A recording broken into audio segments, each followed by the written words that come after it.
fiends and friends. We are gathered here today to mourn the loss of fucking Goldie.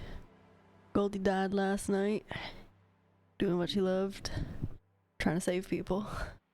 It was so sad. It was so sad. Poor Goldie, R.I.P. Goldie, and fuck Jerry, who, by the way, is Tyson, our Twitch D&D game, and I took notes, okay? I'm fucking coming for you. A meteor's gonna land on your head. I'm just kidding, not for real. I'm not vengeful. So basically, a moment, just a quick moment of silence for the fallen. Shush. Rocky ruined the moment of silence. So basically, what happened. I knew this character was gonna die trying to save somebody. And that's exactly what happened last night. We had almost a TPK. 3 people were down. One of us went down, and I went to head that way to save them, and in the process got smacked with a critical. And I knew I was potentially gonna get hit, and I ended up healing myself, so next round I could pick him up, hopefully do some shit, fuck around. And ended up not getting picked up. Everybody else ended up getting up, and rip Goldie. Goldie gone. I did get the opportunity to potentially come back as Goldie, but like a fucked up version, and I was like, nah, let her rest. What are you talking about? You gotta die now too. No, you don't. What did I miss? Oh. Yeah, go check out Hubbins Beats. Go check them out. They dope. Why you gotta die too? You don't gotta die too. Bitch, I let you out literally right before I started the stream. Ain't happening. But yeah, so last night was eventful. I do have a plan for another character, which I'm not gonna talk about on stream too much because I know some of the people in my game are in here from time to time, and I don't want to reveal any potential secrets. But yeah, Goldie gone. Goldie girl gone. It's okay. Also, I'm wearing, all the cool kids are wearing fucking Santa hats on their streams. I don't have one, so instead I'm wearing this ugly fucking sweater, which my camera's not gonna let me show you because it wants to follow my face. What did you... This bitch put like 6 toys behind my chair. Hold on. I can't reach it. Okay, either way. It's hideous. Where is it? This bitch lights up, but you can't really tell. Oh. It's ugly. It's ugly. Well, that's where toys go, Mom. Tis not where toys go. But yeah, so I do have a plan. Oh my god, everything's shaking. I do have a plan. I have another character like half worked up that I gotta do. But yeah, we're playing Disco Elysium today. We're back on the Disco Elysium grind after I get that out of here. It was a fun character. It was like her big thing was that she wanted to help like literally everybody she ran into because she was looking for her former owner, which was like a little girl. And so anytime she met someone, she'd be like, "Hi, I'm Goldie. Do you need help?" And would like basically throw herself at like anybody who potentially needed help. And it should be a little better now, hopefully. But yeah, so she like literally chucked herself at like any opportunity to help anyone. Yeah, it's a game. Is that better? Is this better? Yeah, okay, cool. But yeah, so literally anytime she met somebody, like the first thing she did was introduce herself and ask if they needed help, because like this thing basically told her like in order to find this little girl Amelia she was looking for, she had to help people because Amelia was out helping people. You blind ass. Oh, okay, I see. Sorry. I'm dumb. But so she ran around helping everybody, and it ended up kind of being like a more of like the death was good. It was a good death. She died trying to help people, which I thought was gonna happen, and also it kind of ended up tying the group together for the next bit. So I'll be the sacrificial dog. But if anybody ever wants to play an awakened dog in a campaign, let me know, because I made the race for it. So I have a little blurb about what to do if you'd like to play your own little baby Goldie. It was really fun. It was fun while it lasted. But I'm coming back as somebody else next week for that game, and gonna be interesting to say the least. I'm basically, without giving too much away, I'm going about the exact opposite of what I was before. So there'll be a interesting shift in dynamics there. Coming back as Tice. Yeah, I'm coming back as Tice to fuck up Jerry's game. No, I have some stuff planned. Part of it is a class I've never played before, so that should be interesting and kind of fun. At least not like in a full game. Let me see what else. Sorry we took so long off this game. So melee, got it. Not really, but it'll be fun. It'll be fun. I'm excited. But yeah, we took a break off this for a while because I was sick all last week, so that kind of sucked. But we're getting a little bit better. I can mostly breathe through my nose. I'm probably still gonna be like heavy breathing a little bit, but aside from that, we're feeling much better. We're feeling much better. I don't think we're gonna stream Sunday because that's one of our normal stream days, but it's also Christmas Eve, so this might be the last one for the week. So maybe we'll hang out a little longer tonight. We'll see. I'm not totally sure. Also, boogala, thank you for the resub, and also take one of them's. Take one of them's and like it. There's something like the anticipation of a kiss. Oh god, this clip.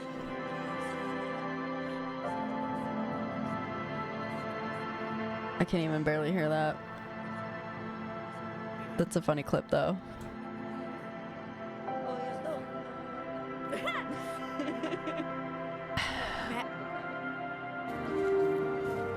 What if we get our horns stuck together? Oh god, don't make me relive this. Nope.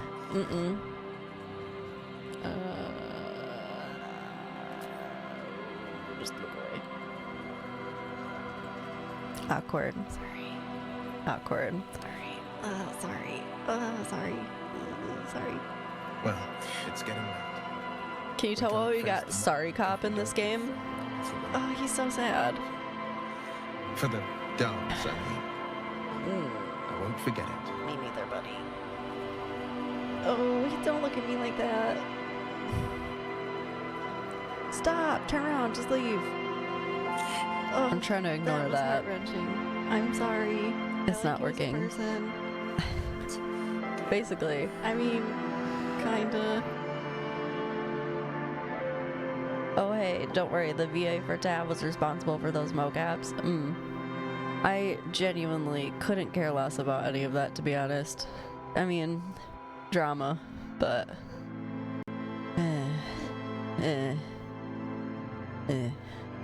just we're gonna continue this shit. Click a little continue. You need to knock it off. Your girlfriend filled me in. Yeah, she filled me in a little bit too. Cause she loves drama. I like some drama. Has to be something I'm more invested in, I suppose. What are we doing? I don't remember what our job was last time we did this. Like spectating, not participating. Yeah, I agree. And also I feel like I like certain drama more than other. I like watching people get put in their place. It's like a hobby of mine. Like when someone's being shitty and then someone calls them out, I'm like, yeah, get them. Makes me happy. Are you fucking kidding? I just let this dude out like literally 15 minutes ago. I guess I'll be right back. Yeah, be right back. Do I sound that bitchy when I talk always? Okay, so we started this game. I ended up getting myself a mega pint of wine while I was gone as well, because I wanted one. Ugh. Delicious. Okay. What the fuck are we doing?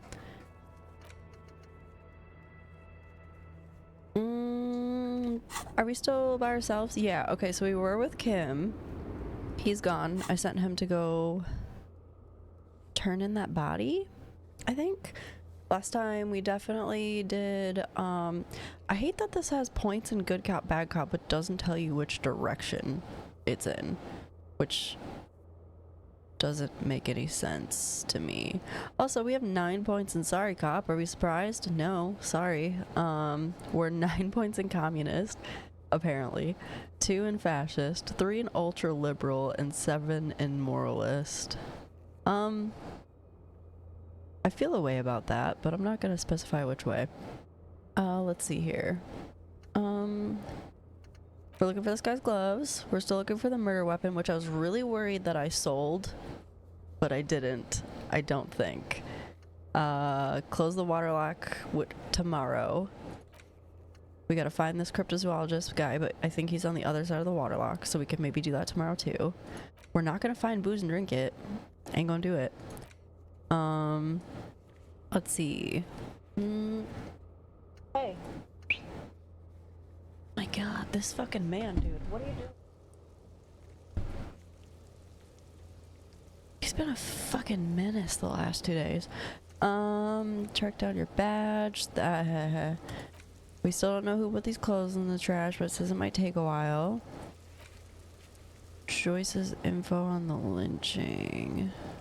We gotta present our badge to do that, which we don't have. Ask around about the tattoo. I think we've asked every possible person we can so far. Who made the call reporting the crime? That might take some time as well, and we can't get in the secret passage. So I think we might end our day and start the next one. Because I don't think there's much we can do until the morning. Get over here, dog. I believe in you. You can do it. But I hope everyone's getting excited for Christmas. I got all their shit done. I had no shopping done until 2 days ago, and then I did like pretty much all of it. And that's about it. Oh yeah, we have to find a way to make them respect our authority, but that ain't happening right now. So we're gonna go upstairs. Nobody respects my authority. You see this bitch? See this bitch right here? Look at this bitch. I'm pointing it at me. I mean, we're both bitches, but look at this bitch. Look at him. Look at that fucking mug. Yeah, turn away in shame. Anyway, he's a good boy. He's just been a douche the last 2 days. Okay, CP time. Time for CP. Unless we can take like a bath or a shower first or something. Nope. No, we can't. The bed is still cold from the broken window, and not too inviting, but it's yours. You've earned it. Thanks. We're going to sleep. Going sleepy The bed vibes. is still cold from the wind blowing in from the broken window. The mattress creaks as you close your eyes and try your hardest to fall asleep. Okay. ... Oh, we did it. Yay. Here we are again, my broken bud. The waves are coming, carrying you away. But you can't go. No, you have to stay. Always half aware of yourself. Why does our limbic system gotta sound like that, though? You're not cooperating, brother man. Brother man. Why? It's your disgusting body. Even through your sleep, you feel a vague discomfort suffusing it. Your belly and your sides are unpleasantly tender. I'm uncomfy. You wish you could curl up into a fetal ball of safety. But you cannot, because of the pain. Okay. Every cell in your body is moaning in agony, asking, what did we ever do to you? We have, I'm sorry, cells, it's all me, it's my fault. Or we have, it's the system's fault. The system failed me, quivering insides, ew. And this worthless body, or this body's worthless anyway, no one does anything nice to it. I feel like we gotta lean into the sorry cop thing. I'm sorry. Now, you're finally thinking about We got an achievement called other literally than the sorriest yourself. cop on earth. Let's see how far that'll get you. We have, these are my just desserts. I will endure this pain with dignity. Or I thought I was on the express to the silence. Or I'm an artist and liver damage is my art. Or I think I need medical attention. I might. We could be going through withdrawals. I'm gonna say that. Oh, yes. They'll check you out, give you some pills, make it all okay. The Wonder Maker. The person doing this voice has to have a sore throat. Don't be stupid, Harry. It's not happening. They don't make new kidneys and livers in hospital. All you've got to do is pray to God it passes and stare at the flickering darkness. I mean, to be fair, they don't make them there. However, there's these things called transplants. You're just stuck here, in the half-world. Could try looking at other people. Really looking. But why would you want to start doing that? We have just get me out of here then, back to the other place. Or I'm looking at people all the time. I like them. Or human beings will always betray you. I'm gonna go with the last one. How many promises have you kept lately? Alright, bitch. Sir Harry, to the great see-through world. The tenderness. Yeah. Thou art honourable and just, sire. 'Tis the snakes who are vile, hissing in the grass. Yeah, what drama said. Women. It's the women. Look out for the women. They're oath breakers. Paladin? All women are paladins? Come now. Humans have earned your trust, and you theirs. What do you think you're doing right now? Coming to some greater awareness? Maybe? Look at all these lights, blinking in and out of existence. Thoughts! You're just pretending that you're asleep, even to yourself, while the world goes on without you. Maybe? Let it. Let it. But it never seems to let you go, does it? Time to rise and wipe that shining sweat off as best you can. Gather your bearings. Rock and roll. I always feel like he's gonna start singing the Berries and Cream song after he's done talking. Open your eyes. Open them. Why don't we put like a newspaper or something over the window at least? Get up, buddy. I believe in you. You can do it. Get out of bed. Go and get. Go and get. Come on. Oh, flashlight out, crowbar out, ready to fucking rule the day. The window stands broken in its frame. Can we do more things over here? Oh, that's another door. I keep forgetting that. A mirror hangs on the bathroom wall. Okay, let the mirror be for now because we can't change our face.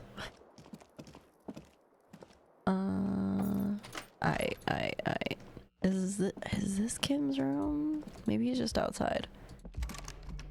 Let's try this door again. The door is closed.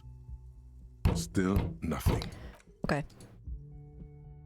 Well, there's our answer to that.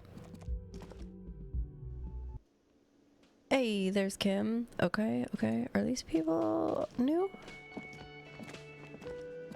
The woman in an RCM patrol Yeah, they officer's are new. uniform winces as she notices you. Why? I would really prefer not to talk to you right now. Why? A patrol officer is the lowest rank in the RCM, below lieutenant and sergeant. Is everything alright? Why do you not want to talk to me? I don't know. I mean, why would I want to talk to you? Have I wronged you? I've done that to a lot of people. It's cool to see another cop. I thought Kim and I were the only ones. Or God, I don't know why. I'm just trying to do my best. Or let's just do this by the book, okay? Or why? I bring the word of the end to come. I don't think we're gonna go with the last one. God, I'm just trying to do my best.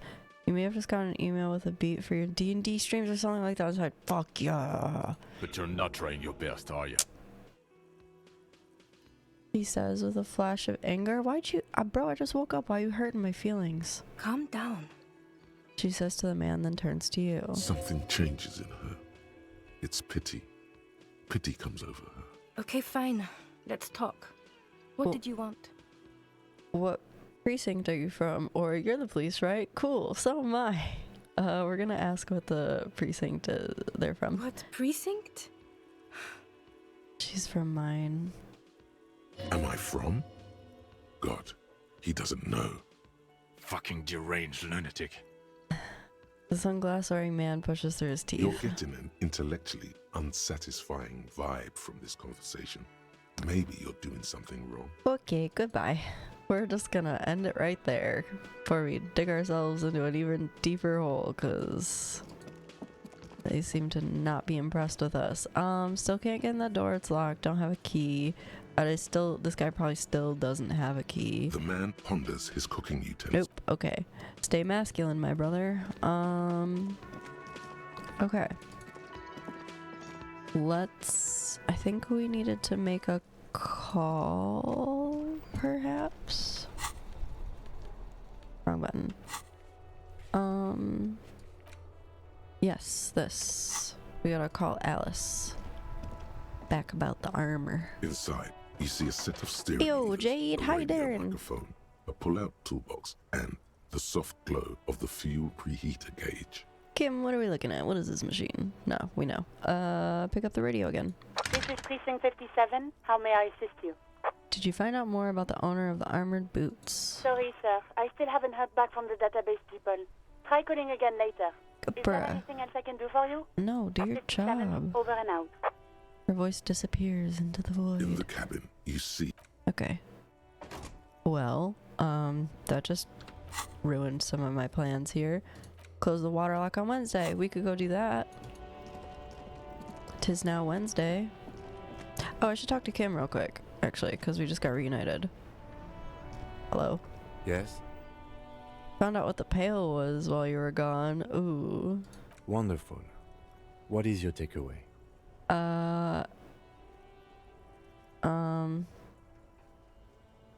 You're not surprised? I can't stop a grown man from learning about the fundamental geographic and anthropogenic features of our world, can I? No, you can't. perhaps I should have tried, he thinks. I think it's terrifying. Then I was right to spare you from it, no? No, I'm a grown-ass man. The pail is no more terrifying than, say, water or death, or that we are stuck behind our eyes for all eternity. He looks around, pensive suddenly. Those things are not similar. Oh boy, I'm hyped for this next Magic Cowboy story. Way more upbeat than the last one, too. Oh boy, I'm excited. I'm pumped. I'm very pumped. Excuse me. Let's see here. Large topic. No, okay, it's fine. Goodbye. Oh no! I was like, I can't see that one. I don't know what happened. Oh, there we go. Ooh, that's cute as fuck. I love it. From Reaper Babe, I take it. Just taking a little shot in the dark there. Oh, the little Pichu's cute too. Is he smacking his butt? I love it. I need more animated emotes. I need some more. Oh, these are new people. Hello, gentlemens. Can we talk? No? Okay, fine. Can I close this? A rusting control panel. You grab the handle and pull the lever up. As soon as the metal connects against the contact pins, you hear a loud clunk. He's spanking. He be spanking. The water lock starts moving. Yeah, hell yeah. Oh, we gotta watch the whole thing. Cool. Love that. Hell yeah. At Grandma's house at the moment. Tell Grandma I said hi. Okay, if we ever need to get to the coast, then this is the way. But please, contain your wanderlust for now. I don't want us to get sidetracked, not with everything that's going on. I need to find someone on the other side of this. Focus on one thing, achieve it, then the next, he thinks. That's the task chain. Well, the thing I'm focusing on is on the other side, so. Mind your business, Kim. What this? The radio relays with, the radio relay hums with electricity. I can read. Will do. She's very happy to hear someone is paying me to make cool art, said that whoever did it must have a good eye. Sure do. Also, I don't know if you checked your inbox lately, but might be another job in there for you if you're interested. Traffic beyond the gate. More abandoned motor lorries. What this? Cool. Some goggles. Love that for us. Do we have any glasses? We do. These give us visual calculus and -1 to drama. Okay. These ones are +1 to empathy, -1 to logic, and +1 to logic, -1 to suggestion. Okay. Saw before you stream. There's our. Oh, okay, cool. The sign says no entry. Someone scribbled an inverted star on it. Okay, fine. I wanna go in there anyway.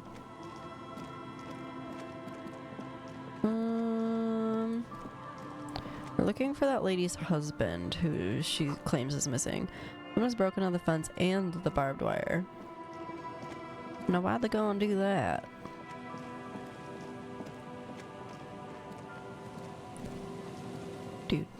Glory, says the graffito. The ghosts of us. Anything fun in here?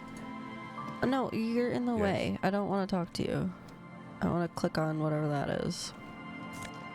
Money? Hell yeah. Swing is missing. No one's been here for a long time. Rust peels off the bent iron posts of the swing. The wind whistles through the skeleton of the small house behind you. There's desolation everywhere. What happened to her? In this yard? The lieutenant looks at the small building. A flock of gray swallows take off in the distance. He's assessing the situation. How long ago was it abandoned? Someone thought they could have a summer house in a bloc obscur for cheap. It didn't work out. They abandoned it about a decade ago. So this part of the coast is a bloc obscur? Practically, it's not an official term in any way, but look around. No sewage, broken power lines, crime, drunks. Life is tough in the blocks. It's no place to build a summer house. Maybe they left something useful behind. Yes, for you to scavenge like a post-apocalyptic scavenger who collects trash and errant magnesium blisters. Don't make fun of me. He gives you a weary smile. It's not meant as nagging. Oh. Just an observation. Okay. We should move. I don't think we will solve the murder with forays into the urban hinterland, at least in this phase of the investigation. Fine, Kim. Live a little. Jeez. Someone has left their music collection beneath the tarpaulin. Hey, smallest church in Saucane. Wonder if I can use it in the record player in my room. There's no way to listen to the tape without, but even just holding the tape makes you feel a little sad. Why? A pawn shop would have a tape player. There's a tape player in our room, I think.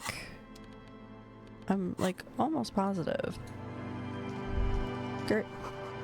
Birds in the birch tree. Barely audible coos come from above. Okay. Can we not? Okay, we have to walk all the way around. We can't walk through the grass.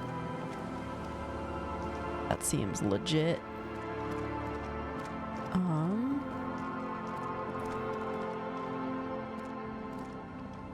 I mean, those tracks look somewhat familiar. Breaker box to power the radio pylon above you. Maybe there's something inside? Ahead, decades-old concrete defenses. Children play on them now. Okay. Lots of feet prints. A creaking ahead. A broken axle grinding. Oh. Oh my. Someone dumped their whole ass car in the water. The motor carriage lies half submerged in the icy water, slowly sinking into the Elysium Ocean. Only the cabin top, rear wheels, and the engine remain visible. Really hope we didn't do this. It must be cold and lonely down there, in the icy water. Remember the tire tracks in Martinez? This is where they were leading. This is where the tracks on the plaza were leading It to. appears to be so. The lieutenant has a peculiar look in his eyes as he inspects the wreckage. Let's investigate. I agree. We should definitely investigate. You get a sudden, sinking feeling. Stomach acid comes up as you look at the motor carriage in the deep, dark, cold water. Run your hand over the cold metal. The motor carriage is properly stuck in the ice. Getting it out would require a team of specialists. What is the make of this MC? Can I see a logo? The logo is too deep in the murky water. You can't make it out, but you do see a monkfish float by. It's a monkfish? Aren't they like really ugly? How long has it been here? The ice hasn't closed around the vehicle yet. My guess is it's been here since last Saturday or Sunday. The estimate is correct. The incident probably occurred on Sunday evening. What should we do? Let's wait for the low tide and see what's inside. How long will it take for the low tide to come in? They're ugly, just misunderstood. I Alright. don't know.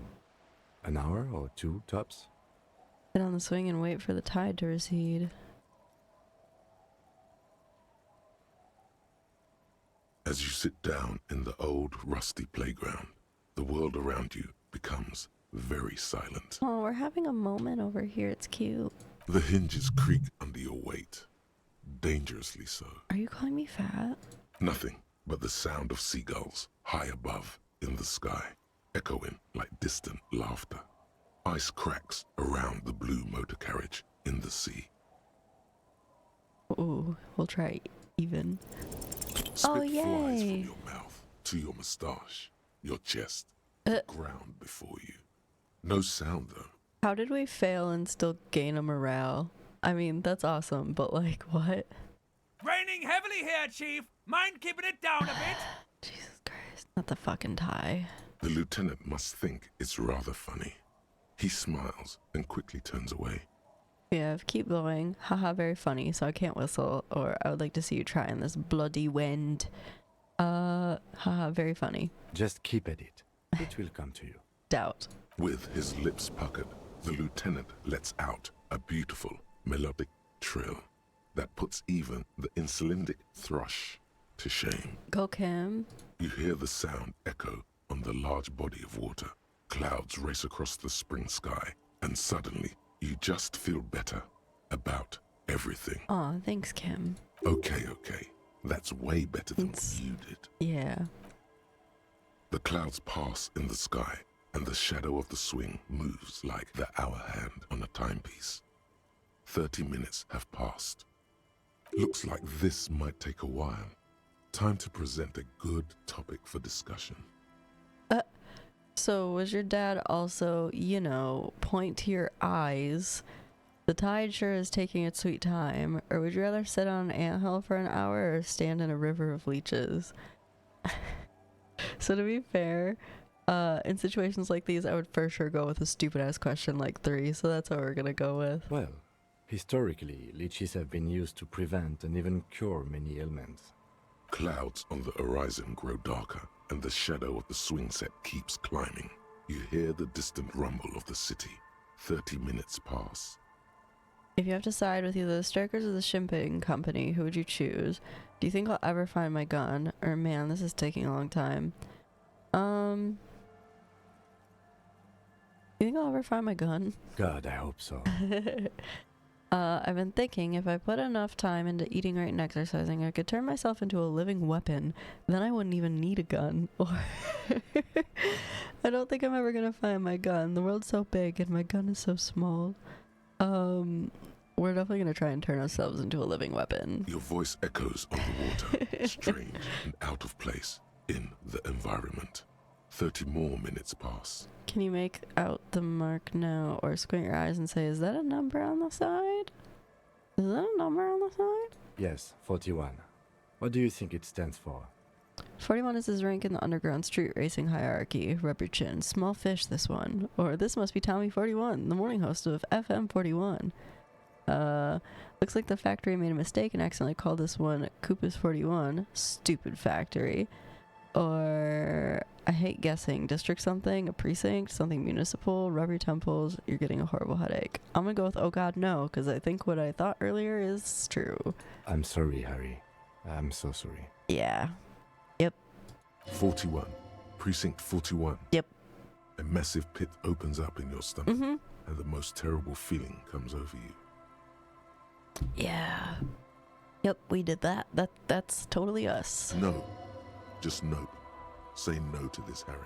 No, or oh my god, it's mine. I drove my car to the sea. That would be my reaction. So we're going with that one. I'm afraid so. Yes. God damn it, we just got that like up. You drove your police motor carriage into the sea after you jumped across a canal. Maybe I was in pursuit of someone. How do we get it out? I could still fix it. They're not gonna take me back after this, are they? The badge, the gun, and now this. How do we get it out? Detective, we don't. A rescue operation really isn't viable at this point. We have a lot of the same options, and then so it's just gonna be there like that.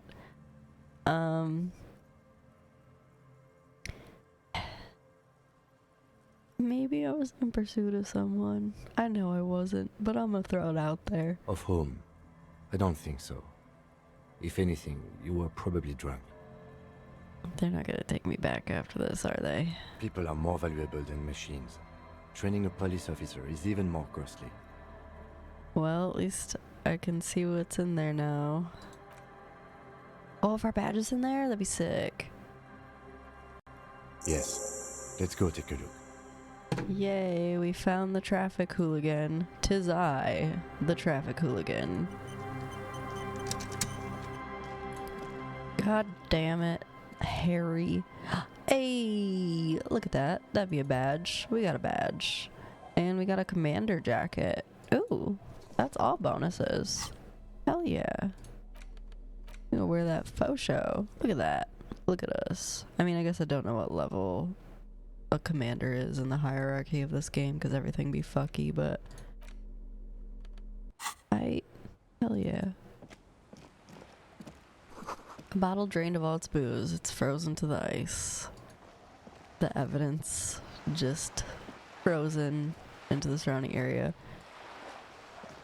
Spoiler alert, my bear hole is a hairy hot. The ice just off the coast crackles, shifting.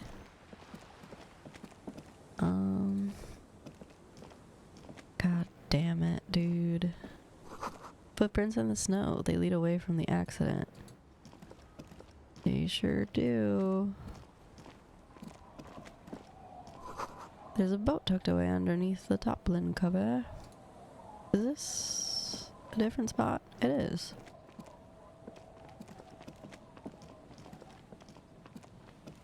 We'll go in there in a second. Broken glass, dusty shelves, and a forgotten chair. Look at them Karens and Darrens and fucking... See a dark red chair in the dim light of the It's room. only a red chair. Just a red chair in an empty shack, with what looked like a dusty bow tie on the shelf. Nothing to see here, right? Sounds like we need to investigate it then. Investigate the blood red chair?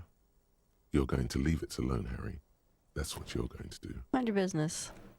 Inland Empire. We got a postcard for Coal City. And we got a dusty bow tie. +2 drama. Fuck yeah, let's get rid of this horrible necktie. Hell yeah. Fuck you, horrible necktie. Can't talk to me anymore. Unless now the bow tie is gonna start talking to us, which, you know, that would make sense. Anything else in here? Ooh, something. Cold breeze is enough to make the wall planks creak. That's it. Okay. Get out of here.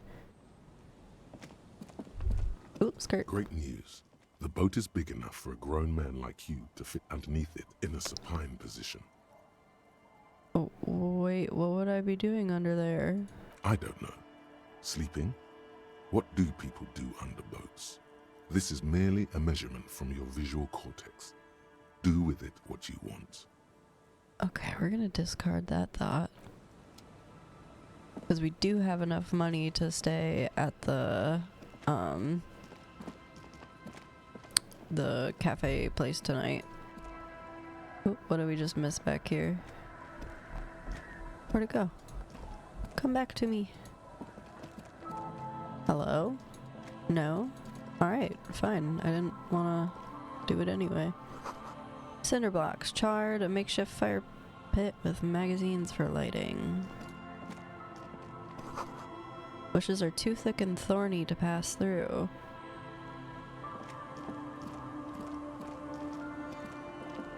Allez-vous-en. That means let's go there? I think. Or it's either let's go there or let's go do it. French is weird. You see dust-covered linens, dried tulips on a bed. Okay. Weird. Why do you gotta go all the way around to do that? Fisherman shacks we found. A wedding stone, well worn and covered in rust. The underside of the boat has been recently tarred. Cool, good to know, super important.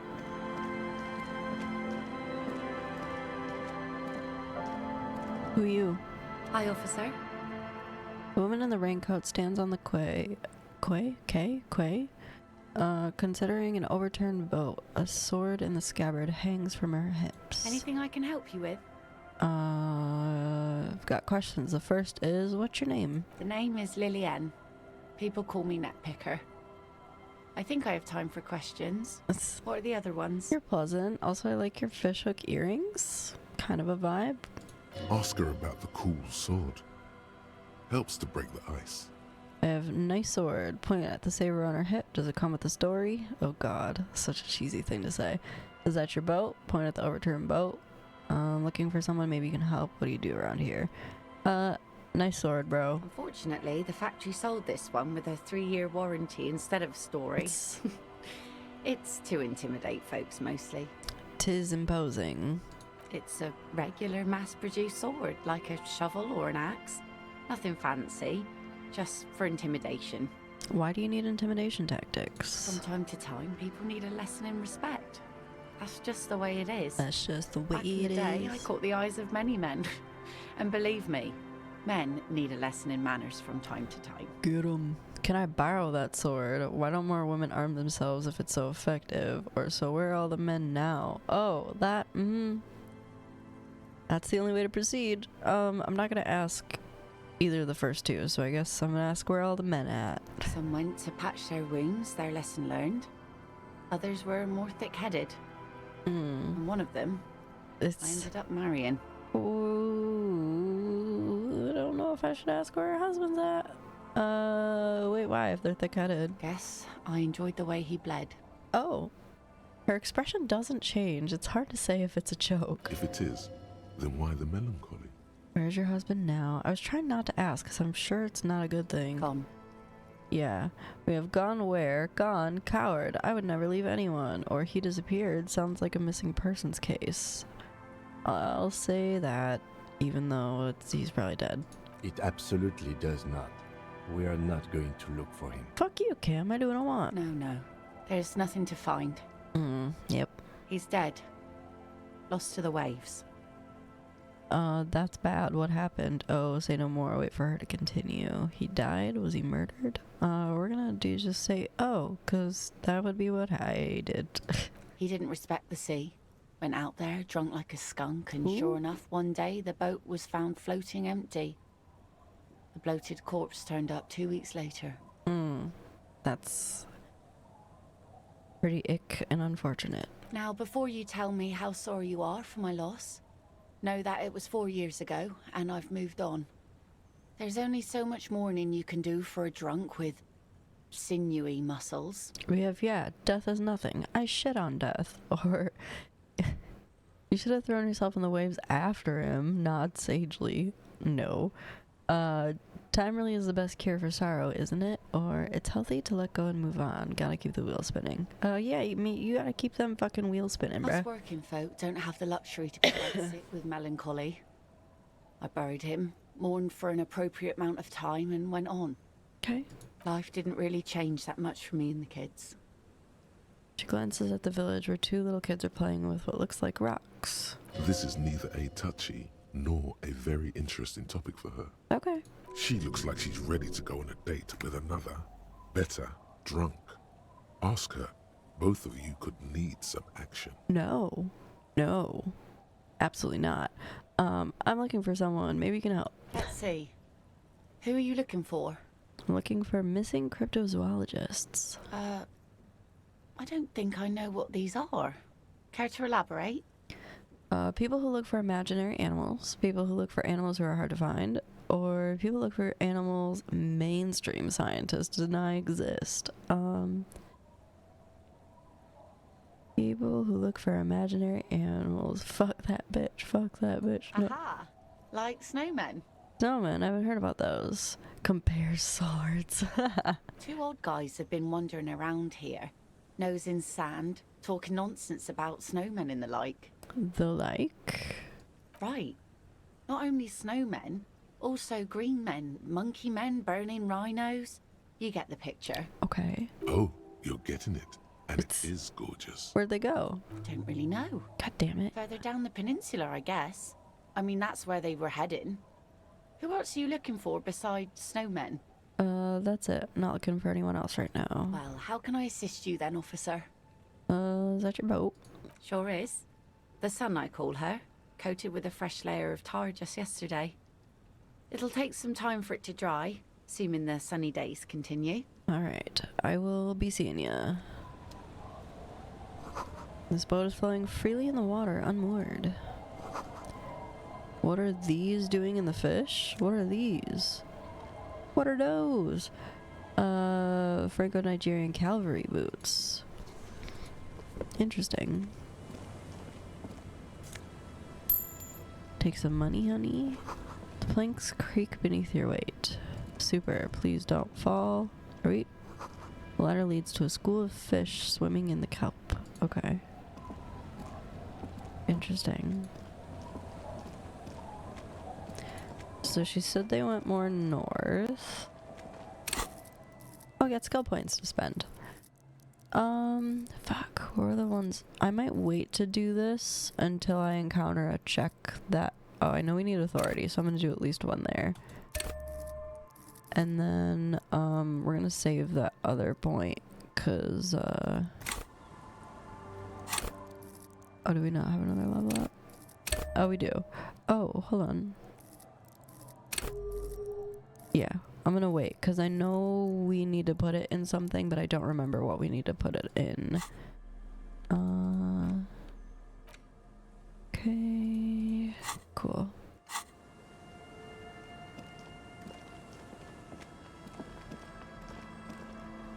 It's locked tight. Can't see into the house from this angle. Okay. This lady is not speaking English. The woman next to a bucket of clothes hums an odd melody. Her eyes are closed. Welcome to the fishing village. Please lean in closer. I have cataracts. Then how does she know you're here?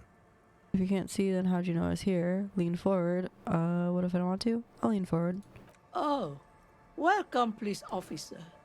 We don't cause any trouble around here. And we don't want any trouble either. We are not here to cause any trouble, madame. What he said, we're cops. We don't cause trouble, we take care of trouble. Or we're cops, we're hellraisers. Click, click, bang, bang. I'm definitely gonna do a chaos run of this game, but today is not that day. So what he said, we're cops. Oh, of course. Last time we saw you around here was 12 years ago. You also came to take care of trouble then. Wish you did. But still, in Martinez, you're considered an ill omen. What kind of ill omen are you talking about? Oh, the usual. Dark tidings. Black hound. That's you, all right. A black hound licking your own heels.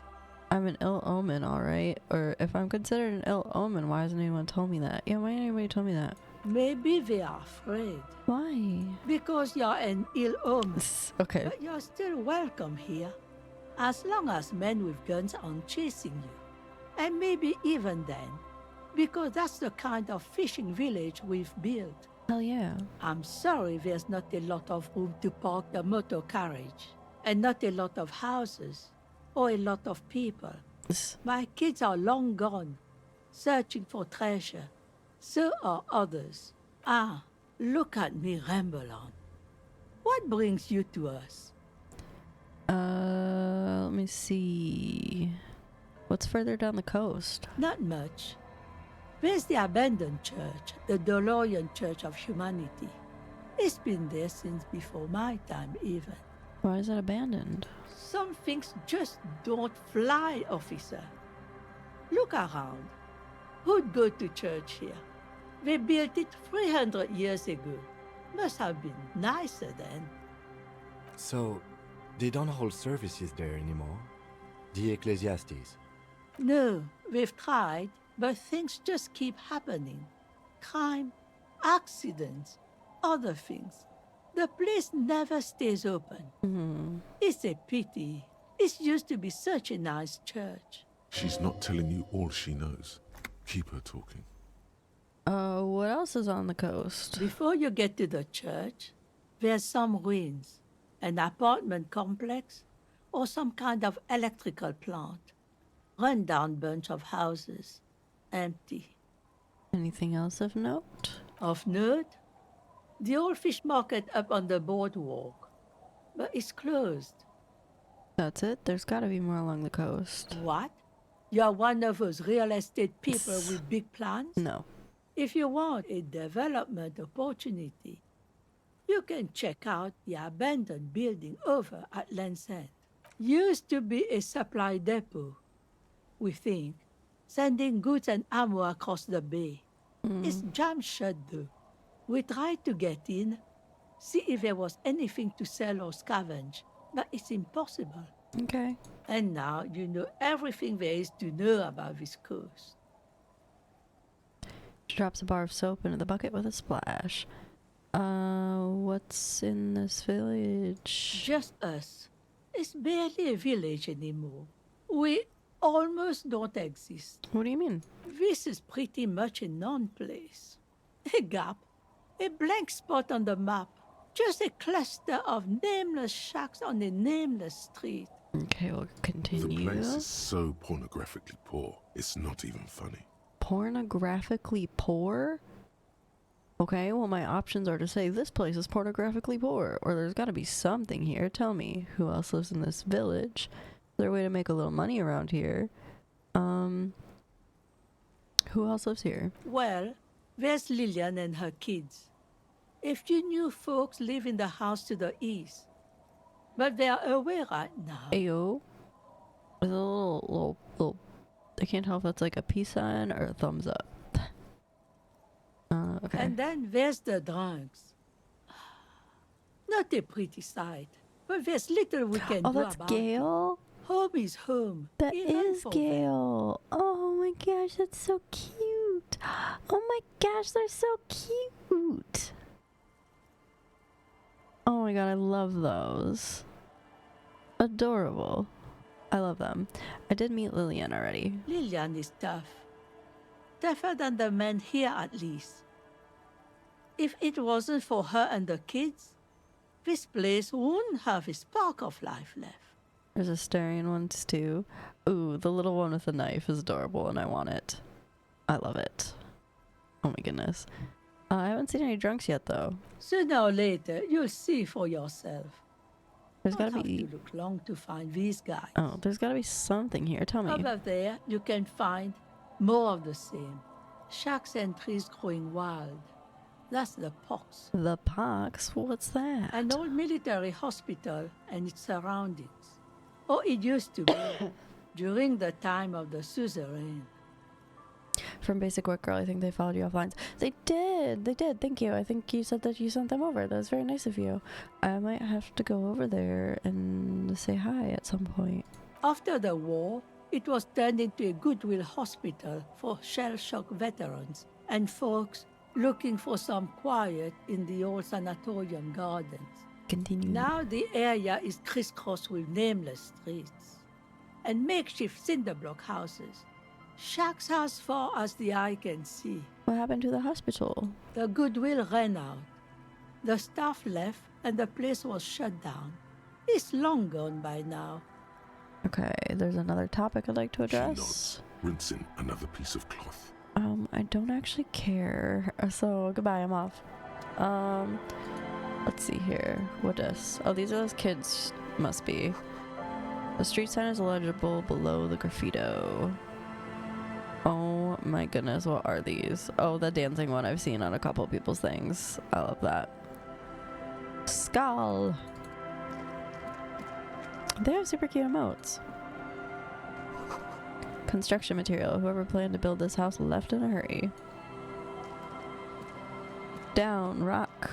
What are you kids up to? Collecting them as trinkets, a little box for my trinkets.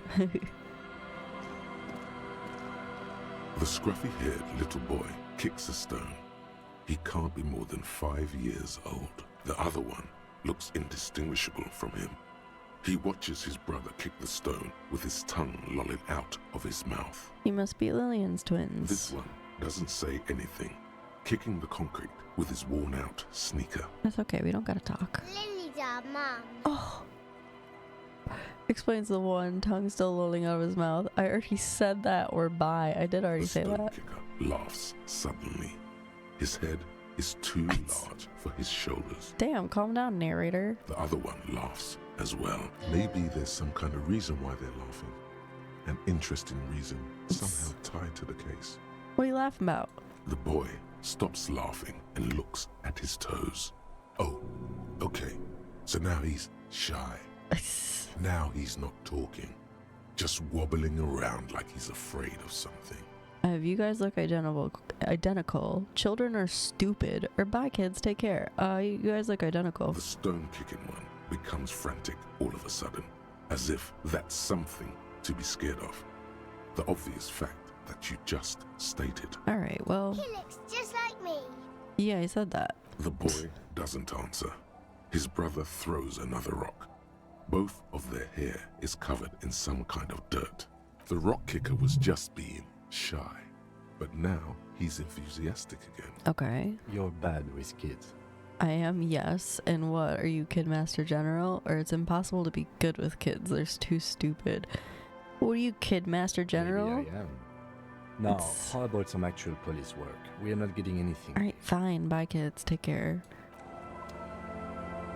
Let's go talk to the drunks. My people. Hey, tequila! Oh. A 30-something man clad in two-piece lycra tracksuit puts down his pilsner and extends his hand in greeting. Good to see you. How's business? How's the whole reality situation treating you? I'll shake his hand. So what's happening? He picks up his beer. Wait, tequila? Well, nice meeting you, but I've got to go. Wait, tequila? Yeah, Tequila Sunset. How are the, high-concept, reality-based adventures proceeding? Also, this says Idiot Doom Spiral for his name, so that's interesting. This feels very meta. Good. These people know your true name. Looks like it has preceded you, Mr. Sunset.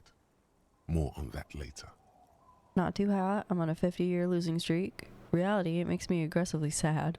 Don't know. People tell me I'm a cop. I'm getting used to that. I have re-entered reality to conquer it, to bend it to my will. I am the law. Reality, it makes me aggressively sad. I know what you mean. Sitting around with these bums, you really get to know the nitty-gritty of reality.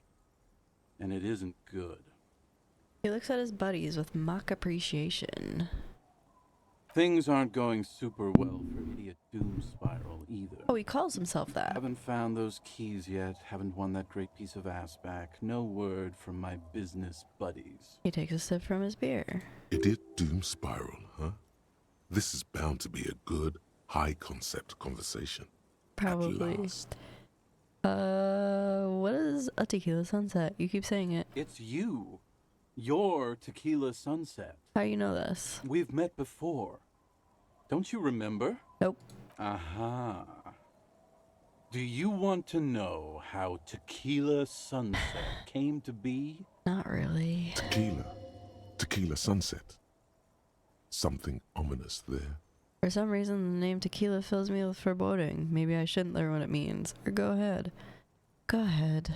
Mm-hmm. Let me take a sip to moisten up my cords. Same. Tequila sunset rolled into Martinez last Friday. And by tequila sunset, I mean you. The man, the myth. Wait, did we meet on Friday? Hey, let's not jump ahead of ourselves. Oh, God. This is your story. Stop interrupting. He takes another sip, then continues. You got here on Friday to solve a case, hoping to be the early bird who gets the worm. And by the worm, I mean the buzz. Because as far as I know, all you did was get piss drunk. Cool. Word on the street is you went around the local hostel telling people that you're a police officer, and that it would be really fucked up if you shot yourself in the head, right in front of them. It would be. That's pretty high concept, if you ask me. Yeah. It is. 'Tis. The lieutenant's brow is furrowed. He's listening as casually as he can. What happened then? It was a late Saturday night when we, the Union of Moribund Alcoholics, were getting our drink on. Nothing remarkable about this. We get our drink on 24/7. Makes everything warm and glowy. I trust you know the feeling. Uh-huh. One moment we hear the sound of a motor carriage revving up somewhere on the plaza, followed by a series of dings and bangs. Mm-hmm. Do you remember the sound of wood cracking? The billboard? Naturally, loud noises pique the interest of anybody owning a pair of ears. That's just the reality we're in. Naturally. Anyway, there was a brief silence. A gasp of silence, if you will. Followed by a real commotion. We heard the carriage careening towards the coast at top speed. Sounded like someone jumped the canal.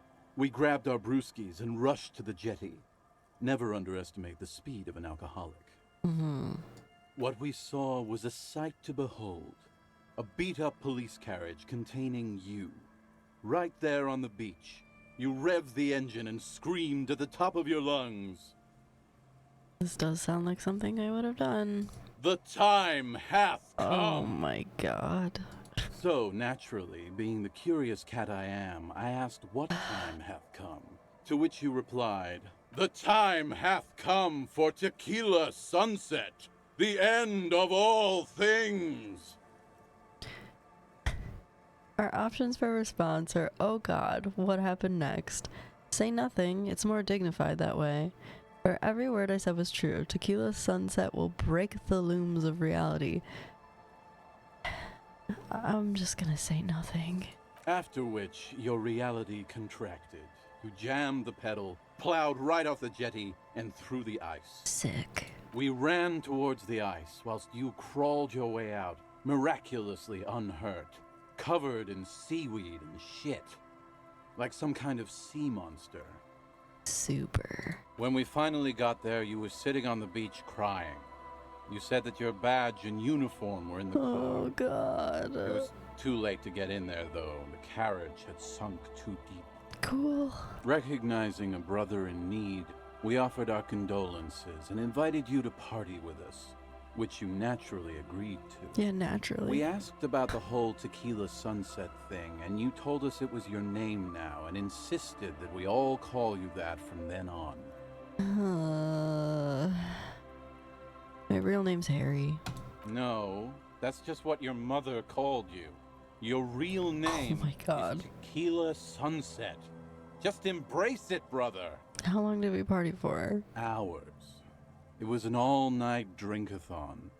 Then, at some point, I think it was Sunday morning, you got belligerent and wanted to talk about Revacholian women. Oh my God, I was the worst How person. they're beautiful and also whores and so on. Oh my God. How one of them fucked you real bad.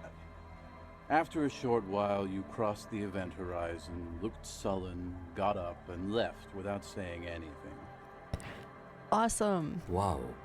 That's quite a story. Sure is, thanks. Yeah, I bet Tequila's a fucking legend around the precinct. You must be proud to work with him. If you only knew. Did I tell you anything specific about the person that fucked me? Did I mention losing anything else? Say anything about my colleagues? Anything about the case? Did we talk politics? Did you get a read on what kind of cop I was? Did I tell you anything specific about this person that fucked me? You were pretty vague about it, but you kept saying you got fucked real hard, and that we've all been fucked too. Cool. Please, don't open that door. Why did I get physically hurt from asking that question? No one's fucked me. I do the fucking around here. Oh, I bet you do. Abigail. That person's name is Don't Call Abigail. What? It seemed pretty painful, to be honest with you. If I had to guess, I'd say you're still working through some shit. I mentioned losing anything else? Beside your gun and your badge? You said something about your hope or heart or something. To be honest, the details are a little hazy. So at this point, we had already lost the gun. I guess that's good to know. In retrospect, I guess you lost your motor carriage too? That's a big one. Thanks. Did I say anything about the case? Yeah, you said it was no biggie and that you'd solve it in no time. And that you didn't need anyone to do it. You're doing it solo now. Cool. A lot of cops go solo and hermit once they reach that level of alcoholism. Thanks, Cam. It's not meant as a joke. He's sorry for the hermit cop. Cool. Did I say anything about my colleagues? You told us that they were a bunch of fucking losers whose main interest was cramping your style. That sounds about right. It's more like you were cramping theirs. That sounds about right, too. No specifics, though. It was more about you that night. You were the star of the show. Okay, I don't need to hear anymore. Thank you so much. It's a hard thing for a man to confront his past. That's why I avoid mine at all costs. Yeah, be seeing ya. You too, Tequila Sunset. Thank you so much, Idiot Doom Spiral. I appreciate you.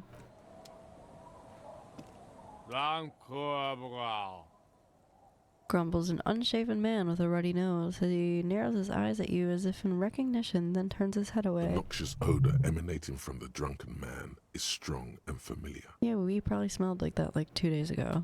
Don't you call her? Yeah! Don't call Abigail! Who is Abigail? Uh-huh. Abigail. Don't you fucking call Abigail. Why? He snorts and beckons you to lean in closer. I'm not gonna do that. He waves his hand as if shooing you away, all the while murmuring something indecipherable. I have like a feeling in my tum-tum telling me that that's probably our ex-wife or whatever. Tell me about your friends. Don't you fucking call her! Hear me? Abigail? Okay. Cool. I'm gonna walk away. You... Don't call Abigail. Alright, yep. Alright, cool. Sweet. That was enlightening in a not fun way. What's that? What was that? A drop in temperature, an easy flow of air, an empty street. Before you, a thoroughfare unjammed with lorries.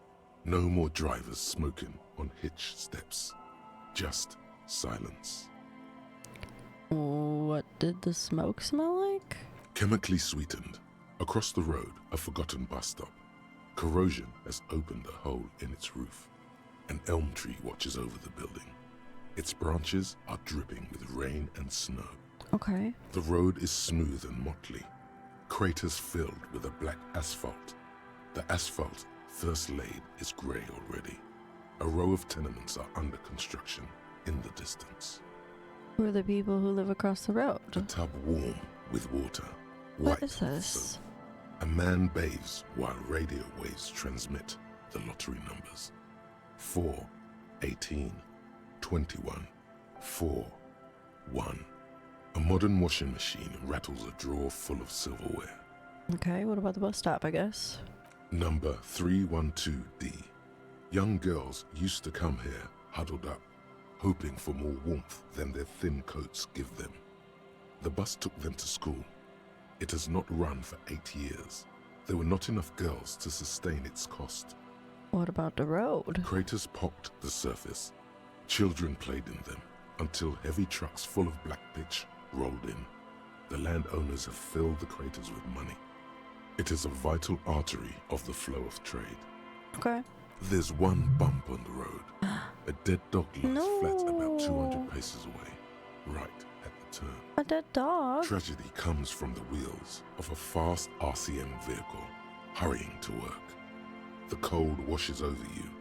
The sound of the sea has grown distant. That's enough. If I'm the wind one... moves the aerosol. A detective stands behind the boom barrier. A breeze moves a curl of his hair. If I'm the one that hit that dog, I'm gonna yeet myself into the ocean right now. Can I not go this way? No, I can. Oh, no, I can't. Okay.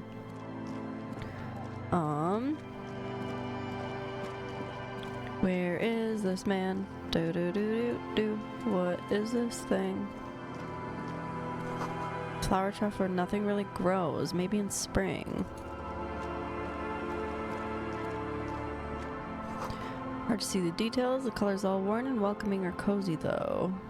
Oh, we can go in this building. There's a fire. Oh, and a child? Hello, child.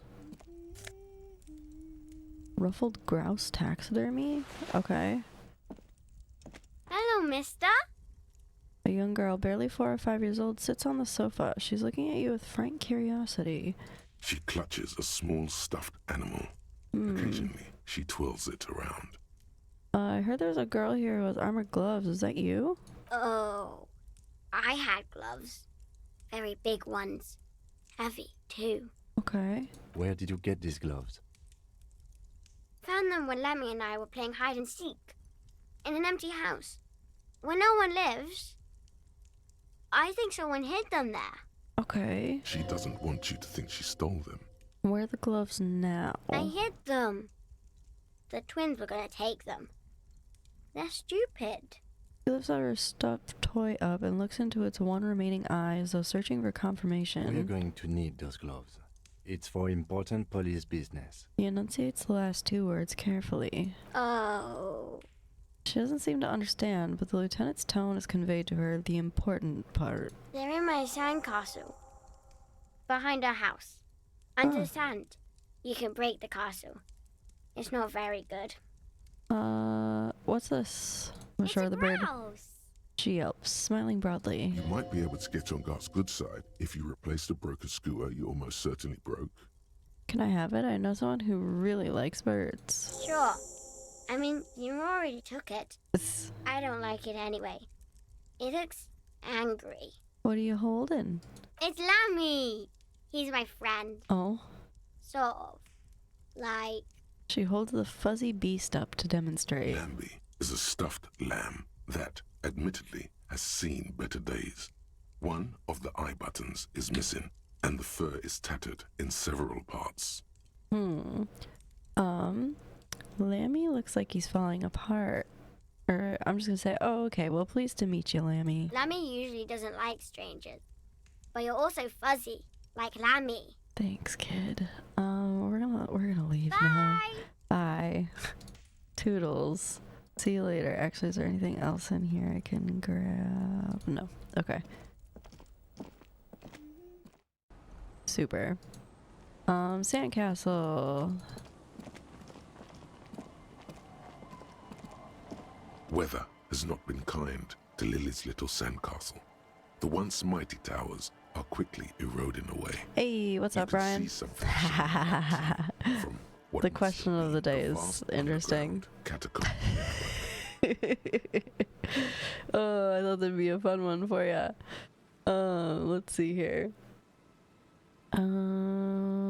Broken. Reach in the catacombs and pull out this shiny object. The walls and floors give way to the giant screen, collapse and present you with a pair of ceramic gauntlets. Go on, answer the question. Congratulations. That's the gauntlets down then. We're doing good on the armor collection front. Cool. Hell yeah. Alright, we're looking for some grown men looking for mythological creatures. A little black swallow circles above you. You hear it chirp. Super. Can I get over here? No? Is this... I can't walk through the grass? Is that... What? I can walk through this grass, sort of, a little bit. Okay, fine. Whatever.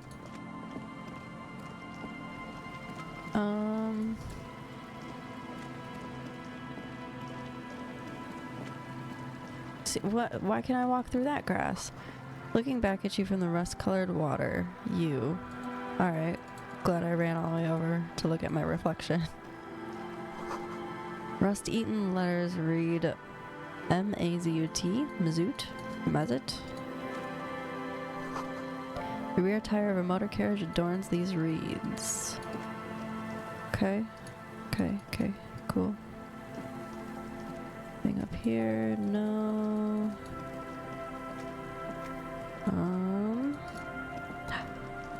Okay, there's a dude and a kid up there. Don't think it's the person we're looking for, but we can talk to them in a minute. No boat in the boathouse today. Got some magnesium and some oversized superstar sunglasses. Hell yeah. Bath or boathouse is shoddily constructed. A strong breeze might blow it over.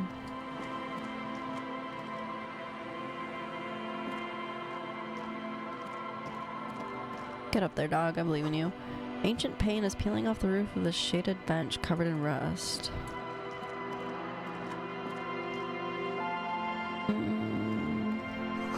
Sign says Entrée interdite, which just means entry is forbidden. For anyone that don't speak French, old ticket taker booth, no longer in operation. People paid money to park here? No one would pay now.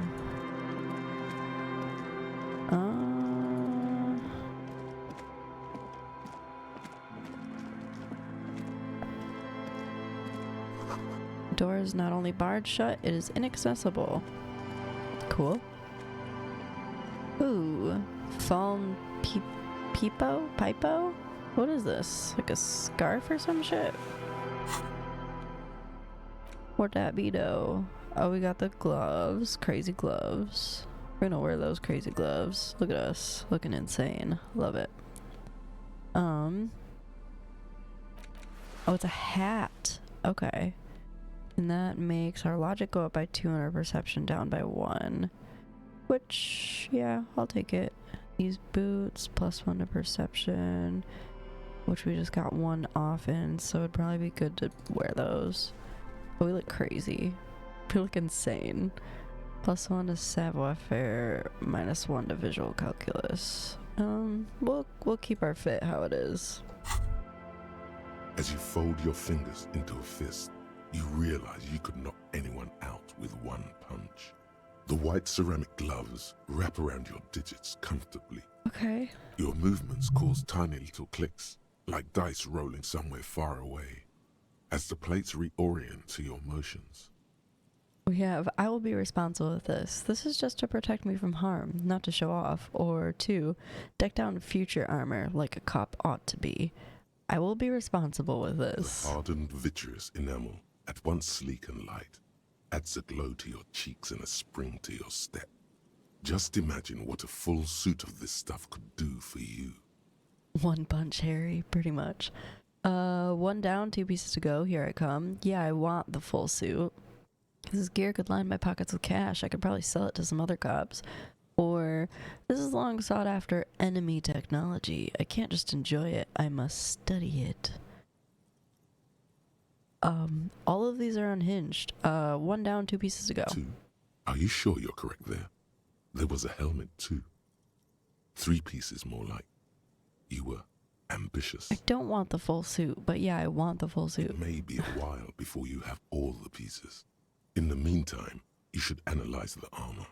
Figure out its vulnerabilities. Vulnerabilities? Remember, this is a highly specialized kinetic redistributor meant to stop bullets. Wear it. Observe its properties. See if there's a weakness in the design. I'm gonna do an unhinged run eventually, but I'm trying to play it through straight once first. When I play games like this, I usually like to try and do the first playthrough like how I feel like I would react if possible. There's gonna be an unhinged run of this at some point though, where I just do the most insane shit. For the day you have to fight someone covered in the same material. Yeah.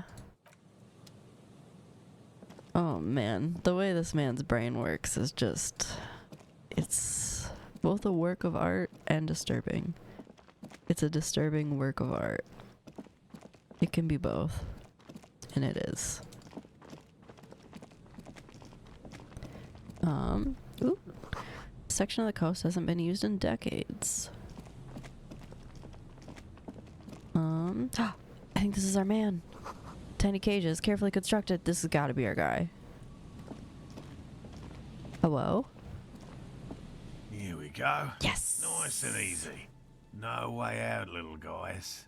Not out of this jam. What'd you catch? There's a cylinder on the ground in which the man is arranging some netting. It looks like some kind of trap. He notices you. What's up, guy? Who's there? Oh, the police. Hello, officers. What? Don't sound so... Okay. Is that the police? Why are the police here? Crypto-fascist? The fuck does that mean? Don't worry, Gary. I'll handle it. You must be more Moral? The cryptozoologist? To what do I owe the pleasure? Lena sent me. She's been really worried about you and is waiting for you to get back. Of course. Level Thank up. you for passing along the message. Fuck yeah. That damn water lock is broken, and we can't go all the way around the 881. I'm not gonna tell him it was me. I'm just gonna say it's been fixed and it was fine when I crossed it. Withhold the whole story. Oh, good. We should really be getting back. Gary could use a hot shower and a warm bed. Go ahead. Did he say we can go back now? I did. Yes, Gary. We can go Gary. soon. If you see Lena, tell her I won't be long. Yeah, that makes sense. I don't know what I'll do first when I play this. Seems like most games I start off trying to do the right thing and progressively get more unhinged with time. You know what? That checks out for you. I love that for you, though. Crypto-fascist is someone who's a closeted fascist. A hidden fascist. Okay. Sir, your wife is waiting for you. I just have to do one more round. See if the Phasmid has taken the bait. Then we're going. Tell me about this Phasmid you're looking for. Well, first of all, it's damn difficult to find, which is why we've been knee-deep in the reeds laying traps for it. What makes it so difficult to find? Good question. Being a Phasmid of the order Phantasmodea, a ghost insect, it disguises itself as plant matter. In this case, the reeds. Awful lot of reeds around, aren't there? There are indeed. And I suspect it may have also developed other specialized techniques to protect itself from predators or scientists in our present case. What sorts of specialized techniques is the Phasmid using to hide itself? It's my hypothesis that it has evolved certain electrochemical defenses that allow it to interfere with animal perception, impeding pattern recognition. Oh, thank you for the resub. I appreciate that. Cortex.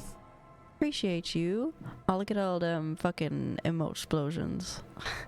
I appreciate that. Thank you. Let's see. Yeah, confusing the visual cortex. Yeah, that. But I cannot describe how these defenses work, much less how they evolve, without studying a live specimen. Yes, it makes perfect sense. You're beginning to suspect there's something paranatural about this Phasmid. How big is this Phasmid? I'm expecting it to be quite giant. Oh, really? One known species of Phasmid, called the Megaphasmodea zoensis, is about the size of a grown man's forearm. So, Okay, why are your traps so small then? Let's see. Why are you so interested in the stick bug? It doesn't seem to be as colorful as some of the other cryptids I've heard about. typical rookie assumption.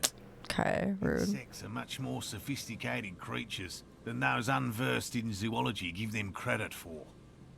No problem. I usually forget to resub till I hear an ad. That's fair. Even simply catching a glimpse of the Insulindian Phasmid would be the apex of of any cryptozoologist's career.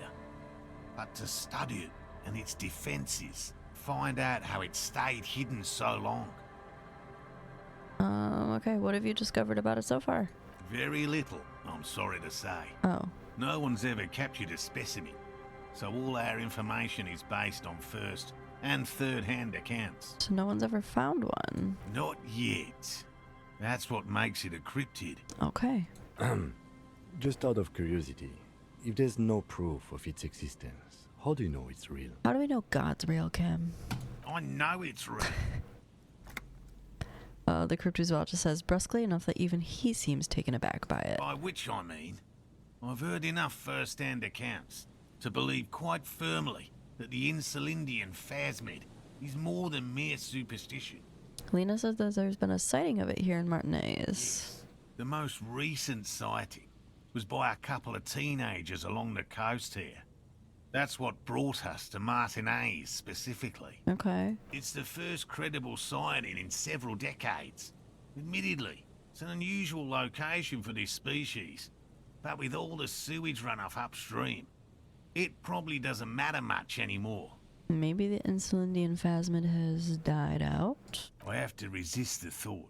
Such an extraordinary creature is doubtlessly highly resilient. After all, it's generally thought to be capable of parthenogenesis. Yes, I know what that word means.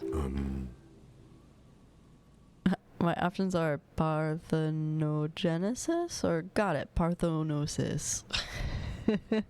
Got it, parthenosis. Parthenogenesis, meaning the females don't need males to reproduce. Oh, okay. Makes it easier for a species to survive in adverse conditions. We have that's pretty clever, or females reproducing without males, a travesty, a crime against passion and common sense, or this arouses no special feelings in me. That's pretty clever. Yes, the Insulindian Phasmid is a very clever insect. That's why it's so damn difficult to catch. But as a scientist, I'll try my best to remain dispassionate. Tell me more about these traps. Well, they may not look impressive, but Lena designed them quite cleverly. Lena, So okay. I'm sure they'll do the trick. How do they work? Simple. Attracted by the locusts, the Phasmid crawls down the funnel and, having eaten its fill, can get back out. Okay. At least, that's the intention. The net isn't a perfect solution, but we didn't want to use anything that might damage the specimen's delicate exoskeleton. Oh. Let me ask you about something else. She seemed pretty eager for you to return. And I'm eager to return to her, I assure you. But I can't leave before we finish with these traps. Okay. My wife understands that just as well as anyone. You look south, where Lena would be. Come on, Morale. We've been Come on, soaking out here Morale. for days. It's time to go back. And leave the traps? Absolutely not. I won't let Lena down. Yeah, Gary. Come on. She wants us back. I'm soaked up to my nuts over here. We'll both catch reed crabs if we don't dry out soon. You don't want to catch crabs. Won't let Lena down. Sounds like the cryptozoologist's wife shares a special connection to the Phasmid somehow. I didn't know the Phasmid was so important to Lena. Of course it's important to her. She's seen it. A verified sighting, on record. One of only 4 this century, and it's hers. I thought they said teenagers saw it. Really? She sighted the Phasmid? She didn't tell me that. Yes, that's how we first came to know one another, in fact. But that's her story to tell, not mine. Needless to say, you must ask her about the mysterious Phasmid. Oh, I simply must. Suffice to say, it's long been our dream to find proof of the Insulindian Phasmid together. I can't abandon course now. Huh. He sounds like he's gonna die. Maybe you could go back to the whirling, warm up, come back to check the traps later? No, no, no. Okay. The traps need to be monitored on a regular schedule. What would we do if the Phasmid were to starve while we were sipping tea at the hostel? There's food in the traps, but He's dead set on this. I could go for some trap setting. What if we check the traps for you? I didn't expect you to take such an interest in our work here, officer. Cryptozoology and detective work are very similar. Chaos is my method. I am its scion, or I'm all in with this cryptid shit. I'm hooked. I'm all in with this cryptid shit. Caught the bug, I see. It's easier to get caught up in the search than you'd imagine. I watched a YouTube video on the making of Discoelysium the other night. Oh, cool. It originated as a tabletop role-playing session, which led to a novel, which was a financial failure, then a game, which was very successful. That's interesting, and it makes sense that it was built originally as a tabletop game because you roll a lot of different checks in this. That's interesting. I might need to check that out after I'm done playing. What if I encounter it? That's highly unlikely, officer. But in the event you do, I'll spray you with a pheromone mixture I developed. Oh god, this is gonna smell disgusting. It's made of Muscat research chemicals. The pheromone should attract the insect to you, or at least prevent it from bolting inside you. It's quite potent. Will last you about a week. I have lay it on me thick, present your armpit, or I don't want this, thank you very much. Lay it on me, bruh. Wise choice. He douses you with an odd smelling spray and then gives you a satisfied nod. I hope you're not buying this. He dispenses it without letting you touch the canister, so it would be precious like holy water. It is precious. A single dose cost me 50 Holy fuck. to develop. Not that I expect you to understand self-financing one's own research. Get him. He looks at the lieutenant with disdain, then puts the spray back in his pocket. What do I do if there's a phasmid in one of the traps? Bring it to me at once. Just make sure the trap is closed tight. You got it, dude. He's not comfortable with the possibility that you'll claim the find, but he's lying about this even to himself. Where are these traps? There are 4 in total. One is to the south, on this little peninsula, by the boathouses there. It's very near. Another we set in Land's End. Okay. To the northeast. It's behind a small sand dune there. On your way to the old radio tower, after the church. Video was by that guy Glenn. He does a bunch of videos on the making of various games, primarily indie games. Oh, okay, cool. I'll have to check that out. If you wouldn't mind, if you post a link to it in the Discord, or at least just write down that guy's name, I will have a much easier time remembering that. The third is set near the canal, where you crossed, by a concrete slab. A big thicket of reeds going up the slope, and among them, he gestures to the trap in front of him. you should check at least one of those before returning to this one, since I just said it. This one's more of a technicality, but still, better safe and stupid than sorry. I'm ready, let's get to it. Which means you two can pack up and go back to the whirling. Yeah, do that. Whatever he thinks about this detour, it's clear that these men are exhausted and in need of assistance. I got you. We're catching a fucking cryptid, boys. Finally, someone's talking sense. Okay, Gary, shut up. Thank you for your help. Gary and I will start breaking down camp. If you have any more questions, now's the time to ask. We'll be gone once you get to it. Nah. If it's more cryptid-related business you want to discuss, you'll have time for that later too. But what if the information is vital? On the hunt. I'll get going. What do we got here? These soggy logs smell of ignition fuel. They still won't light up. Those heavy military blockades are riddled with bullet holes crumbling. Okay. Is that as far this way as we can go? Looks like it. Ooh, skirt. It's almost impossible to get a fire going near the ocean. That patch of reeds over there, it's a great place to hide something. Kind of out of the way, being so close to the water. What is this about? Nothing. Just a hunch. The hunch passes, leaving you there. Okay. By the old boy bobbing in the water. Time to go. Okay. Fuck. That was weird. Buoy bobs in the water. Number on it says 11. Doesn't appear that there's anything in the reeds. Okay. This is the trap he just set.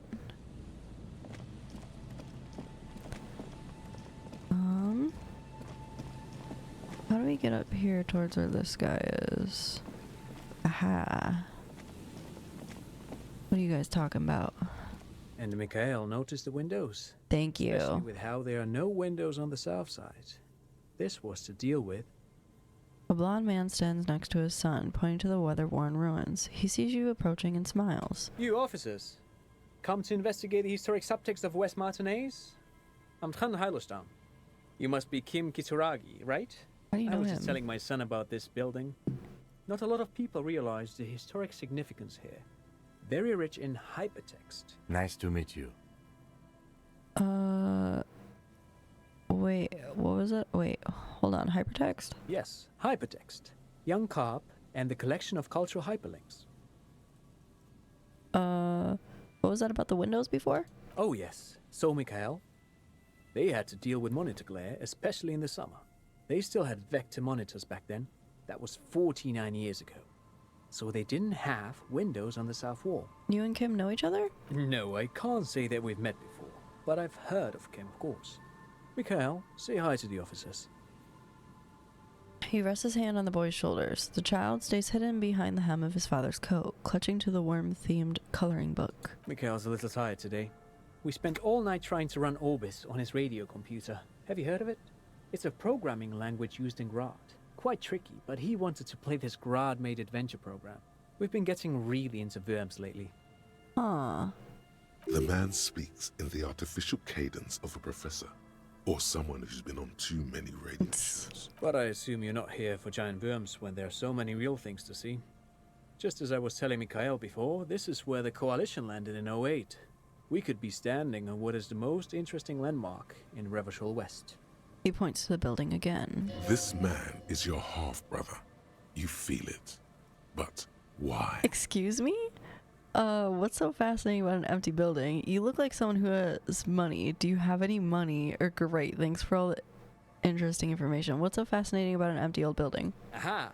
But it's not just any empty old building. He raises his hand to his eyes to shield himself from the freezing snow. All four of them turn to admire the mural before you. What not a lot of people know is this used to be the R&D department of Felt Electrical. And Felt, which now sells ink cartridges mostly, was once a top dog in the turn-of-the-century cybernetics boom. Okay. Hold on. What's R&D? Research and development. Look at the building looming over you. It looks old and weathered, with seagulls picking apart its stone and metal carcass. Bushy undergrowth has taken hold of the collapsed rooftop. Some kind of bird has set up a nest on a broken windowsill. I don't think I've ever heard of this Felt Electrical. That's not surprising. Only a vestigial ink cartridge and ferrotape manufacturer remains. He adjusts his suit jacket. They started out as a midway electronics outfit in Königstein 2 centuries ago. After an aggressive move to Revachol, Feld became a global player in the emerging personal electronics market of the pre-revolutionary era. Super. Still, Tricentennial was beating them in business machines. But Feld had an ace up their sleeve. Or should I say, they were developing an ace up their sleeve? I'm mixing my metaphors here. What was the ace? It was here in Martinez, possibly in this very building, that they developed prototypes for a tape computer. What is a tape computer? An elegant folding mechanism of rollers and ferrotape ribbons, portable enough to be a take-it-home solution. Revolutionizing business machines, possibly even bring them to the average consumer. Okay. Which is a feat of engineering even today's giants, Rehm, ICN and ZAM, haven't achieved yet. He grins, admiring the sentence he just produced. What happened? Indeed. What? The revolution! The boy wipes his nose on his sleeve. Unfortunately, their moonshot project never made it to the market. Feld's move to Revachol backfired. The revolutionary government liquefied their assets and expropriated those very advanced prototypes. Possibly from this very building, or one of the adjacent ruins. He pauses, pointing to the other building, then continues. All of this was built by Feld, even the boardwalk. Wild Pines built matinees proper as a resort for their middle management. Feld built this side of town for R&D. How did those tape computers work? Did they work like radio computers? Actually, no one knows. No one even knows what a computer made entirely of tape would look like. But word has it, they were very elegant, exquisite, alien-looking turn-of-the-century hardware. He raises his finger, remembering something. 10 years ago, Jesus. I did a little freelancing, I guess you could say. I was a special consultant for an exhibition at the Wompty Dumpty Dum Center in Wompty Dumpty Dum. It raised the same questions, and we had lengthy discussions with Paul Ockerman, who was head curator at the time. This was before the twins Keith and Guy Juice joined the team, trying to... Wait, did he just say Wompty Dumpty Dum Center? That's what I thought too. He did it. He said Wompty Dumpty Dum Center, like it's the most natural thing in the world. I know. What the hell is a Wompty Dumpty Dum Center? And who the hell are Keith and Guy Juiced? Okay, the Wompty Dumpty Dom Center, Paul Ackerman, Keith and Guy Juiced. What are you talking about? The Wompty Dumpty Dum Center for Contemporary Art. The exhibition itself drew on Lagerman's notion of memory, and so there were some parallels. That's why the head curator, Paul Ackerman, chose to... I have the option to say, you're making this up. Turn to Lieutenant Kim. Is he making this up? Or, come on, there's no place called the Wompty Dumpty Dom Center of Arts. We're gonna go with the second one. Actually, I think there is. No, it's too much. He's joking. Okay. In fact, I'm not. The Wompty Dumpty Dum Center is a place you can visit if you're ever in Vredefort and are ever in the market for an exhibition space / contemporary art research center. Clears his throat. But perhaps I should return to the tape computers. As I was saying, the device itself was very elegant, fragile even.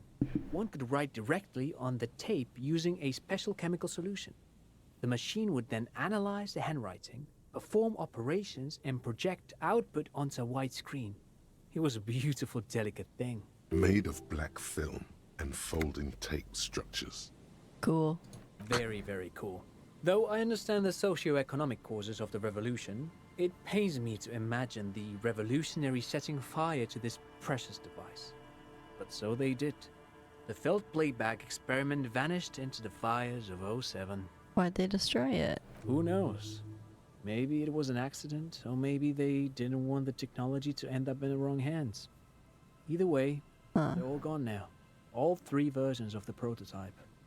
Nothing but debris and ashes remain inside that building. But of course, what else? Goodbye. So, thanks to you for having me and little Mikael here to pick your brain. A very interesting conversation indeed. You did most of the talking. Interesting. Guillaume Le Million. Hey, we finished one of our thoughts. What do we get? Bad news. Guillaume Le Million did not become a cop. In '38, he went on a tour to the Sinyao province in Safre, where he died of autoerotic asphyxiation. Oh, cool. His body was found hanging from a decorative dragon tree in his junior suite, amid drug paraphernalia, unwholesome objects, and the Sylvia Trainer single, Wonderland, skipping in the background. And yes, you can take this as a metaphor for Revachol in the 30s, and also as a warning. Okay. Well, from that wonderful thought we just had, we got +1 to our pain threshold because blood oxygen is boring, and all psyche learning caps are raised by 1. Well, that was a lot. We have a bunch of new ones we could learn. We have Fairweather T500. We have Wompty Dumpty Dom Center. It's a Wednesday evening and something heinously exciting is underway. People have gathered beneath the billowing roof of an oddly shaped trophy building, sipping wine and exchanging opinions. 29-year-old Wonder Twins Guy and Keith Juiced are the stars of the show, with their bomber jackets and white sneakers, head curators of this art exhibition. It's the Wompty Dumpty Dummiest event of the year, and all the cool kids have RSVP'd. Where are you if you're not there? Fuck it. Let's use that for one of our thoughts here. We're gonna internalize that thought.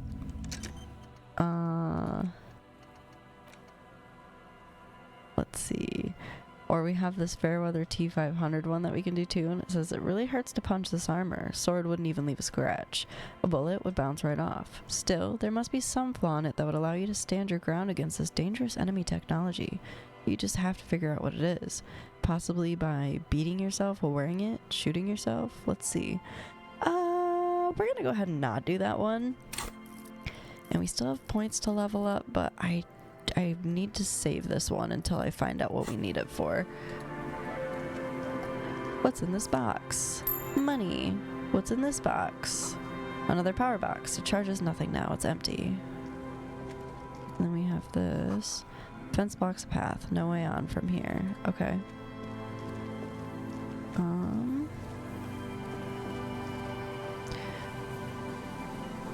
Bars cover these long, dusty windows.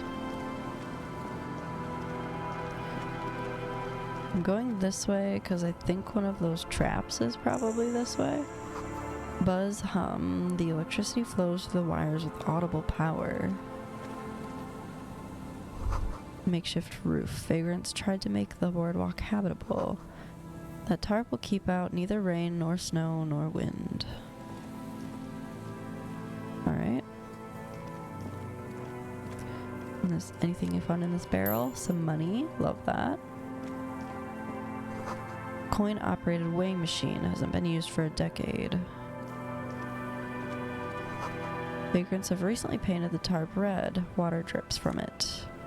Got some glasses in there. Cool, cool. Tight, tight, tight.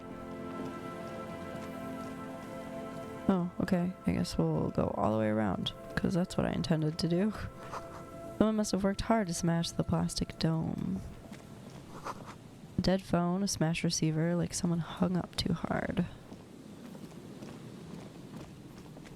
We'll go this way, because I think paths are going to be this way. A kick drum pulse, music coming from somewhere on the ice. You feel the shadow of a very large building fall on you.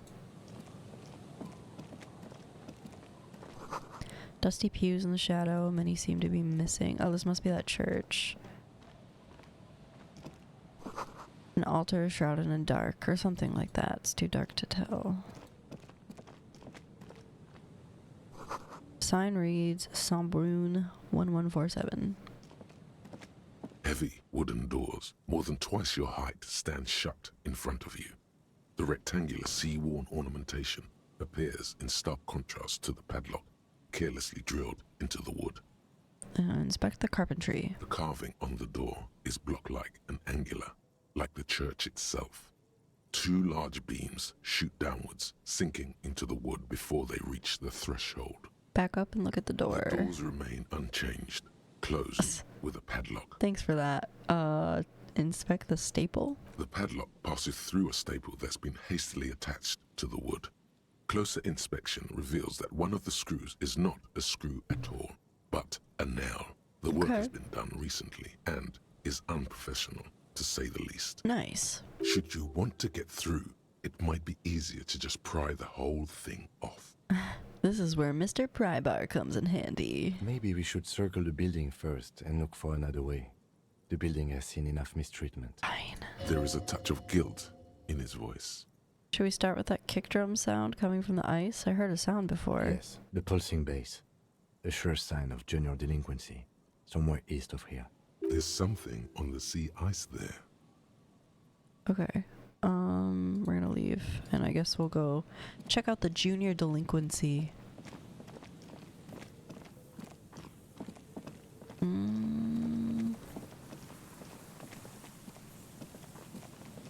Let's see.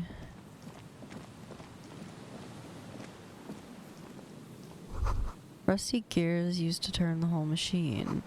The building before you housed the engine. Must have been a big one. Chain trails off from the ocean, who knows where. This barrel's been recently discarded. It still smells of fuel oil. Okay. We'll check in there in a second. I just, looking for shit. We got a white polo shirt and some change. Money gained, 14 real.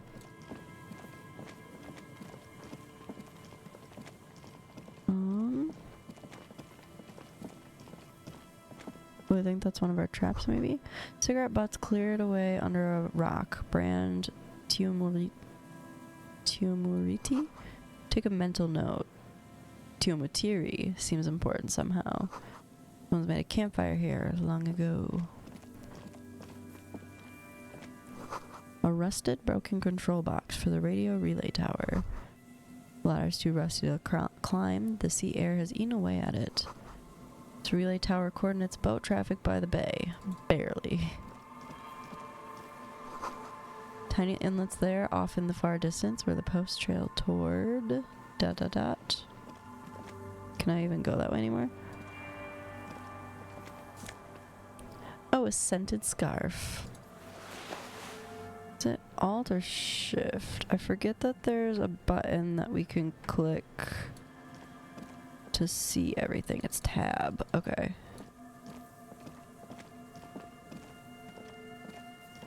At least a little bit better. Cam, get out of the way. You're not letting me run. There we go. This is the trap. Anything in there? There's a trap in the reeds at your feet. Looks like the same one you saw Morel set before. Same mesh, same wiring. Look around. The reeds shake sadly in the coastal breeze. Snow specks the stalks. Most of it melts quickly. The reeds seem to be waiting for something. The wind picks up here, near the cape's end, surrounding the narrow strip of land from 3 cardinal directions. It's cold for this time of year. Reach for the trap. Locusts are crawling around in the trap, confused but uneaten. You see no carnivorous reed phasmid gorging on them. Okay. Big surprise. Anyway, 1 down, 3 to go. Damn, I was hoping there would be in the first one. Or no need to grin, I'm not expecting to find anything. I'm helping some citizens and getting some fresh air. Or it'll be the next one, surely. No need to grin. I meant no offense. Just... Lieutenant doesn't know how to finish the sentence. He looks at you, putting the trap back on the ground. Alright, we're gonna leave. Okay. So, we found our first one. Boardwalk rises to your south. It casts a long shadow over you. Alright, we'll head back towards this and see if we can't get in. An old door, worn by elements, guards the depot. The wind has blown a sand dune in front of it. The door hasn't been opened in a long while. You see a handle. What is this thing anyway? It's military. A service depot of some sort. Used to service what? The washerwoman mentioned a depot up the coast. She said it was for moving ammo and cargo across the bay. This might be it. Okay, well we're not going to try and open it because we won't be able to try again. So we're going to walk away. Because the 3% chance is not great. Ooh. Why is this rock fancy? Okay. We're gonna walk around. Can we go around the back of the church? We can't.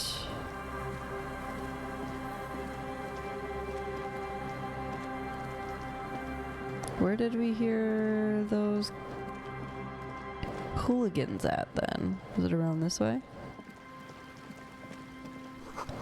Full of holes. Could this post hide treasure? Look inside. Alcohol. Nope. Just gonna leave it.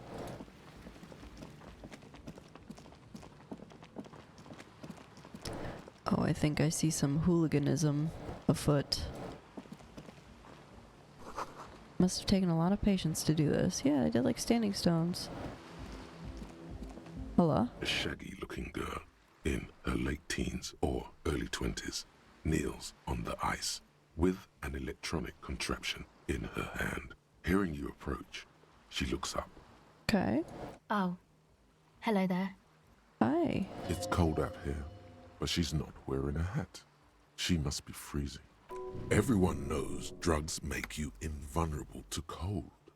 You bet this one likes to party. My options are, dear child, it's freezing, wear your hat. Or, so you want to party? Or, I have some questions for you. Where's your hat? Huh? She looks up at you, distracted. Maybe she didn't hear you. A little louder. I said you should have a hat on. So should you. I do have a hat on. I should and do point to your hat. Oh, I didn't notice that. It's nice. You should wear one too if you plan on staying outside in this weather. Or now that that's cleared up, I have some questions for you. You should put one on. Yeah, well... She tries Look, to... man, oh. fuck the hat. Okay. What did she just say? That's not how a civilian is supposed to address an officer of the law. Is that kind of language really necessary? I'm sorry I said fuck the hat. I was concentrating on something else. Sure. My whole family swears and it rubbed off on me. There's a pained expression on her face. She'll answer your questions now. What's your name? Estelle. Estelle. Her hair is dyed blonde, with dark roots showing. There's a coarseness to her features, some masculinity below that timidness. Estelle who? I'm not a young suitor. This is official police business. Okay, it's Burger. Okay. A very common name. Okay. You have little reason to doubt that's her real name. But she's not all that surprised by this cop show questioning, is she? What's that device you have there? This is a portable recording device. It's for field recording.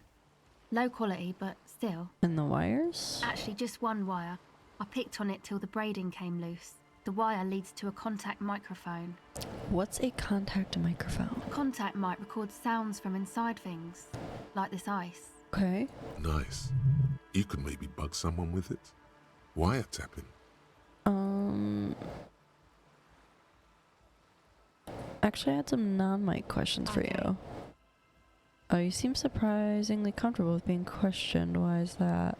Or what are you doing out here in the cold? What are you doing in the cold? Recording, I guess. And what is it you're recording exactly?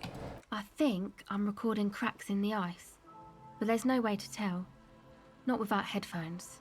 I think I just recorded your footsteps too. Not sure how that will sound. And what are these recordings for? The cracks, the footsteps? The musicians in the Palaceum used them for making music.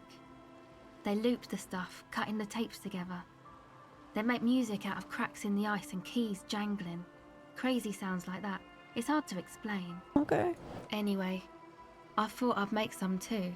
It's supposed to be, like, a music place anyway. She shrugs her shoulders and looks around. I don't really know what I'm doing. They use synthesizers too. I don't have a synthesizer. She looks at the recording device, the thing she thought would fill her hours with joy and escape. It's turning out to be an empty fantasy. She feels childish, very useless all of a sudden. Okay. Take this, you're cold. The lieutenant begins to take off his jacket. No, man, fuck that, I'm cool. I'm sorry I said that. I'm sorry about the fuck. Oh, girl, I don't fucking care. It's okay. The lieutenant backs up. He throws you a glance. Now, this is where a hat would come in handy. Give her your hat. You need this more than I do. Fuck, I know this is my... Can I give her one that's in my inventory? Fuck, this is a good hat. God damn it. Thanks. You're welcome. You said it's supposed to be a music place. What is it? That? The boys think it could be a place, like the Palaceum or something. Stupid. It's really not going to be a Palaceum, that's for sure. The boys? Yeah. Andre and the guys, they're inside, in the tent. Okay. And why is that? And why are you freezing out here while the boys are inside? They got too much stuff crammed in there. No room. Like what? Music stuff, mostly. Like this tape recorder, but bigger. And there's piles of it. Why not leave some of it outside so you don't have to freeze? That stuff is more expensive than I am. More expensive than any of us, really. Doesn't matter. I can take the cold. Okay.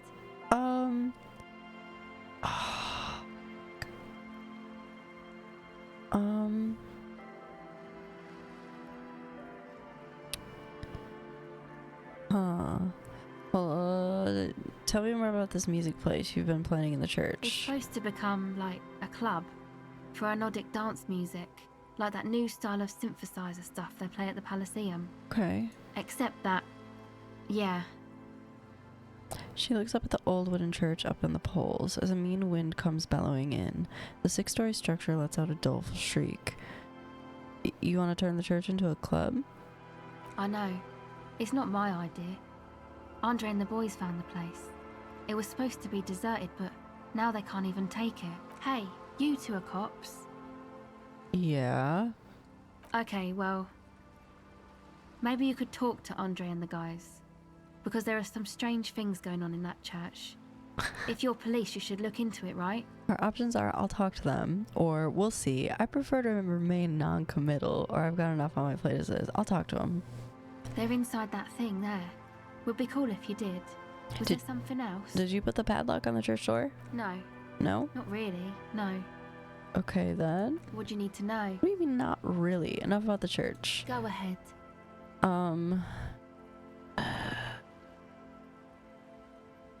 That's it for now. Okay. Let me look at the empathy thing, see if I can't make that go up. Do I have anything taking it down? No. I gave her my good hat because that's the one I was wearing. I don't know why I wouldn't let me give her one of the ones that was in my fucking inventory that I didn't want. Just the kind of guy I am, giving people the hats off my fucking head. Wear this one again. Alright, I'll try this again. Hello again. The device is cool to the touch. Alright, fine. Angular Omicron logo adorns the yellow plastic cover. Underneath you see a reel of tape. Alright, well we can try that again later if we want to. What is? Painted with pastels. Someone's trying to bring cheer into the world. Trash from some unending party. Pole screwed in the ice to keep the tent erect. And more tribalistic markings. The post is covered in little humanoids. Fun. Oh damn. A pane of Eternite has been planted into the snow. 2 poles are holding it up. Barely holding it up. It could fall over any minute. What is A this? stronger gust of wind might be enough. It's probably to protect the tent from the wind. It looks like a makeshift bridge. Oh. Could be convenient. Push it over. The pane falls into the icy snow with a soft thunk. Okay. Cool. Money. I love me some money. I'm gonna go in the tent in a second. I just wanted to... I don't know why I need to look at all these poles, but I'm gonna do it. Oh. Fuck yeah, someone's putting money in all these. Oh, that one's booze. We don't want that.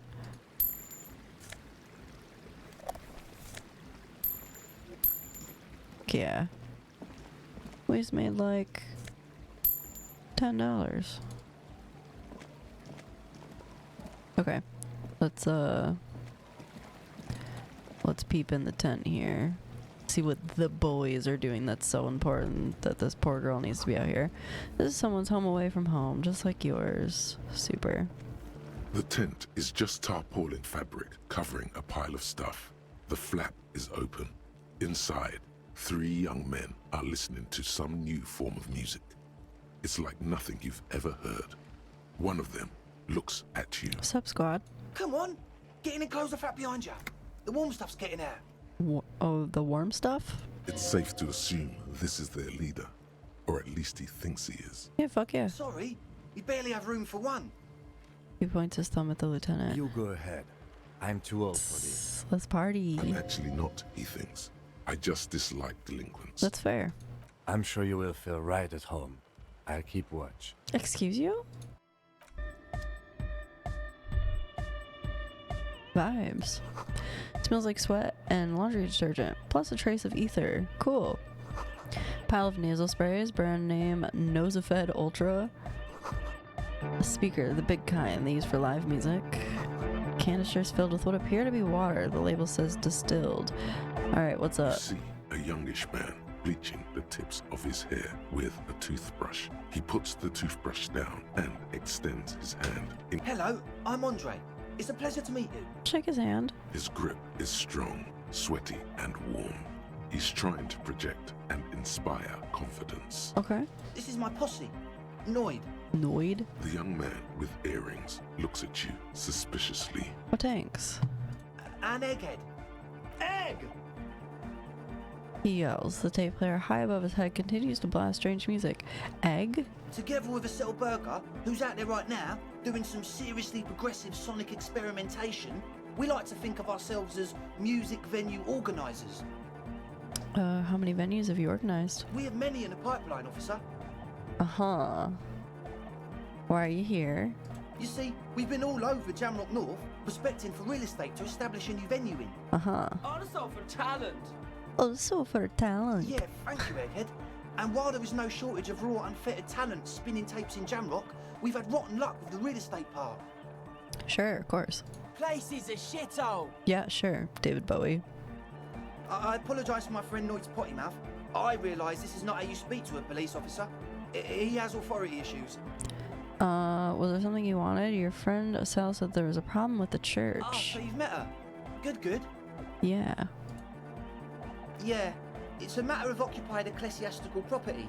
I bet you've noticed the derelict hive of narcomania on the coast. What you talking about? I'm talking about the church. And I'm not exaggerating. Even a place of spiritual refuge can become a magnet for all sorts of dopeheads and burnouts if left unattended. Mm-hmm. Dopeheads! Thank you once again for your contribution to this conversation, Egghead. Burnouts. He angrily spits on a screw, then starts cleaning it. Well, I'm sad to say, that's exactly what happened. Sad because we were just about to put matinees on the map with one of the maddest dance clubs in Jamrock. Nah, strike that. In Revachol. Okay. Strike that! The word! Okay, thanks, Egghead. And sadder yet, because the dopeheads and burnouts hold up in there were the worst kind. Uh-huh. He leans back a little, watching you with a steady, serious gaze, letting you imagine just how bad those dopeheads and burnouts really are. For sure am. Good. This calls for an opinion. You're an expert in those. We have what kind, or I won't stand for narcomaniacs of any kind. No narcomaniacs on my watch. Shake your head gravely. We could shave our head too. Might put a little pep in our step. What kind? The spooky kind. What do you mean by spooky? I was hoping you would be the judge of that, officer. All I can say is, their spookiness is the kind that keeps us from restoring this church into a community centre and a place of spiritual refuge. Uh-huh. Also, they don't eat or clean the building. Shit's gonna collapse. Okay. People just want to spin tapes without them spooking it up. Place has bad signs. No one can dance like that. Thank you once again, Egghead. Thank you, Egghead. Yeah, what he said. So you're gonna look into it, right? It should be a police matter. Getting them out. Whatever spooky stuff they're doing, I'm sure it's not what the Ecclesiastes meant their property for. I'll look into it. Tell me more. All right, man. He claps his hands enthusiastically. Andre's obviously very happy you took him seriously. Who exactly? The boys exchanged giddy looks. You mentioned some ecclesiastes on the church. Who are these? Oh yeah, that's a meteor and name for the founding party. Thought it'd be cool to use it. And what is the founding party? Come to think of it, I've never really looked them up, you know. I can't give you a precise definition, but they're a very powerful religious organisation. And they have roots in ancient mass society. And they're the custodians of the Pericanassian church.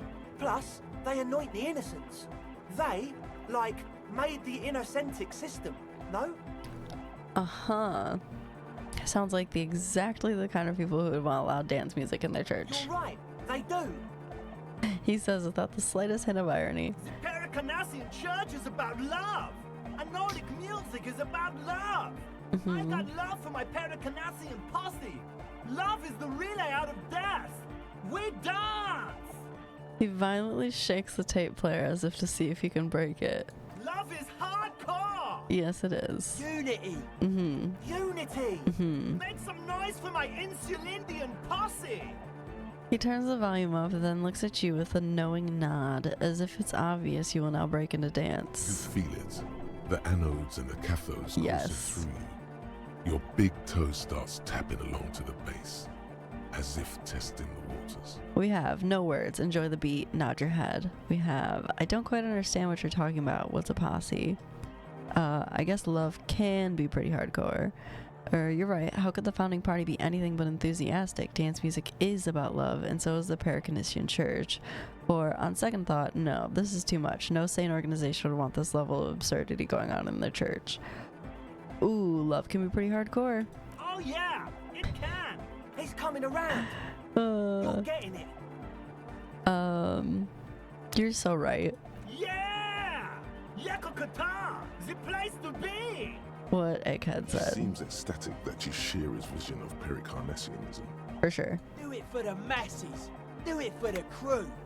His friend forms a fist with a screwdriver still in hand, approvingly I so. didn't want to say it, but it was pretty lame of you to imply otherwise. Anyway, you got more questions? The one with the large head is still looking at you, nodding his head, waiting for your body to start moving. Did you put the padlock on the door? Yes. I asked Noid to install a measure against more drifters wandering in. It's a temporary fix, just something to contain the situation. Okay. I had to do it in an hurry. Not my best work, but it should hold for a while. Wait, you locked people in there? How long have they been locked in there? Not long. Like a week, maybe? Dude. How can you be sure they haven't starved to death? I'm super sure they're alive. I mean, come on. Oh my god. 90%, maybe 85% sure they're still alive. 85% is not good enough when you're dealing with another person's physical well-being. Okay, I'm sorry. I'm sorry too. I guess it wasn't very hardcore of us to just lock them in like Give me the fucking key. Of course. Noid, alright. Reaction speed. Okay. You sense the trajectory of the little piece of metal and plastic. The object makes a small ringing sound as it approaches. Just the tiniest chime to your left. Catch it. Ka-ching! The key Hell hits your yeah. palm. The speed freaks nod to you approvingly. Bask in the glory. The young man with ribcage-shaped suspenders looks at you, standing there, with a goofy grin on your face. The word august, used as an adjective, that's how cool it feels to be old and cool in the eyes of the young. Let's face it, you're near death, yet bathed in the golden rays of stately grandeur, like a late summer's day, like a daddy-o. Oh, we're a daddy-o. Like a tequila sunset. No, none of this tequila sunset business. It's got me to death's door. There has to be more in this world. That one. Are you sure? It's probably too late to be a tequila sunrise now. Other questions? Sure, man. Tell us what you want to know. No, Let's do it. that's it. Goodbye. As always, we'll be right here, waiting patiently. If there's 8 dead people in this fucking church. Hello? You're at home, stupid cop. Not with the art crowd. You hate them. Everyone hates them. Oh shit. I didn't mean to cut that off. It usually has the thing pop up, but it says you're a home stupid cop, not with the art crowd. You hate them. Everyone hates them. Even they hate themselves. It's nauseating. An industry built on sprezzatura and sparkling wine. And let's be honest, tax evasion schemes.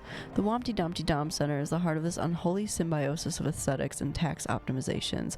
And now that you've internalized it, you can have a piece too. Ooh. So the bonuses from this one are encyclopedia. Passives give plus 10 XP and plus 2 real. And we have -2 to suggestion because we're a pretentious wanker. We're gonna forget this one. Yeah, that's fine. And we're gonna pick up this... no, we're gonna wait. That's funny as fuck though. Okay. I swear to God, if everyone in this church is dead, we're gonna have a problem, gentlemen. I didn't realize there's people locked in there. Oh, Jesus. Heavy wooden doors. Open the padlock with a key. Easily. Let's go. A great whoosh of air rushes into the dark innards of the church, as though rushing to fill a great vacuum in the heart of the city.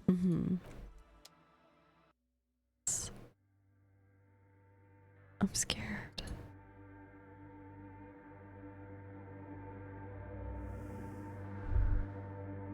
Oh, it's a statue. I thought that was a body like tied to this post. Oh, Jesus Christ. Strange stillness fills you as you look around. You should walk here, not run. Runs immediately. Oh, more of the forked lightning patter you saw outside. Bark beetles? No, it looks intentional. Some long forgotten style. This grotesque wooden figure looks half finished. Feels like it's trying to become one with the church. Blackboard is filled with complex equations. They look recent. Something to do with radio frequencies?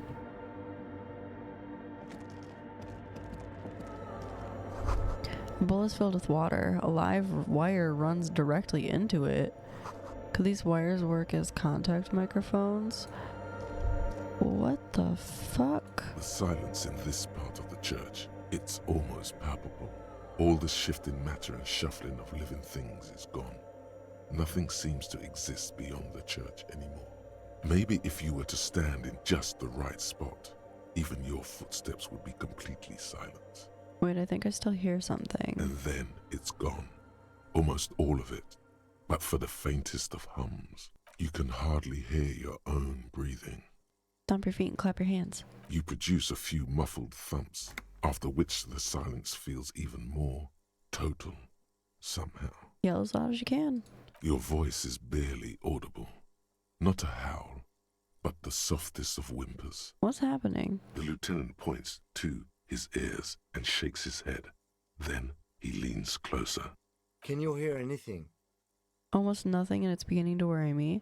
Not really, but it's extraordinary. I've never experienced anything like this. Probably that one. I wonder why the church was built with such strange acoustics. His detached tone conceals how uncomfortable he is. Maybe the church was designed this way to prevent boisterous activity, singing and dancing on its premises. Maybe they wanted to discourage singing and dancing. Could be. Look up in the bell tower. The orderly rows of ceiling panels become barely visible, then disappear completely in the darkness of the tower overhead. We're gonna look up into the tower. Hey.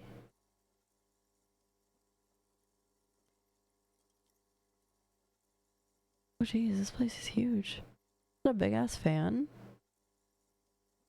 It's like there's something moving up there. A shadow has emerged from the tower and it's making its way toward you through all the other shadows. All the shadow's movements. It's not a shadow anymore, becoming more substantial as it gets closer. The shape of an animal descends. Bird? Bat? Officer, is there something up there? The lieutenant follows your gaze, attempting to see whatever it is that you're seeing. Oh no. You've lost sight of it. Where did it go? On the ceiling? Yes. The darkness makes the ceiling feel infinitely far away. Alright, we're gonna blink, I guess. Uh-oh. What the fuck? You see something hanging from the rafters, looking straight at you with dark eyes. Maybe it's possible to talk to it. Hello? The shadow is a man made of the same stuff as the carpentry of the building. He is studying you intently. Who's there? The man leans forward a little, fixing you with a steady, unreadable gaze, then speaks. The fuck? Habitual alcohol use has made you into a scared little pussy, Holmes. But don't worry, everything's gonna be alright. You come to the right place. What are you doing? I'm here to receive the mother's love. You can too, Holmes.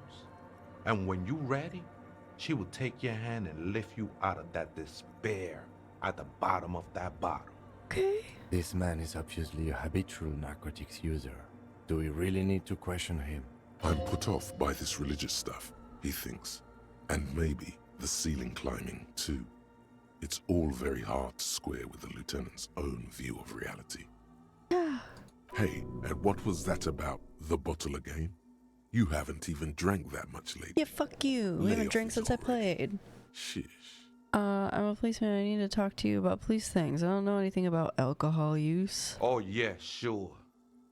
You don't know anything about alcohol use. You got it all under control, Wade. I could smell the control all the way over here. I'm doing just fine, thank you. Or okay, fine, I'm struggling, but you don't need to lecture me. I know what I need to do. Or you don't know me. You don't know what it's like. There's something white pursuing me, white and very sad. Or this conversation is making me uncomfortable. Let's talk about something else. what is number 3 about? I know what I need to do. You don't need to lecture me. Not all of it. I was like you once. You don't know all the havoc Albino is wrecking on your mind and your spirit. Necesita parar, homie. Okay. You know, actually, since we're here, you may want to pay attention to what the ceiling climber is saying. We have, for some reason, I feel like you have a point there. 2, who do you think you are? Some crazy guy under the roof? What is this shit? 3, you know, alcohol is central to my identity. If I wouldn't drink, I wouldn't be me. 4, this is stupid. I don't even know what this is. 5, that's all well and good, but we need to talk about unlicensed occupation of ecclesiastic property. Who do you think you are? Some crazy guy under the roof? It doesn't matter who I am, Way. I'm just bringing you the message of the mother's love.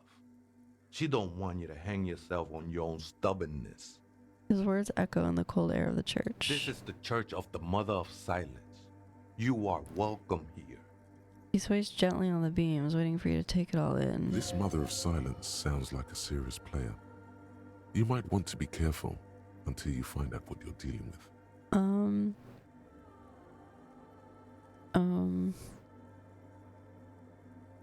Some ravers want to turn this place into a nightclub. The ones in the tent outside, right?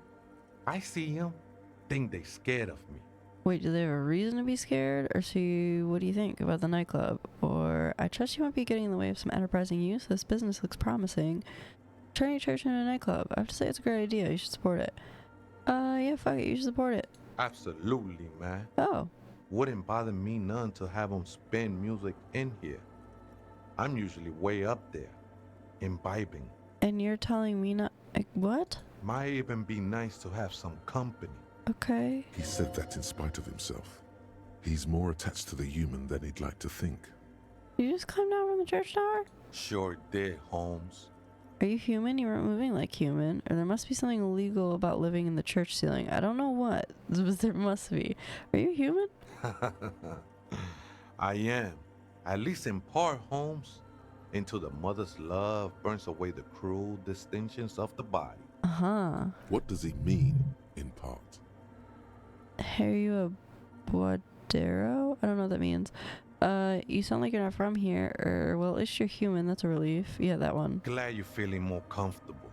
First-timers are always nervous. I got other The questions. sinewy figure lingers on the wooden beams, blending into the shadows. Do you know where the other spooker is? Point at the strange machines around you. Other spooker? Oh, esa viejita es muy estudiosa. Don't know, Holmes. So, wait, there is another person living in the church, and it's Viejita? Right, thanks. I'll see if I can find her some other way. I guess I'll find her some other way. You just have to wait until she comes back, or... Or what? Or search through her radio computer. Yeah, okay, then thanks. Cool, thank you, Ceiling Man, for totally not being a creep or anything. Ooh, we got a scarf. A figure drawn in frost on the window depicting a deer. Frost has drawn flowers on the glass, obscuring the view. Cracked pane of glass, colorful.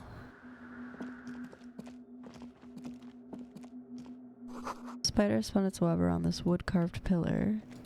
Ooh, we got some shoes and some money. Hell yeah. +1 to empathy for those. And some money. Let's see what we're rocking. We just picked up a bunch of shit.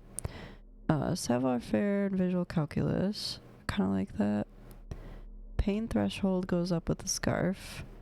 Necktie gives us some drama. +2 to encyclopedia, but -1 to perception for the glasses.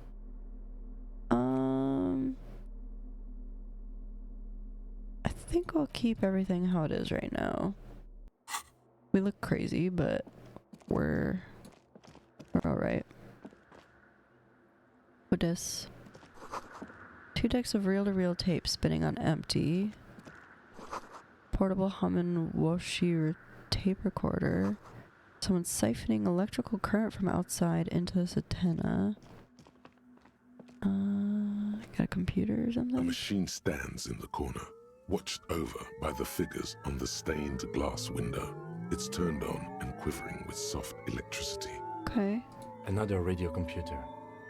And this time it's already turned on. He seems cautious around the machine. These machines sometimes harbor traps, he thinks. Alarm systems and the like.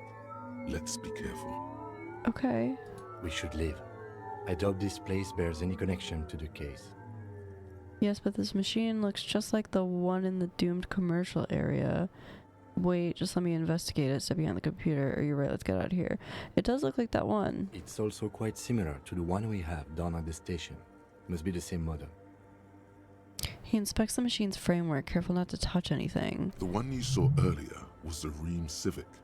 This is the Ream Prefect, a model number RC7024, equipped with a Fell mainframe and a Ream-compatible interim printer. He said that they're trapped sometimes? I have some health left, but I'm scared. Fuck it, we full send. You see fluorescent play and print buttons on the keyboard. A hatch connected to the central compartment is wide open. The lieutenant says nothing. You see the machine's glowing frame reflected back from his diamond-shaped glasses. You're free to proceed. I'm gonna look inside the compartment first. Behind the hatch sits a cube-like crisscross of filaments, smoldering in the dark like fireflies. Silver tape on the side says, in black marker, log, February to March. Hold up.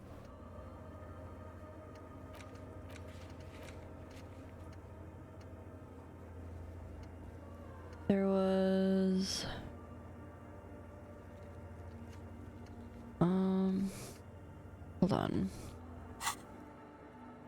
Oh shit, wrong button. Another filament memory. Press play to talk with the repeater. Do I still have that one? I do. Production schedule. We needed like a password or something. The machine's keyboard is... The speaker comes to life. Static seeps through the machine's planar magnetic driver. An old lady greets you. Her voice sounds 100 years old. That's rude. Good afternoon. First case accident on Saint-Brune. This is the East Insulindian Repeater Station 1. Please repeat. Is this the personal log? It's the same old woman you spoke with That's through what I the thought. radio computer in the doomed commercial area. I looked inside the core, but the tape on the filament just read log, February, March. Good. Please repeat the password. I don't have a password. Let's look around. There's no use trying to guess the answer. I don't know the password. Received. I will register this login attempt. First case accident. Is there anything else I can do for you today? Okay. Goodbye. The machine's keyboard is still... Okay. Okay. Let's look in here, I guess. Because we didn't have a password for the other one either. Faience. The young mother of humanism stands above you. A crack runs across her body. She is impossibly tall, oval-faced and sad. A dark and radiant majesty. Okay.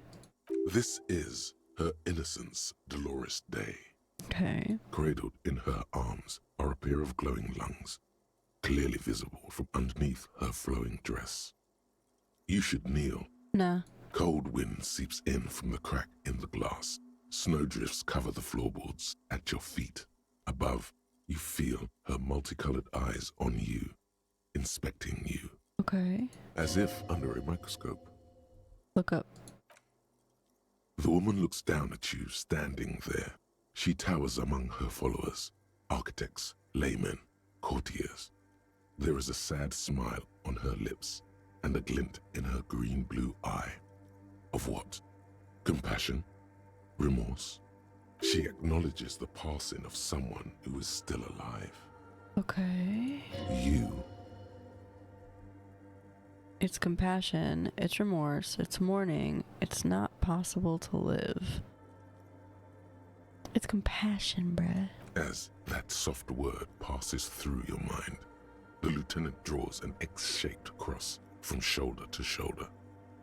Are only options to do the same? Okay. Your fingertips touch your chest 4 times as you stand in the apricot-colored light of the window. Above you, the woman still smiles, her distant smile, sundered by the crack in the glass. We'll try this encyclopedia one. It's a mystery. We failed the encyclopedia one. With self-pity and regret. For some reason, unknown to your mind, looking at her delicate eyes makes you feel like you're ready for drowning. Cool. All you know is, this is the young mother of humanity, and that you should go. Do something else.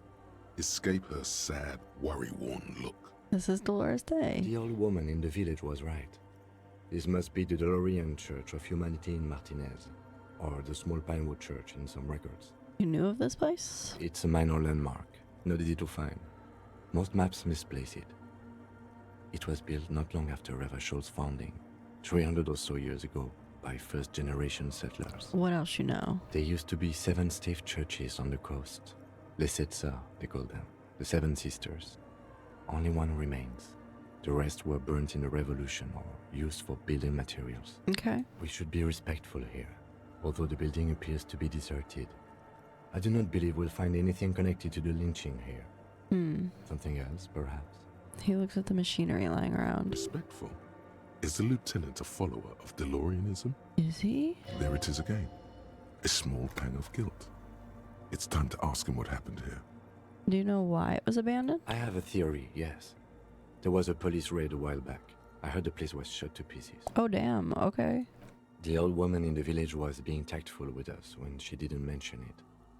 She has more respect for the RCM than many around here. Who conducted this raid? Well, your station was involved, I hear. Of course it was. Although I can be sure. You're not sure? 3 precincts were involved in the raid, and people say Precinct 41 was one of them. I don't remember being here. I am pretty sure it was a clandestine operation. I don't know anything more about it, why it was conducted, or who participated. I try not to pry into extra-district matters. If I was here, I should find out what I was doing. Good luck. You will not get information on a confidential operation from your station secretary just by calling. If you really don't remember, it might be better to keep this one forgotten. Okay. It happened a while ago. It's unimportant to our business in Martinez now. I'm gonna turn away and maybe see if I can do this visual calculus thing in a second, because I think I might be able to up this, perhaps.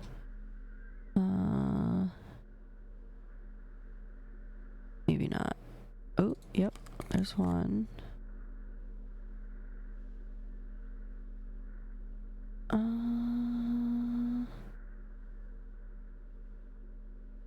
Okay, let's give it a shot. The mother of humanism stands above it. A jigsaw of broken shards falls into place in front of you. A ghostly reconstruction of the stained glass window. Before it was shattered, there was an older woman beneath the younger one. And a text. A light motif below them both.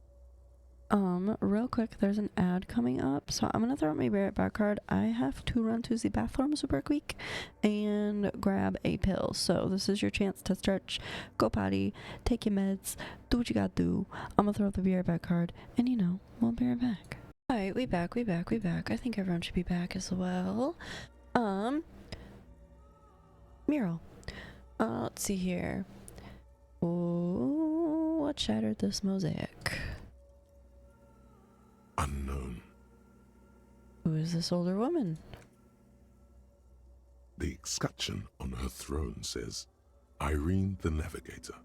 She is depicted as an older woman wearing thick-rimmed eyeglasses, holding a golden rights apfel in one hand and a scepter in the other. This is the queen her innocence day advised. Above, she herself is whole. Right. Small figures of wise men, common men, worshippers walk up the stairs to stand at her feet. Secret servicemen, 30 years, stand in a row guarding her. It must have taken years to produce this work in all its dizzying detail. What that motto say, though?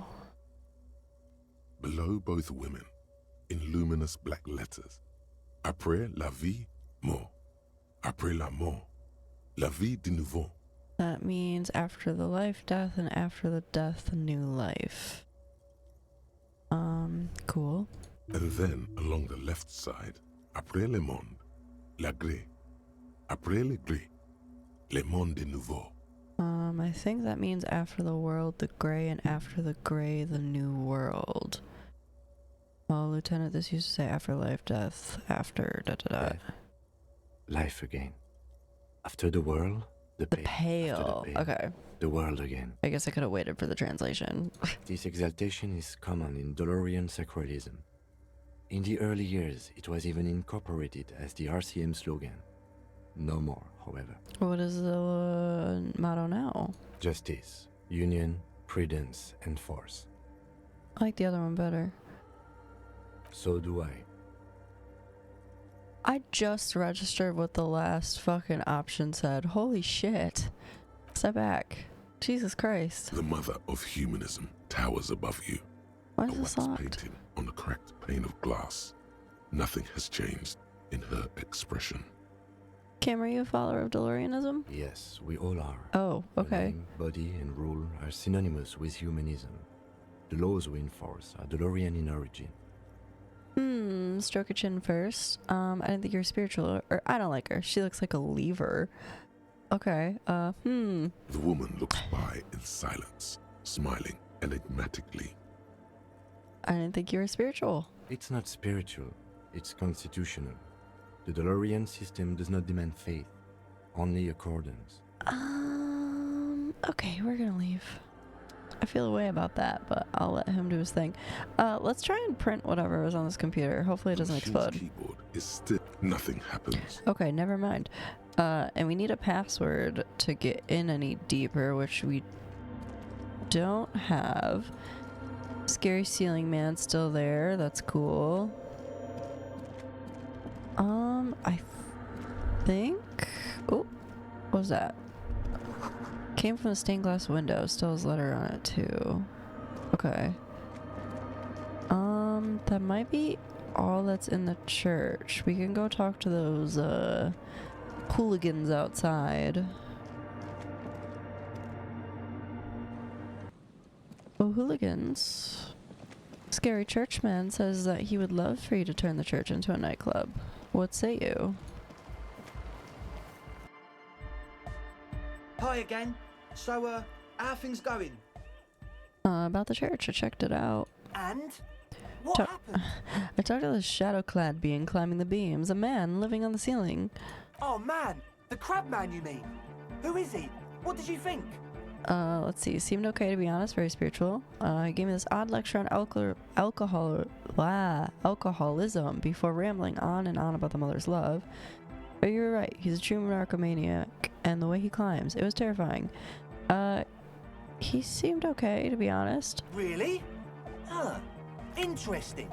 What's he doing in the church? Yeah, just preaching and praying from the looks of it. He clearly enjoys the physical activity. Guy climbs like a freak. There's something sinister going on under the building's roof. I think he's getting high or something. He climbs like a freak, man. No matter. Is he gonna be a problem? Yeah, Noid is right. Let's get back to the point. What are we gonna do about him? These guys will never catch him. You will never catch him. There's nothing to do. Yeah, well, of course he's a problem. He's a crab man, or he keeps himself physically active, thinks spiritual thoughts, and doesn't drink. Who am I to evict such a person? As far as I can tell, he's not going to leave. He'll climb up around there, and you guys will never catch him. Or actually, he told me he wouldn't mind in the nightclub at all. He did say he wouldn't mind, so... I don't know, man. Doesn't it feel like a major hindrance to you? A spooky guy climbing around when all the guests are trying to have nice, friendly hyper time? Don't worry, I don't think he really gives a damn about you or anyone else. I guess it's not a massive problem, now that I think of it. Yeah, not really. Everyone is welcome to dance till the morning light! Yeah! Yeah, listen to Egghead. He knows what's up. Maybe. I guess we'll figure something out. Okay, but what about the other spooker? The one in Grandma's clothes? Did you see her?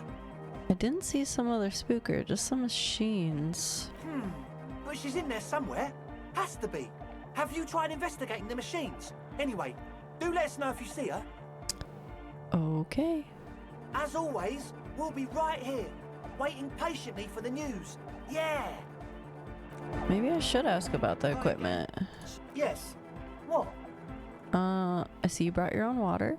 Yeah. Good to have, bitch to carry. When I first scouted the place, I did some reconnaissance. I'm not sure the church even has running water. And it's distilled too. Oh, He doesn't know what to say. it's the one they sell at the fuel station. Yeah. It's Okay. like he's lying to you, my liege. But he's slippery enough that there's nothing for you to grab hold of. Huh. I hate to tell you, but it fucking stinks in here, bro. It does, doesn't it? Told you we have a smell problem. He picks up a piece of telephone cord and inspects it. I also smell ether. Why? Ether? I don't smell ether. Do you, Noid? Of course you don't. No. It's mixed with a peculiar chemical scent like laundry detergent. He sniffs the air, then shrugs. A shrug is good enough for us. Why say it when you can shrug it? What's up with all the Nosafed? The what now? He leans in to hear you better. Point at the bottles of nasal spray in the corner. The Nosafed Ultra. You have a lot lying around. Or the whatever. I want to know about another thing. I'll point at it. Oh, the old Ultra. He's like an actor, looking to the souffleur for his line. I have a major sinus infection. Stuffy nose. We all do. It's all blasted up. Winter. Can't even breathe. Okay, you sound fine to me. Yes, that's all Nosafed's doing. Without the Nosafed. Nosa, I'd be drowning in shit right now. Nosafed is the shit. Cool. Next thing. Yes. What? Oh, never mind. Nods enthusiastically. Oof. No doubt, a little relieved. Okay, logic. Alright, let's see what we got here. Do we have anything taking our logic down? It doesn't look like it. This adds logic for some reason. That takes it away.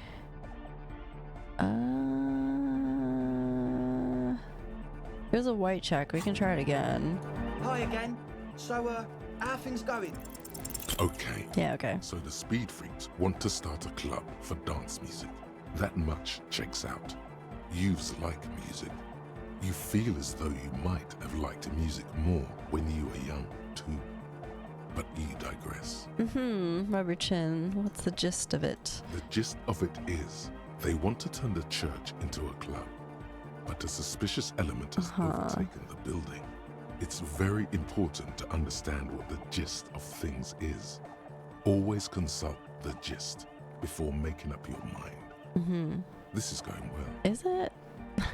Plus, and it has to be considered, you can't invent the future of dance music in this smelly old tent. Imagine if you had the church. That settles it. Analysis complete. Their story checks out. As always, we'll be right here. Wait. Yeah. Okay, let's take a look in our journal. We have help the rave, start a nightclub. We still gotta find this lady. Take the stuffed bird to Gart. Oh man, we still have so much shit. This we could probably call back on soon. So I gotta find the lady driver. We found her badge. I don't know why it's... Did I not? I know I grabbed it. There's no way I didn't fucking grab it. A police badge on which you see the photo of a man. I just had to interact with it. Some seaweed is stuck to the back. I found my badge. At least something good came out of all this. The lieutenant glances at the badge in your hand. We'll study it. Encased between two durable plastic sheets is a bluish card with lines of information and a watermark in the shape of the street grid of Revachol West. You see a photo, a name, a rank, a document number, the date of issue, and in the lower right corner, your precinct. Look at the photo. The man keeps winking at you with his green-gray eyes. Okay. The photo is old, no doubt about that, but the badge is new. You used an old photo for a new badge. How old? 8, maybe 10 years. The guy in the picture is rather good looking. He's got a nice haircut and is distinctly lacking in massive sideburns. Yeah, we could go back to that probably. What do you think? His face is already contorted by the expression. although it looks less grotesque on him than it does on you now. Cool. It looks better on him because he isn't in as much pain while producing it as you are now. Although there's already a hint of that pain, certainly. Sure. Don't be fooled. The bad times have already begun. Thanks for that. Wake up the past and tell it to stay away. The bad times are here to stay. The badge in your hand shines as you rotate it, catching light. You see lines of information on it, and a shining watermark. Name, Harrier Dubois. Harrier? That's long for Harry. So you are Harry. Evrard was half right. Probably not a lot of people know your full name. Whoever told him you're Harry Dubois didn't. Okay. Strange, it doesn't say Raphael Ambrosius Cousteau. What kind of a name is Harrier? But I don't want to be Harrier. Don't accept it. Or Harrier Dubois it is then. Yeah, we're gonna accept it. It's the truth. Pleased to make your acquaintance, Harrier Dubois. Thank you so much, Kim Kitsugari. He's not going to call you Harrier. He'll keep calling you officer when he's angry with you, and detective when he's not. Oh, okay. The badge in your hands shines as you rotate it, catching light. You see lines of information. Our rank. Lieutenant W. Freighter. The fuck is that? The lieutenant is a rank above sergeant and below captain. Ah. It's the highest rank in the RCM that still does field work. Oh. I am a lieutenant. And W. Freighter, The whatever title the fuck. of Freighter is added to your rank when you decline a promotion to a higher rank. In your case, captain. You have declined twice, thus you're W. Freighter. Declined? There are many reasons one would do this. The rank above you in your precinct's décomptage might be taken, or sometimes promoted officers do not want to replace their superiors out of respect. And sometimes they just prefer the type of police work available to their current rank. In your case, lieutenant. Heavy-duty case-solving machine. What's a décomptage? Décomptage is the hierarchical system employed by the Revachol Citizens Militia. It means counting down to twos. Okay. The lowest rank is junior officer, usually teenagers. Teenagers? Then there are the patrol officers, then sergeants, lieutenants, then a captain. That's basically it, except for a few kinks. What kinks? Kinks like satellite officers and the additionally a freighter rank I already explained. Okay. The long and short of it is, you're his superior. Did you hear that, Kim? Let's see. So you've been putting up with me because we're of the same rank, or so you've been putting up with me, or all my bullshit because I'm your superior, wow. Words are hard. Thanks for explaining this. My pleasure. I thought my rank was drunk. Turn back to the document. Such a small yet precious thing. Expensive paper caught between thick plastic, like a fly in amber. It reads. What is the serial number here? That's just the serial number. Oh, okay. Jamrock, Precinct 41, with some numbers thrown in there for good measure. Date of issue? 4 months ago. I'm guessing that's when you were promoted to the rank of Lieutenant W. Freighter. Okay. A new badge usually comes with a new rank. You seem to have been doing well then. Yeah, up until, like, the events directly before this game. You're pretty sure you weren't doing well. Yeah. But better? Probably yes. Probably yes. A lot can happen in 4 months. Especially in winter. The winters are never easy on you. Of that you are sure. Precinct 41, we already know about that, but we'll... Yes, it's the designation of your precinct. 41. Like mine says 57. The 57th is mostly industrial harbor. A lot of asphalt. The 41st is... What? It's a tough station to work in. You have all of Jamrock to cover. That district should have 3 precincts, but money is what it is. It's no wonder you are like you are, he thinks. But then again, it's a legendary district, and a hell of a station too. It must be an honor and a curse to work with people like Price, McCoy, Berdiaeva. Is it an honor to work with you? Don't ask him, ask yourself. Probably not. The badge in your hand. You're gonna put that away. Okay, cool. So that should have marked that off the list then, yeah? Looks like it. We can look in this church one more time for whoever this lady is. And then we do have a couple other things that I know we can for sure do. We gotta find the rest of these traps too on our way back. I did want to peek up here real quick just in case. I love the name Harrier so much. It's a name. It's better. I kind of was impartial to like whatever the fuck the one was. Francois Dubois, the fucking, no, that's our last name. Whatever the crazy one was. Raphael Cousteau, some shit. I liked that one, but hey, Harrier it is. We'll take it. I don't know where else I would look for this woman. We don't have the password to that computer. This might be something we need to come back for. Unless this creepy rafter man. There's coffee in the back. Oh, wait. I meant the mother's love. cool. You know there's some speed freaks around here who call you the crab man? Un cangrejo? Never thought of myself as a crab. More like a flame flickering among the raptors and beams. Uh-huh.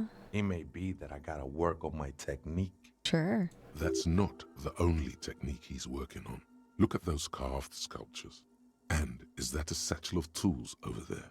Oh shit. Did you carve those sculptures? Sure am. Whittling wood used to be something I just did to busy my hands. Okay. Now I use those same hands in service of something greater than my own restlessness. You've got some nice curves going on there, or they seem a tad derivative. You're promoting the objectification of women with your reactionary depiction of female bodies. Honestly, I don't get it. All these figures look half-finished. They did look half-finished, didn't they? It's all just for the mother, man. No need to overthink it. To be fair, it's really more like a spider, but everyone calls you the crab man. I think it's more like a spider, yeah. It don't bother me none. Crab no worse than a man, if you think about it. I would like you to explain, but hey. Have you by chance heard, I don't remember how to say that word. Say the word, password to your computer. Too many times, essay. You need it for something. I sure do. Surveys are a good way to fish for personal information, especially in the name of public safety. Snaking all the words. Doing a survey of passwords and passcodes, identifying regional trends in interest of public safety, of course. Yeah, it's for a first-degree murder investigation of Martinez. Honestly, I just want to break into a radio computer, see what's on it. Just tell me the password. Yeah. I'm gonna tell him it's for the murder. The lieutenant raises his eyebrow, but doesn't say anything. Don't fucking say anything, Kim. Don't sweat it, vato. The password is afterlife death. Okay. That is true.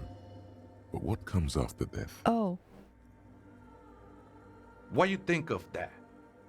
Makes me almost pity La Nilita Pequeña.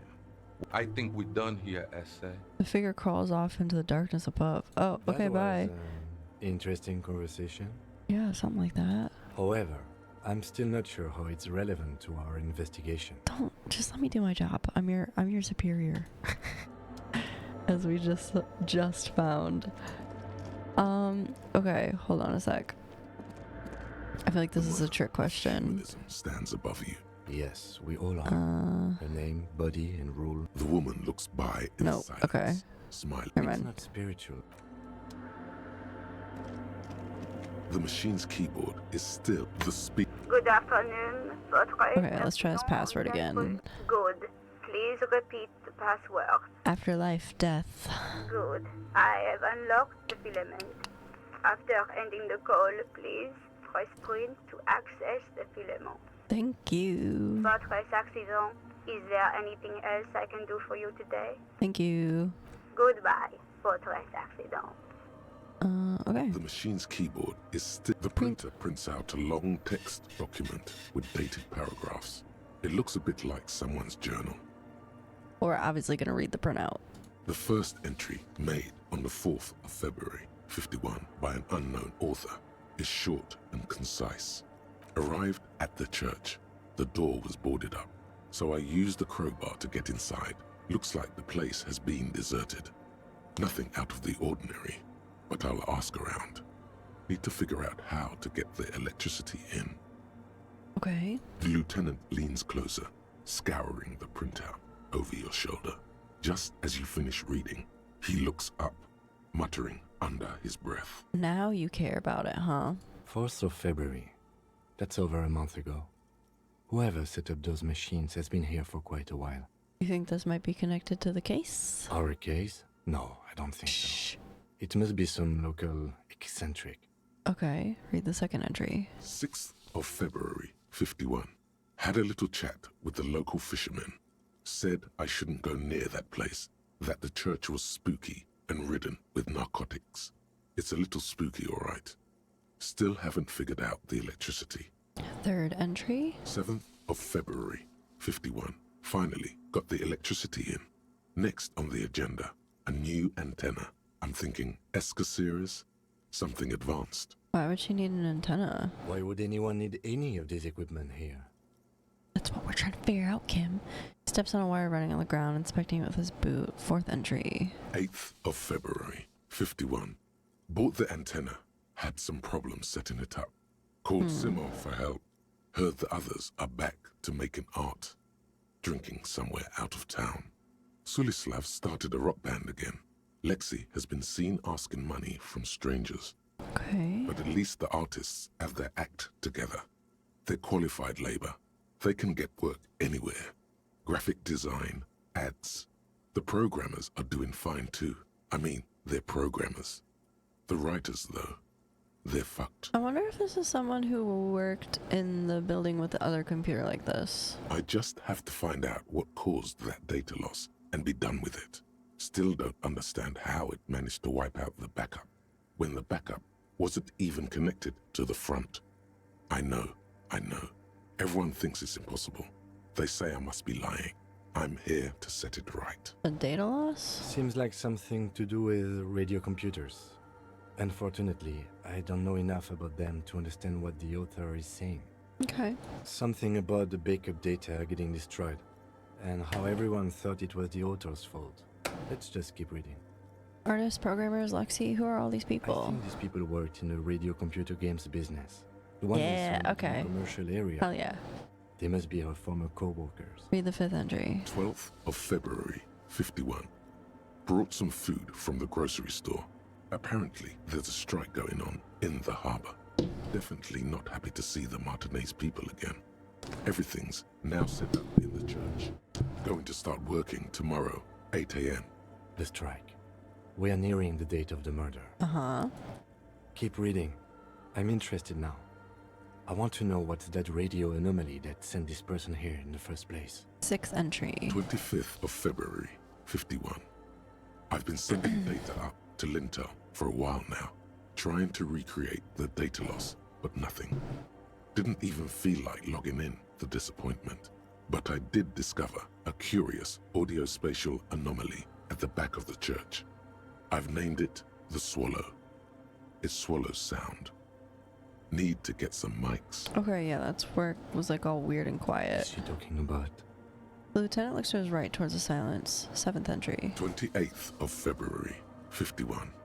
Yes, the first recordings confirm that the Swallow is real and I'm not just losing my mind. It's a pillar of silence with a diameter of approximately 3 meters. Seems like the higher I go, the less I record. This might be a coincidence, or it could be connected to the data loss that led me here. Wonder if it has to do with this weird-ass fan thing up The here. pillar of silence. She is talking about the silence.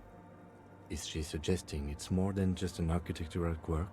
But what could it be? Look at the water basins behind you. The lieutenant doesn't answer. He follows your gaze, studying the basins. The water shines in them. No ripples. 8th entry. March 51.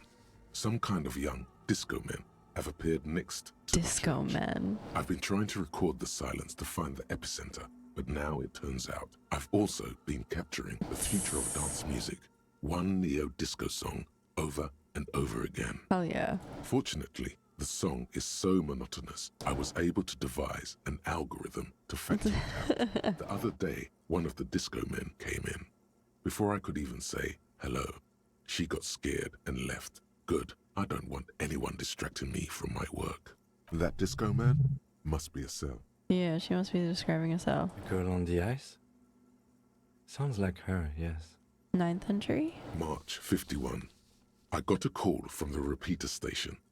Someone has tried to access the radio computer in our old office in Martinez. Oh, shit. Can't do anything about it. The storekeeper still doesn't want to let me inside the building. Thinks I'm part of some kind of curse. How Martinez of her. That's me. I was the one who broke into the radio computer and the storekeeper must be Plaisance. I knew it wasn't a good idea to meddle with the machine. Well... No. It was a great idea. Yeah. You're learning things. This is how you learn things about machines. Read the 10th entry. March 51. A new 2-meter aux cable. Noodles. Crackers. Ping energy drinks. Water. Toothpaste. Gum. Also, some canned air. Your reading is interrupted by the sound of the church door opening. Hi, I'm looking at your computer. A strange woman makes straight for the radio computer. What's up? Uh-oh. Hi. Is she gonna be pissed? She's gonna be so pissed. Breaking into my radio computer, I see. She glares at you as she holds down the off button for several seconds. The machine reboots. Yes, you are breaking in, but not into her radio computer. You're a master circuit bender. Alright, chill out, mind. I do apologize for the intrusion, madame. We are with the RCM, you see. I can assure you, I'm an expert circuit bender. I'm not breaking into your computer. I'm using it to access coalition military data links.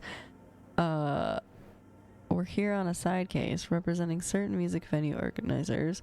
We're not breaking in. I'm pursuing a mysterious lead, searching for my lost identity. One side, neurotypicals. A programmer has arrived. Fuck yeah. Let's see here. We're on a side case. No, I'm not gonna say that. Maybe. No, I will say that. Well, you won't find any music venue organizers here. She barely looks up from the keyboard. You hear the machine whir back to life. It's just me and my computer, and it has been this way for weeks. Now please give me some room. I need 2 seconds to see that you haven't destroyed anything. I haven't. I just was reading stuff. We should talk to her after she has rebooted the machine. I mean, yeah, I was working on it.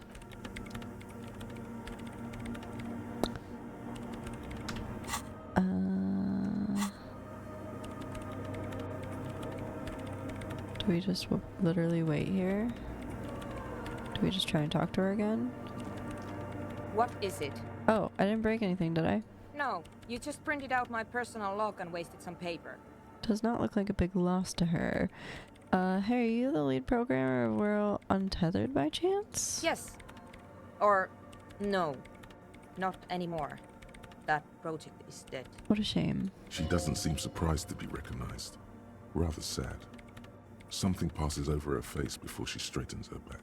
Sorry, but who are you? What are you doing here? I am Soona Luukkanen-Kilde, the former lead programmer of Fortress Accident and RSA radios.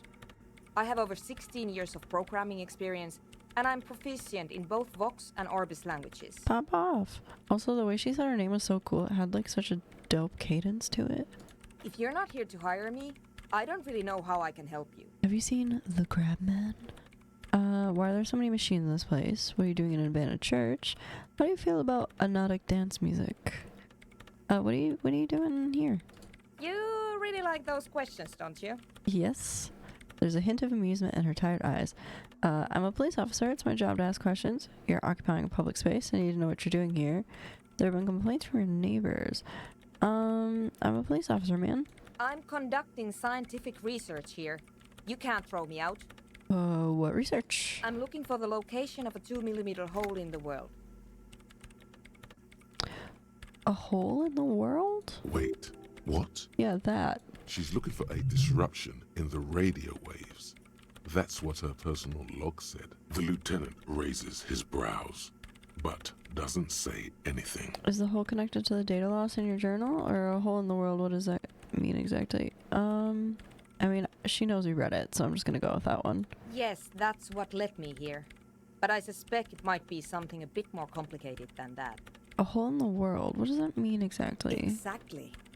What does it mean? You were supposed to answer. Up to now, it has been impossible to say what it is because it's impossible to measure nothing. Valid. What do you think it is? What qualities does nothing have?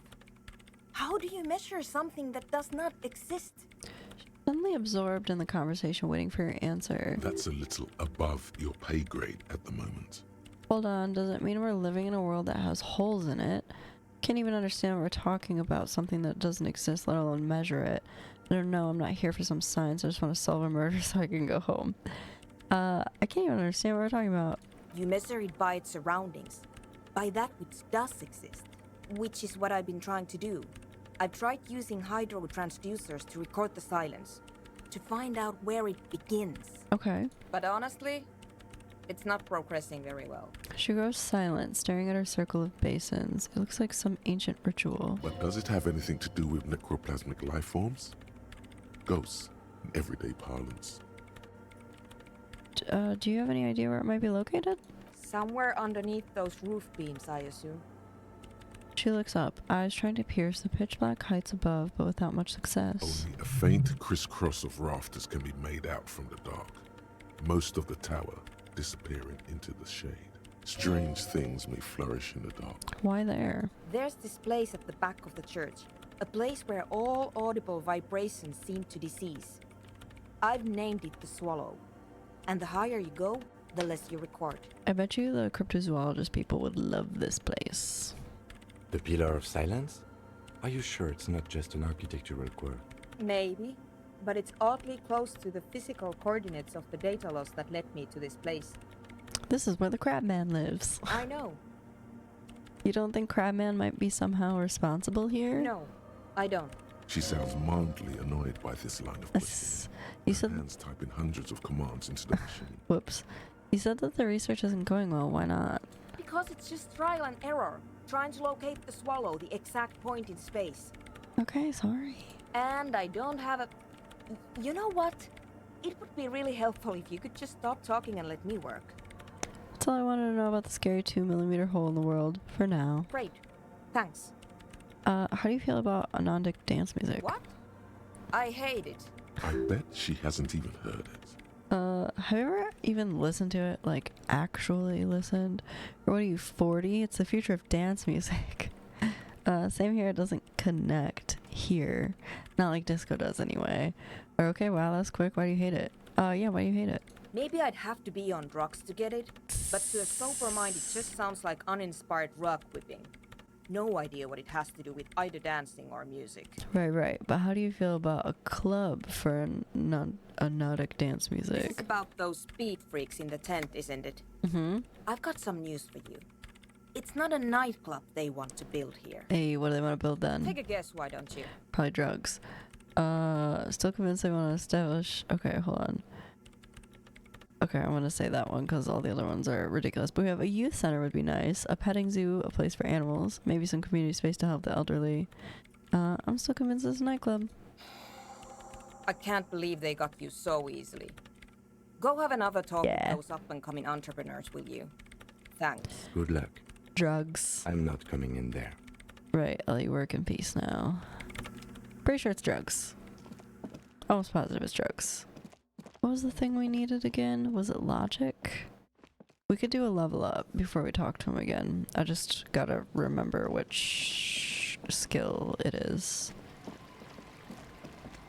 Because I know that it's probably drugs. However, this guy doesn't know. Hi again. So, Logic. how things going? Right. Thank you. I take you've played this game before. Ooh. We don't got a lot of points. Oh, that's not... I mean, it's not great, but we might have to come back. Nothing jumps out to you. How about you get it? Goodbye, officer. My health? Jesus. Why my health? That's not good. That's not good at all. Alright, we gotta try and find these traps on our way back. We'll come back here and do this stuff later. I always love to see new people experiencing Revachol.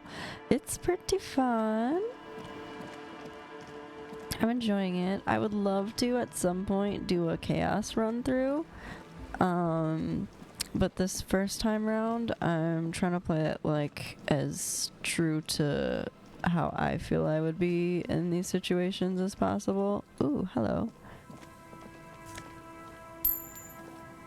We need to get something really bad or we're gonna die.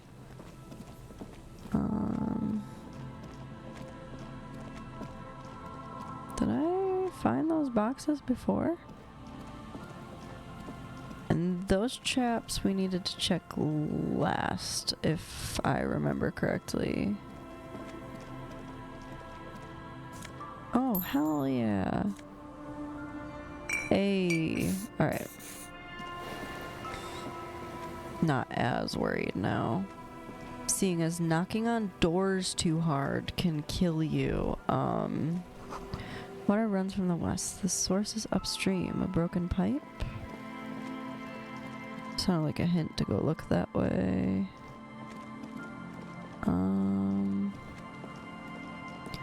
I believe one of the things was here.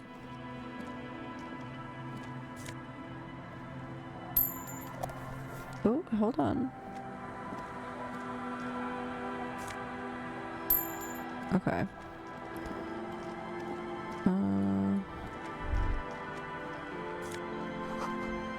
Inside you hear the cozy sound of some kind of heater sputtering. I think the store is closed though. Yeah. Ooh. I believe there was a trap over here somewhere. I just don't know where. Oh, you gotta go all the way around to get over there. But yeah, I'm enjoying the game so far. It's definitely interesting. I feel like I'm catching a lot of shit pretty early, but hey, I could be totally wrong. I imagine it's gotta be over here somewhere.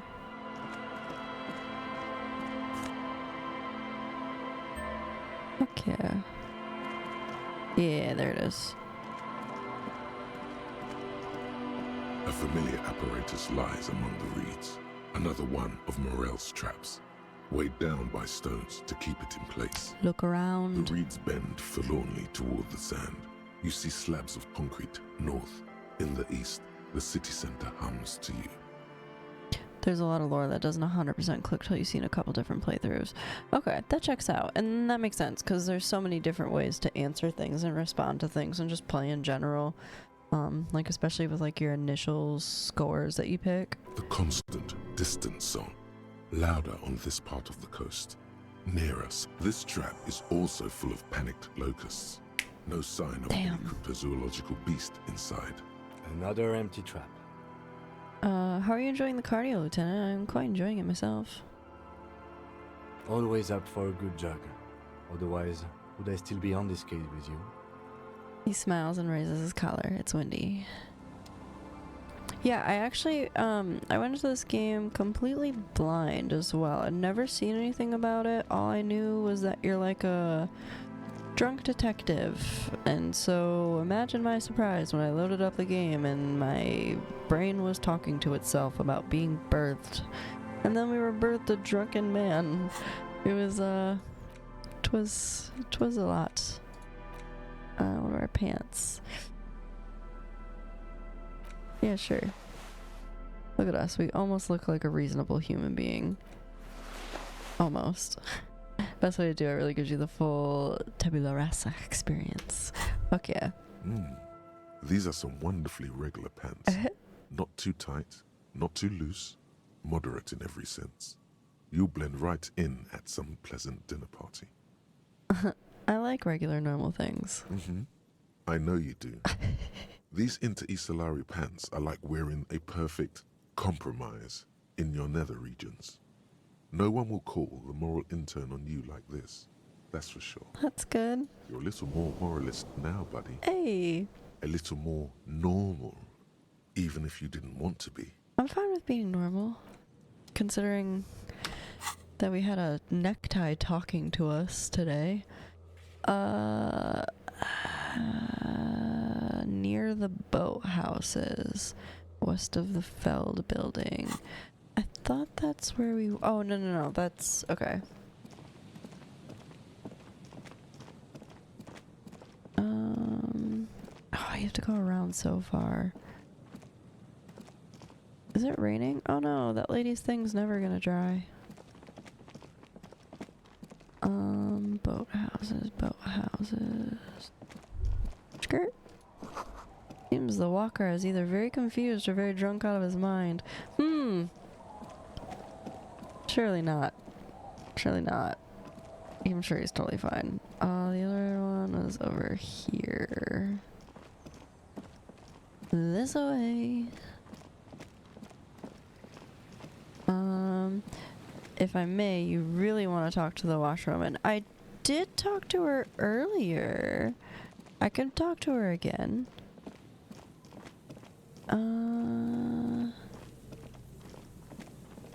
Cause it didn't seem like she told me anything super important, but I might have missed something.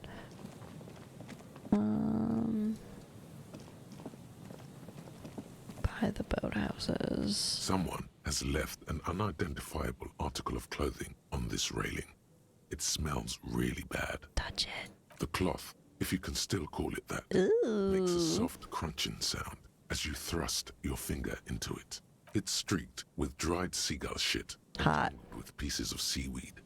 A dangling arm suggests that there might be a jacket beneath the crust of filth. Cool. It seems likely that it was left in the surf until someone laid it out on this fence to dry out. Unfortunately, that just seems to have stiffened it into a shapeless mass. Yuck. Please tell me you're not taking that with you. Why not? It's a guano-encrusted jacket, and you're already carrying around enough as it is. Okay, fine, Kim. You're no fun. Kim's always ruining my day. Apparently I missed some stuff when I was over here. Some money. We're like kind of rich now. I'm just kidding, but we can totally afford our room for the night again. Big wine canister. It's open and empty. Is that a person or a body? The smell. It's awful and familiar. God damn it. It doesn't help. You can still smell it. What is it? Don't you recognize it? That hideous pungency. That faintly cloying sweetness. Only death smells like. Something cold wakes in the pit of your stomach. Fear. It is death. It must be. Something's not right here, buddy. The lieutenant has already brought a handkerchief to his nose. Yeah, that's cool. Kind of thought it was a body. An empty cigarette package and a crumpled kebab wrapper in the trash bin. We're gonna examine all the trash. 2 empty bottles of Tallulah vodka and a can of black potent porter is all you find. No, there's more in there. Livis strawberry liquor, plus some Pilsner bottles too. I got a hair in my eyeball. They seem unhygienic. They do. A tragedy. He shakes his head with genuine sadness. Whoever tossed it here was a heavy smoker. The brand name reads Red Astra. Kebab wrapper. You see traces of mayonnaise and ketchup on it, as well as a tomato wedge. The wrapper reads Shish Kebab. It's no older than a day or two. No mold yet. It's hard to concentrate in. A man lies on the wall, his limbs bent and neck turned at an unnatural angle. Right next to him is an empty bottle of spirits. In his cramped hand, a chewing gum wrapper. Super. Working class corpse. Love that. The smell is not as bad as a 2-week-old corpse, but it's definitely heading there. Mm-hmm. Hold on. The lieutenant squats next to the corpse and examines his face. Two bulging eyes stare back at him, void of any signs of life. Lividity is faintly pronounced. Whoever this is has been dead for 2 days. No longer. We need to investigate. Interesting, because that's how long that food was in there for. Another dead body. This is your job. Steel yourself. Calm now. Carefully. Just another day. Just another dead body. Breathe. Study his clothes. He's wearing mud-caked boots, beige trousers, and an old brown leather jacket with a bright blue lining. There are traces of kebab sauce on his chest. Search his pockets. You find some sunflower seeds and a rain-soaked library card folded into two. His jacket feels sodden and heavy under your hand. Good. We should take a look at that library card after this is done. Study the man himself. The man has fallen through a crack in the boardwalk and hit his head against the metal bench. Coagulated blood covers his black hair. One of his feet is still dangling through the hole. Oh shit, okay. A bad fall. It might have been dark outside. This place is a minefield in the dark. When damp, these boards are really slippery. Even a sober man could lose their balance here. Examine his face. His expression is dull, like the sea behind him. Drops of water shining on his moustache. His eyes, empty and wide, look frightening in their frozen gaze. Height, 170 to 175 centimeters. Curly hair, stout build. Age, approximately 50 to 60 years. Okay. He was confused when he died. Confused and alone, most likely. Overcome with the awful surprise of it all. He was just about to head home. The first step back home proved to be his last. That's what the chewing gum seems to point to as well. Surroundings? There's some dried blood on the metal bench, right where the corpse's head rests. Yeah. The floorboards are rotten and slippery wet around the hole. An empty bottle lies nearby. A chewing gum wrapper is clutched in his fist.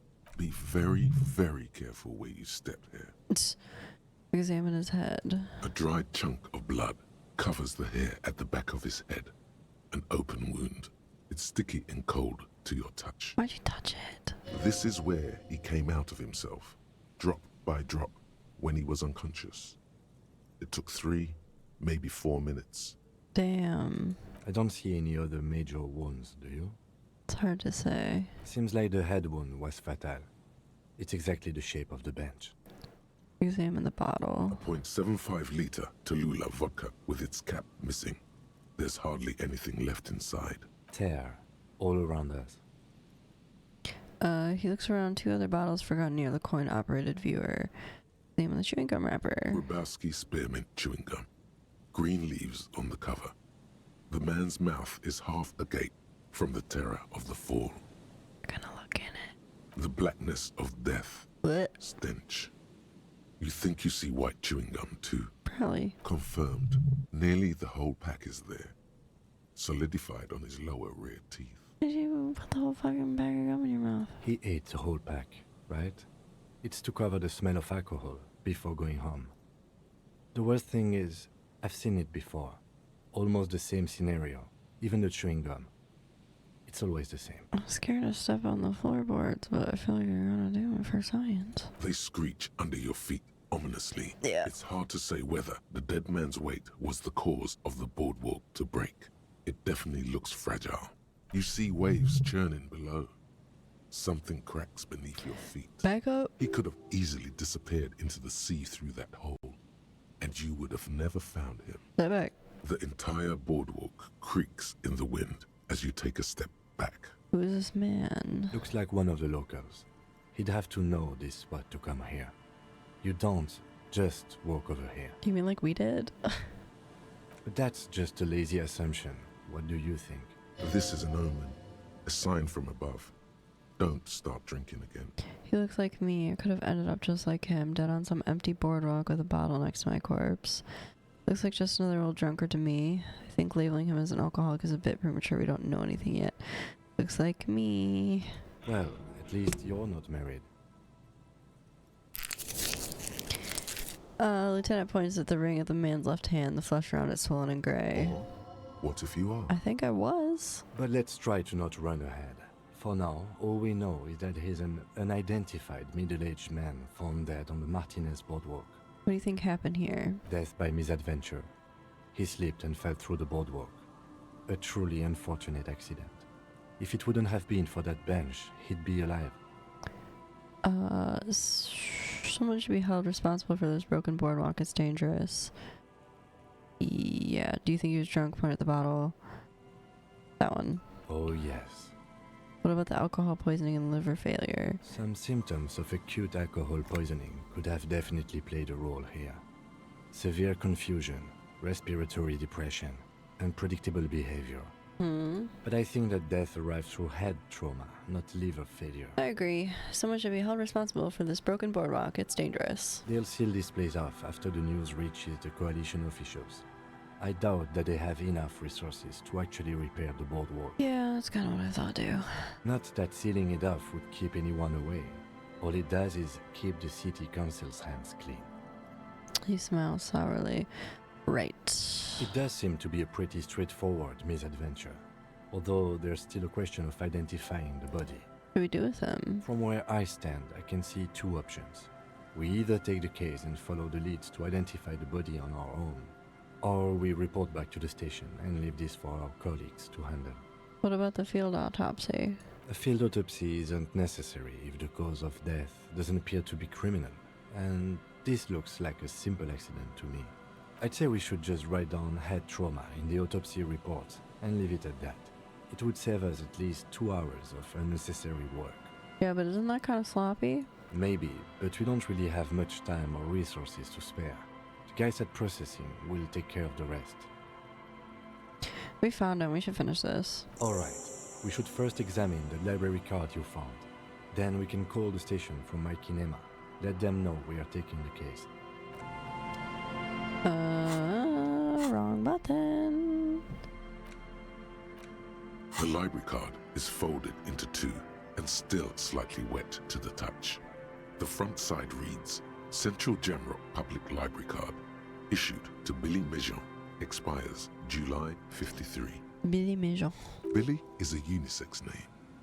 Could be the deceased, or his family member. Look inside. Whoever owns this card is an avid reader.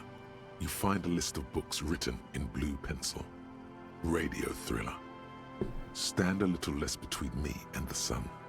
The last one in the list is The Glinton Curve by M. Theobald. A library stamp indicates that the book has been returned. Most of these titles seem to be in the sci-fi genre. Some thrillers too. Good taste. Look at the backside. If lost, please return the card to the library. Dial 005 02 55 211 or visit us at Moreau Street, 78, Jamrock. Business hours 900 to 1800. We might be able to call them too. Good. We should give them a call from Mikey and Emma. See if we can learn anything about Billy Mejean. Good idea. There was plenty of information here to go by. Put it away. I'm kind of scared to walk over here. Coin operator viewer has been out of order for years. Okay. Alright. Cool.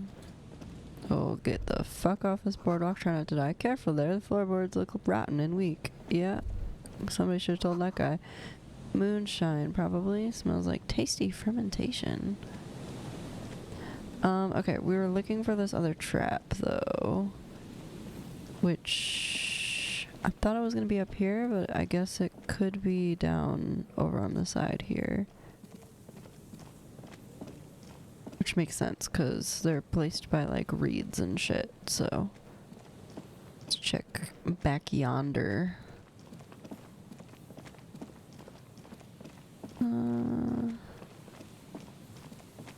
Looking for a cryptid trap. Where's it at? Hello?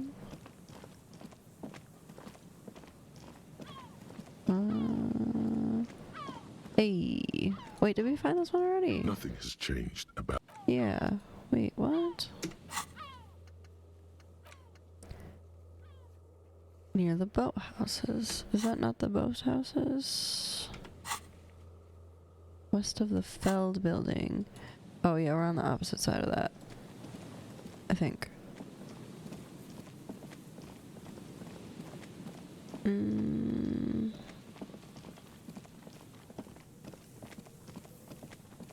Don't mind me, just running around in circles. Because the Feld building is where that kid and his dad are at.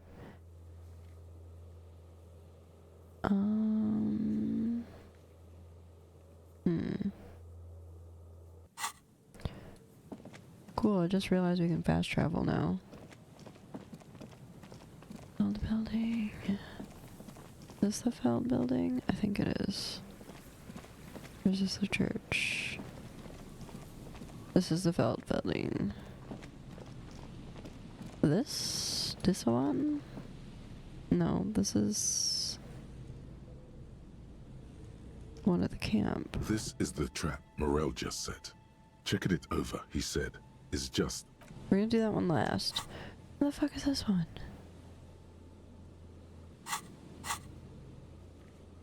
I don't have a "you are here" thing.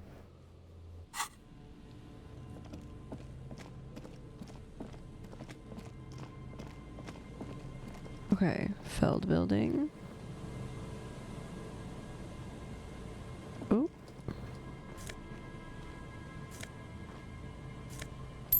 Okay. Where's the other trap?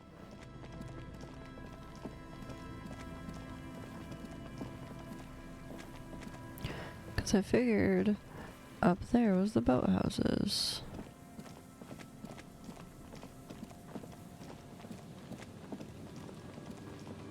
Looking for tall reeds.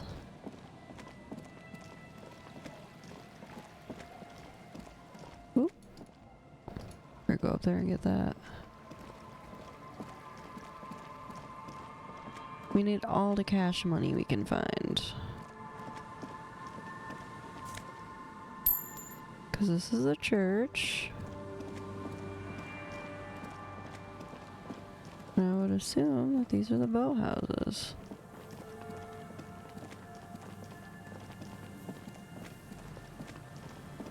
Which means we missed one somewhere. Not like right here.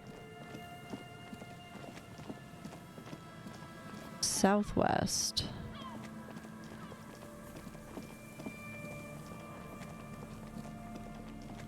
Is there like a directional thing on here?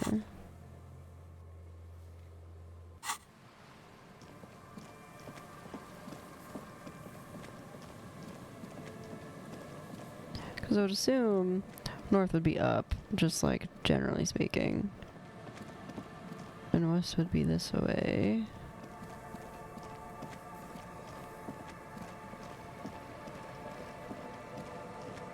More by these... maybe? Huh.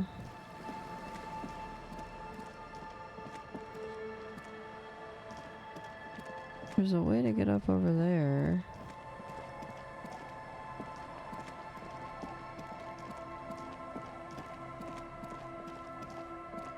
Oh yeah, we can't go that way.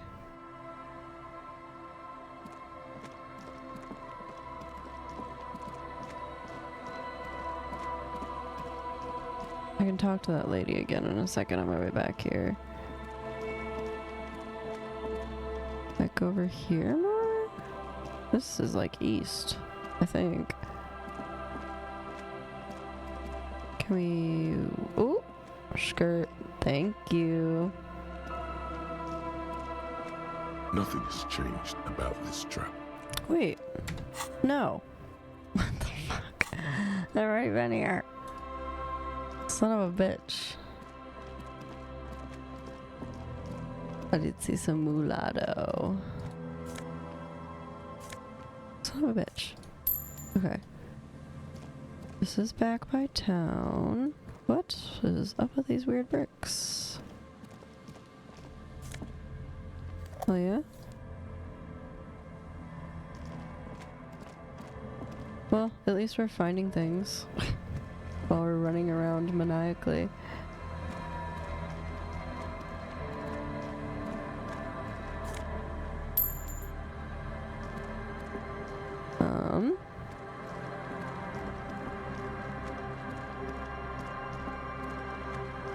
Run! Faster, preferably. Thank you. Pick up the pace. Pick up the pace. Okay, we got the drunk guys.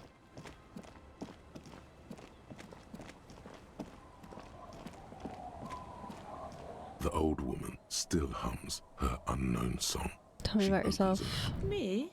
No one. Me? Just an old washerwoman. Mother called me Isabel, if that's what you're asking. And my married name is Sadie. Like your last name? Now it's your turn, Mr. Lieutenant W. Fritor Arrière Dubois. Quite a handle you got there. Mm-hmm. So many titles. One of them double. Mm-hmm. She's got a couple of ranks herself. Honored chief and so on. Where could someone stay around here? Stay? Most people here are trying to leave. That said, if lodgings is what you're looking for, I've got a free room in the shack. How much is it? I won't charge you for it. Take it as a gesture of goodwill from the village to the RCM. You're just giving it to me? No one is using it, and God knows it's not much anyway. She tilts her head to the side. Aw. Aw. There's this guy Gar who makes me give him money every night just so I don't die outside in the cold.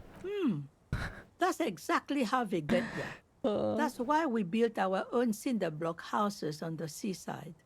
So we don't have to give money to those crooks. We might not look like much, but they are ours. Why isn't anybody using the room? My kids grew up and left like they do. The house is long empty now. I live in the small side attachment. It's easier and cheaper to keep warm. One more time. I can just have the room? Aye. The room is pretty bare bones, but it's got a bed and roof over it. That's more than some folks have around here. This could be the first chapter of my Rags to Riches memoir. Now this is real Revacholian hospitality. That Gart must be half kipped up or something. Or unfortunate that the incremental development hasn't elevated this neighborhood yet. I see the potential here. Yeah, that sounds fine. An uncomplicated man. I take it that means you're interested. Heck yeah. Don't make an old woman regret opening her house to the place. The key appears from under her apron. She hands it to you. If you are not in the hostel in the morning, I'll know where to find you. Here, in a shack. Yeah, Kim, here, in a shack. He's a little relieved you're no longer in that room. Should he? This environment encourages one thing, and one thing only. Drinking. Alright, I'm off. After I look inside your home. The door has seen better days. The layout... I'll wait outside to give you some time and privacy to check out your new living arrangement. But just so you know, after we are done with the day, I'll still be staying in the Whirling in Rags for the night. We'll meet in front of the shack in the morning. Okay. The key turns with a satisfying click. You can enter the shack.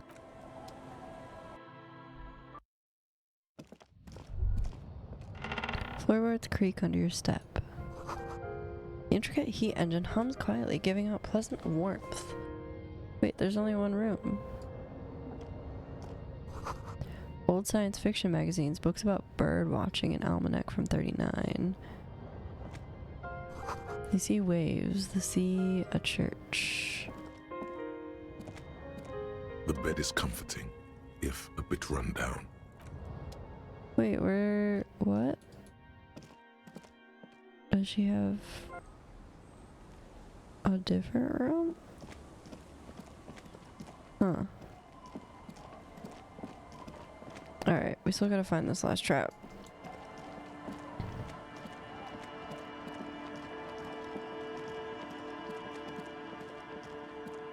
How do I get up there? Of course you gotta walk all the way around. No. Why? Let me up there. Oh the fuck. Aha! Is this it? Is this the same one that I've been to that I thought? This trap's Yay. not too hard to spot. Once you know what to look for, keeping it hidden has not been a priority for the cryptozoologist. Look around. Behind you, the ruins of a residential building loom over the reeds. They whisper amongst themselves. Confidentially, snowflakes cling to their shivering stems. Reach for the trap. Nothing but locusts in this trap as well. Definitely no cryptozoological monstrosity. I'm super surprised. Empty as all of them. One more of these and we're done. Bummer it wasn't in here. You getting tired? No, I'm fine. I didn't mean to complain, it's just... He's short-winded. The sense there. Sure, you're not tired at all. Oh, what's this? Money! Honestly, that shack seems better than my room, because my room's fucking beat to shit. Scattering of bullet holes is spread across the cracked wall, reaching from one corner to the other. Oh, we're gonna visual calculus this. Why so many bullet holes? Unable to piece together the big picture just 72%. There's a hole in their hypothesis. I'm dumb. The scattering of bullet holes looks like one giant smiling mouth, smiling its deadly smile, laughing at you, and the world, and the living. Look, can even more bullet holes. Something definitely gone down here. Correct. The density of the bullet holes is unusual. Even in a general average bullet hole frequency in Martinez sense. Grim affairs. Meaning this is a lot of bullet holes. Looks like fully automatic rifle fire. Something you don't see these days. Why not? The manufacturing and sale of automatic rifles was curtailed after the revolution. The destructive power of such tools proved to be too much. We do need to retain some humanity in this world. That is a lot of bullet holes. Skirt. What's this? Money. We're finding a bunch of money. Just leave that shit laying around. Okay. We are going to do some stuff. Oh, we gotta check that last set of traps, actually.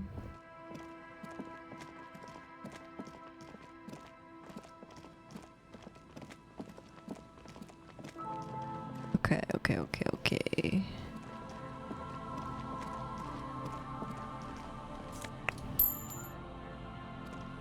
I think right here. This is the last of the traps. The reeds by the abandoned campsite sway and tremble while the snow falls all around. It's good the cryptozoologists left. This isn't a very cozy place to stay night after night. No, not really. The later it gets, the colder. Remnants of the camp can still be seen in the sand. The fire that's gone out. You feel strange, somehow. The trap feels light and silent as you pick it up.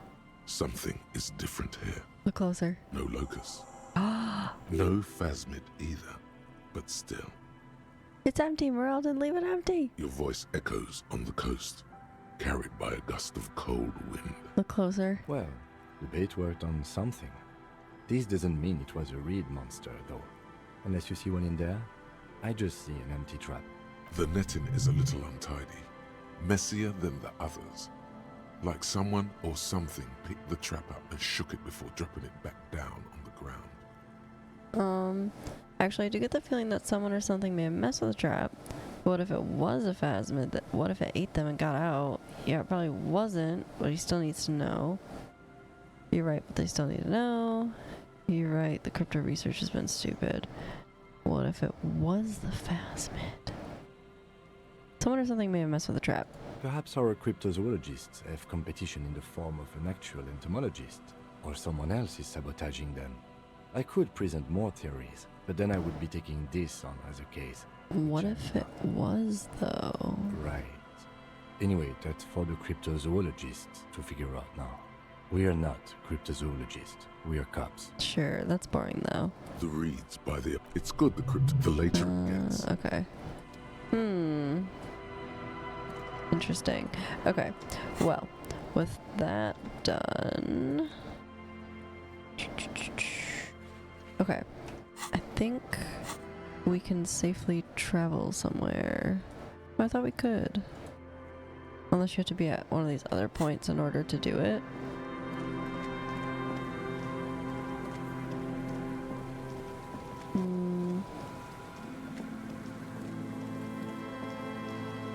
I mean, at this point though. Let's see here.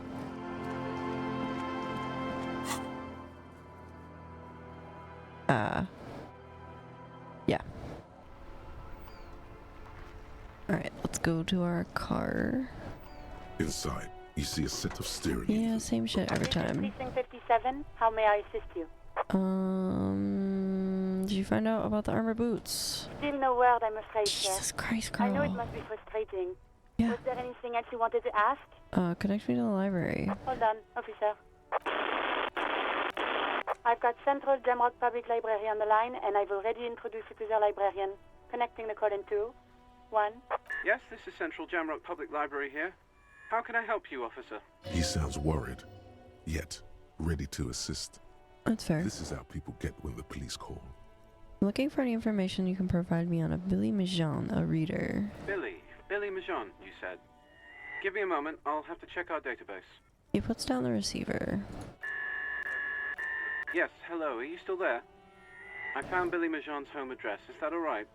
No phone number, unfortunately. Of course not. They're too poor to have a phone line. Yes, home address is fine. Here we go, sir. Rue de Saint-Ghislain, 33B, apartment number 20. It's in Martinez, I believe. Capeside Apartments, it says. That's all. That's the one that's like where the smoker on the balcony was?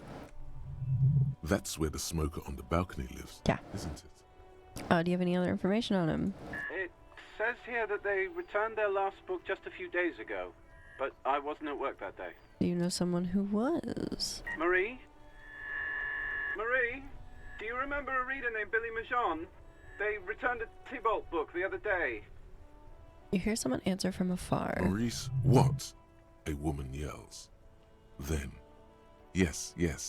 Okay, if it was the police, she starts explaining something. Yes, it was my colleague Marie.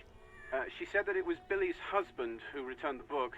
He also asked for this new sci-fi release, Lowe's Radio City 87, but we don't have it yet. Okay, that's fine. Oh, suck it, baby. Oh my god, that scared me. Oh, suck it, baby. Good. Oh, suck it, baby. Oh, suck it, baby. Oh, suck it, baby. Oh, suck it, baby. Oh, suck it, baby. Oh, suck it, baby.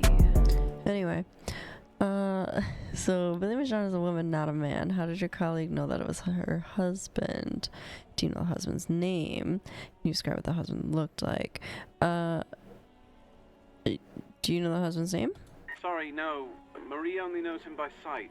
So Billy Michon is a woman, not a man. How did your colleague know that it was her husband? Marie knows Billy.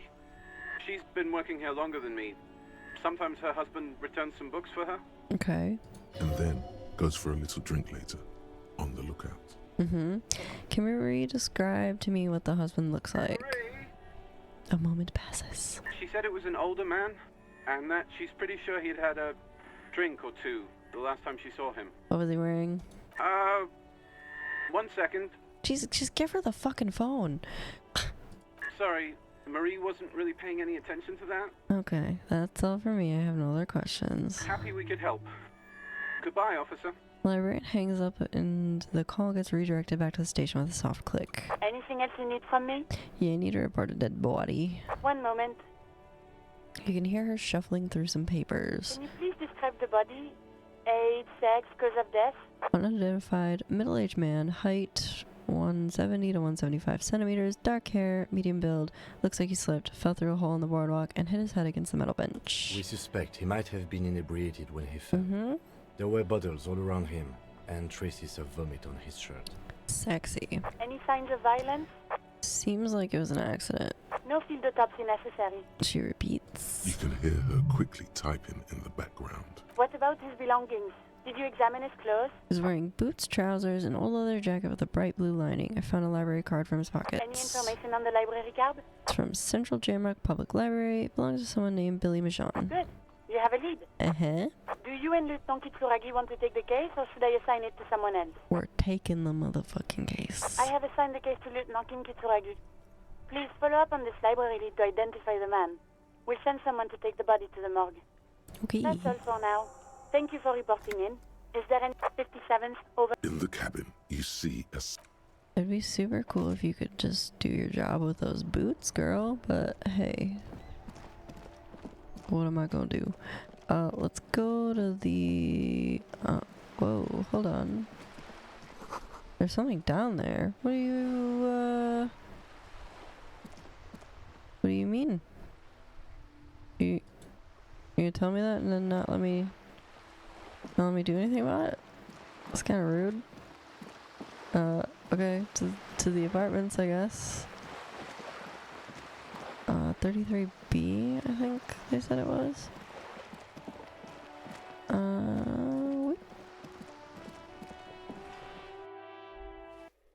See if this lady knows what's up. Give me a moment. Clearly that he still seems to be having difficulty breathing. Yeah, I mean, I didn't think it was gonna get any better. I'm looking for Billy Majon. Do you know where she lives? It's about Victor, isn't it? It's always about Victor with her. You'll find the Majons in apartment 20 upstairs. It's one of those doors on the balcony. Thanks. Cool. Cool.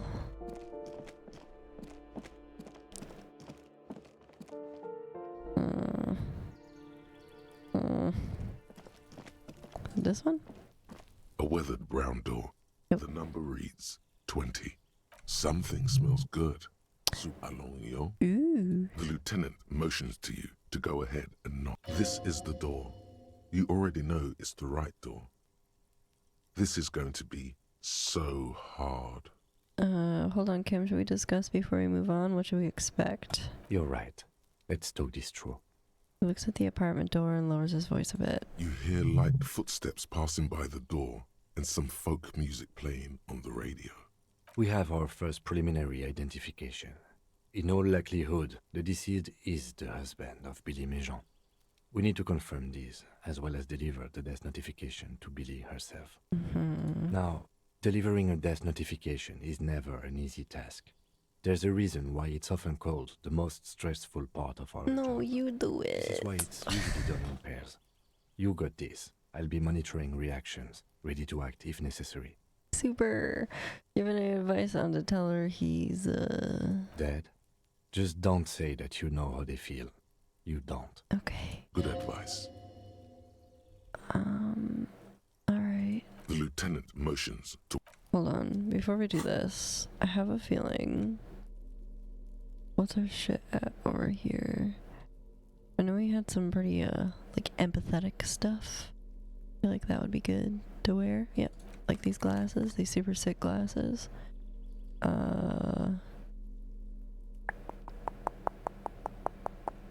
Maybe some composure.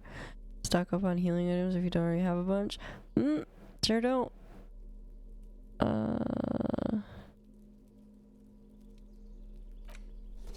Empathetic shoes.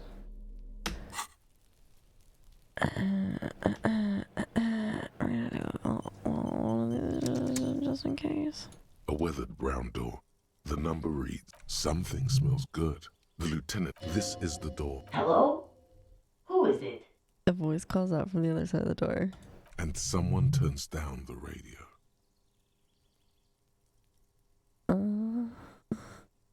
look at the lieutenant first. He gives you a short, encouraging nod. Is this Billy Majan's home? This is the police. Please open up the door. The police? A moment, please give us a moment. You hear shuffling inside. Tidying up, nervously. Oh no, calm down. There's fear in her voice. Why? Come in, the door is open. Come in, the door is open. I'm gonna take a quick little look around first. Chalk drawn height chart for children's growth over the years. Don't run, okay? Take it slow when exploring the apartment. Be respectful.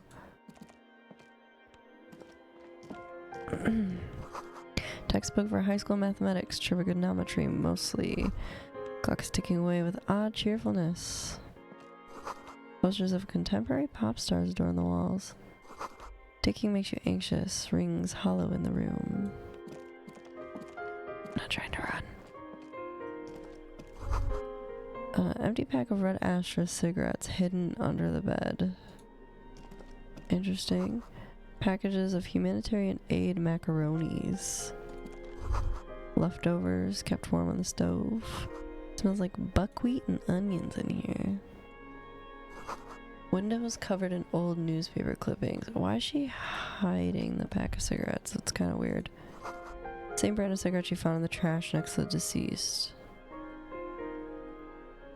I mean, I knew that. Alright. It's you from the bookstand. She looks at you for a moment without knowing what to do. I don't think I introduced myself properly. I'm Billy. Would you like something to drink? She looks around the kitchen. Tea? Lemonade? We're out of coffee. The lieutenant has taken off his foggy glasses and is busy cleaning them in his handkerchief for now. You're on your own here. Thanks, Kim. He must feel vulnerable without his glasses. Is this why he's letting you take the lead? Thanks, but I'm alright. Is this about Victor, my husband?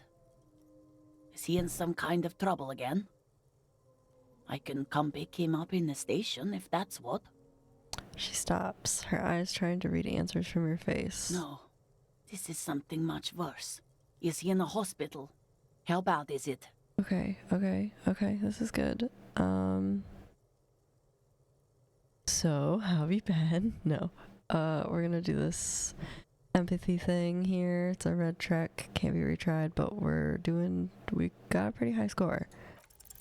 You've done this before. Thank God, okay. Just keep your focus. God, do I just say he's dead like that? Ma'am, I'm very sorry to say, but your husband, Victor Mahon, is found dead on Martinez Boardwalk. What did you say?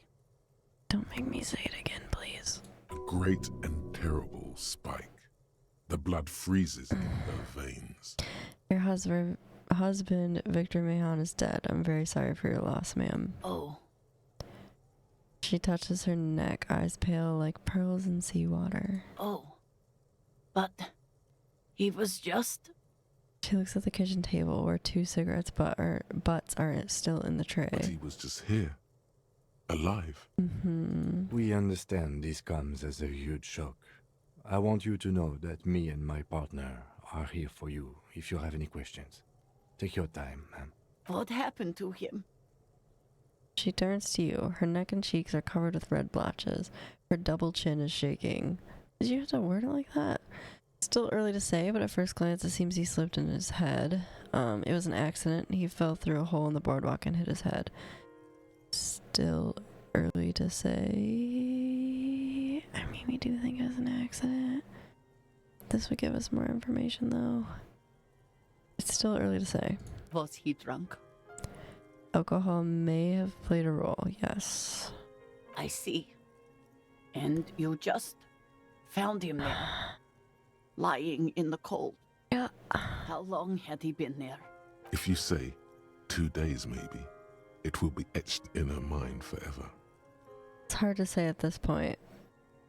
She blinks, eyes welling up with tears, as her hand starts searching for something from the pockets of her dress. Here. The lieutenant takes out his handkerchief and offers it to the woman. She nods and slowly wipes her tears.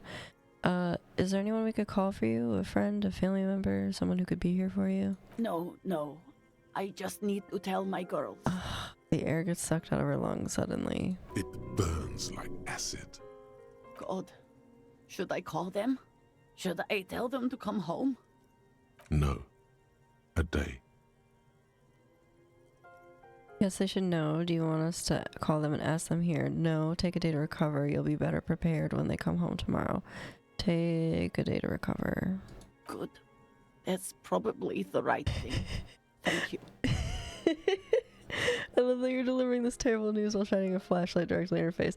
Yeah, I forget that I have it on me until I'm mid-conversation, and I realize that as well. Just gotta highlight the pain on her face, you know? Just tell me, what do I need to do next? Oh. Where is he? Can I see him? No. We've taken him to the city morgue. Yeah. The local coroner will be contacting you shortly to arrange the funeral. Here's his number in case you want to contact him earlier. He hands her a leaflet with the morgue's contact information. A very good call. Mm-hmm.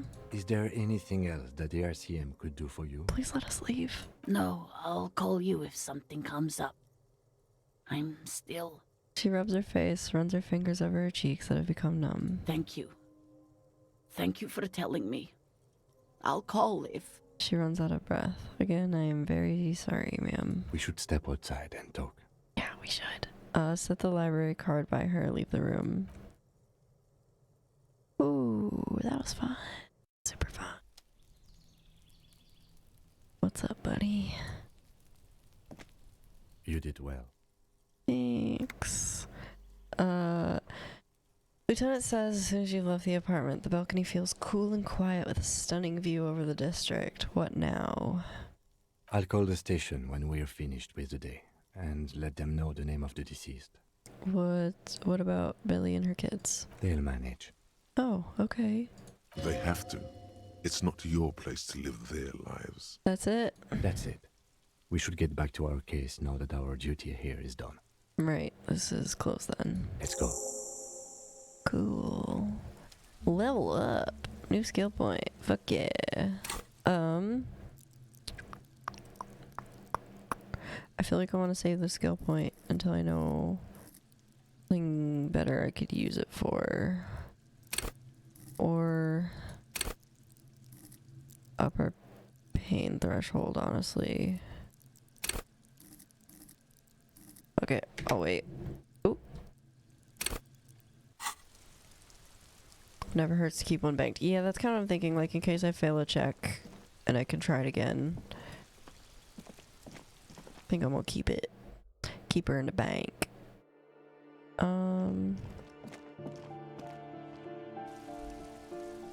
Let's see here. Oh, what was that? That's new. The spread pattern of these bullet holes makes your chest ache. Your breath grows heavier. Don't hurt me because I looked at something, please. More old bullet holes. Half a century at least. From the revolution. These bullet holes look like the bullet holes we saw before. Actually, we'll examine it closer first. You peer into the faded marks in the stone. They peer back like an endless row of tiny black holes. Sweat starts trickling down your brow. Maybe we shouldn't have done that? Your chest feels tight. God damn it! It's closing in. Stop it. In, ever tighter. Stop it. I need help. Breathing grows even heavier. You okay there? No, yeah, I'm fine. You were looking pale there for a second. Uh-huh. What are you looking at? They look like the ones we saw before. Bullet holes generally. Please don't hurt same, me. So probably. Alright. You're right. More old bullet holes from the revolution. You know what? Figured as much. A history of violence. Yep. Streaking all across Revachol. Is there like a place you could buy stuff to heal? Like, we should go to that like store or something. Ugh. Those children are still here. I hate them. Friet. That's what I was thinking. Cause we're in danger. We have 1 health, and I know my camera's in the way of that, so you can't tell. But I can tell. What? Musty smell of a potato cellar in spring emanates from the air vent. Get away from that. Got the cash now, you're no longer spending $20 a rail on lodging. For sure, and also, you know, we've been picking up Earthang. Could probably sell a bunch of stuff actually at the pawn shop if I wanted to. Is this about the questions again? Oh wait. You see several packaged raincoats fill a low shelf beneath a display of croissants. Oh, I need a raincoat. I need like food or something. What's up there? A small cabinet. Just ask me if you need anything from Saint Baptiste. Ooh. We don't stock prescription meds, but we do have Notafed, Duramine, Magnesium, and Hypnogamma. I'll take like Okay, here. 2 of those. Okay, here. Okay, here. I hope Saint Baptiste makes you feel better or something. Okay, yeah. Okay.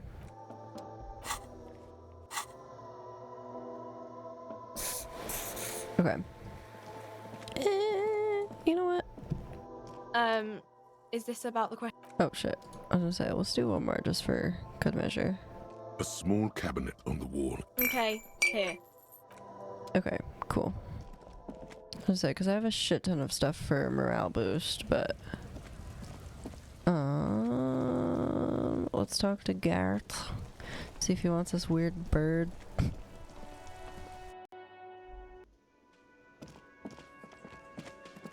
Who the fuck are you? You look shady as fuck. Hi, gendarme. Another rendezvous. Oh! There he is again, smoker on the balcony, right here in the Whirling Rags. Hello. Hello. So what brings you here? Ooh. What you doing here? Admiring the atmosphere. What about you, officer? I live here. My room's right upstairs. I'm here to kick some ass and solve the case I'm working on. I don't know what I'm doing here. Just go wherever life takes me. Just go wherever life takes me, man. Maybe you should figure it out, detective. I thought he'd think I was cool if I said that. Tell me again about the muscular type who came to investigate the crime. Oh yes, let's see. He knocked on my door a few days after the lynching. I think he was going through the entire building, asking questions. What do you look like? Muscular, handsome, strong, like one of those military types. Was he alone? Yes, but he was speaking to someone on his earpiece. His earpiece? What was he saying? Just reporting back whatever I was telling him. Did he have any other identifying traits? Oh, let me think. He had an accent. He sounded like one of those mercenaries. Okay. He sounded vaguely Oranese. No, not vaguely, scratch that. He sounded definitely Oranese. What'd you tell him? Nothing. That I didn't see anything. You tell him about your friend? What friend? Your Sunday friend, the witness. No, I don't think it came up. Okay, well thanks for the info. Sure. Anything else on your mind? I did meet your Sunday friend. You did? And how did you like him? You're right. He was magical, magically bureaucratic. Didn't like him as much as I like you. But I didn't. He's a government official. I don't trust governments. I don't like him as much as I like you. Oh, shoot. Why not? Who is he? A visitor from the first world. He's not like you and me, gendarme. He can always return. Okay, return where? To his opportunities in Occident, sur la clé. Still, his coming and going brings some life to the village. Okay. Or is it just money? I don't know. What are you two? Friends, I told you. Mm-hmm. Sunday friends. Friends who like to get together from time to time. What does it mean, a Sunday friend? That he won't be there when times get tough, I guess. Is that even a friend? It is. On Sundays. Why is he staying at your place in the middle of the night? He has keys. And he likes the view. To the sea, I mean. Uh-huh. I don't want to talk about other people. I want to talk about you. What about me, gendarme? I can't do this. Okay, well, I mean, it's a white check. You might as well shoot your shot, you know? It's the sports. Okay. He's a sports guy. No, All he's about fucking physical not. Prowess and athletic skill. Nothing else here. No, this guy gives me, like, artsy vibes. Bye-bye, gendarme. Okay. Oh, whoa. Hold on. Who the fuck is that? There's so many new people in here right now. Can I help you? I found a new bird for the whirling. What is this thing? The man takes the stuffed bird. It's no biggie. Just thought it would look nice on the wall. I'm that kind of cop. What, the interior decorating kind? You know, I'm sorry. This is actually a nice bird. A competent piece of taxidermy. Thank you so much, Napoleon. I can fix it to the plaque and have a new bird in the establishment, I guess. So, I don't know. Thank you. I'm gonna go with thank you. You're so welcome. People just don't know how to accept gifts. For real. Especially taxidermy. He likes it. He likes the bird. It solves his broken bird problem. You're welcome. I feel good about our work here today. It's all about the little things, like bringing people random stuffed animals. Thanks, Kim. I could tell that wasn't sarcastic at all. Who the fuck are you? Hello, officer. Oh. Name's Gary. Boy, am I ever so grateful to you. But I'm not the... Yeah, okay. It's great to see you again, officer. Oh, okay. Everyone just wants me to talk to Lena. Oh, sweetie, I don't even know how to thank you for finding my husband and helping him out. I hope we haven't been too much trouble for you. I'm just doing my job, man. It was truly an epic long-distance trek. I was just on my way while working the case, or I'm basically a cryptozoologist now. I was just on my way while working the case. Here, I want to give you a small token of my gratitude. Oh. It's a tie. Mexican origin. The pin is an antique. Quite special. Okay. The little silvery knob holding the tie together feels warm in your hand. It's in the shape of an avian skull. With 8 eyes. Yeah, you never told me you've seen the Phasmid. What the fuck? Oh, you don't want to hear about some old woman's ramblings. I do. Kim does not. Ramblings? Nonsense. Your description of the Phasmid is the most precise I've ever heard. But, darling, I didn't even get the size of it right. Oh, it's okay. You were a child, my dear. Really. It's extraordinary what you were able to describe. Now go on. Tell our friend about it. He's proven his interest in the field. Tell me all about it. Reflexively, the lieutenant readies his familiar note. What? Well, it was summer. I was building a racing track out of sand on the beach near a tall stand of reeds. Quite a tall one. Many times my height, I remember. Wait, when all of a sudden... Where were you and how old were you? I'm getting ahead of myself. I was 5 and a half in Betancourt in the suburbs. My grandmother had a summer home there. Okay. She'd just started forming memories. Real memories. Not the billowy haze of infanthood. What happened? The strangest moment of my life. I looked up and one of the reeds moved. Not like a plant, but like a living thing. It stood up and looked at me. Its body unfolded like some antique toy. Uh-huh. I've never seen anything like it. I didn't know this can happen, so I reached my arm and touched the thing. It felt just like a stalk of reed, but it moved, swaying, towering above me. After a while, 20 seconds, a minute maybe, it left. Went into the reeds. Did you follow it? I tried, but I was only a child. There was mud and high water. I couldn't see it anymore. I was just standing there knee-deep in mud, looking around me. Mm-hmm. Where did you go? Then what? I ran back home to my grandmother and asked her if reeds could walk, and told her they were looking at me. Of course, she just laughed at me, but I knew what I'd seen. Mm-hmm. For years, it was a story I told at parties when I wanted to impress boys. That sort of thing. Of course, most people just took it as a strange, amusing anecdote. So did I, honestly. But then I met Morel. Mm-hmm. We were on a date. Can you imagine? She tells me a story, and it's the most detailed report of the Insulindian Phasmid I've ever heard. The sounds. She told me it hissed. It hissed? It did, yes. Like reeds in a gust of wind. Mm-hmm. The way it moved, the colour, how some of its limbs were white, like marble.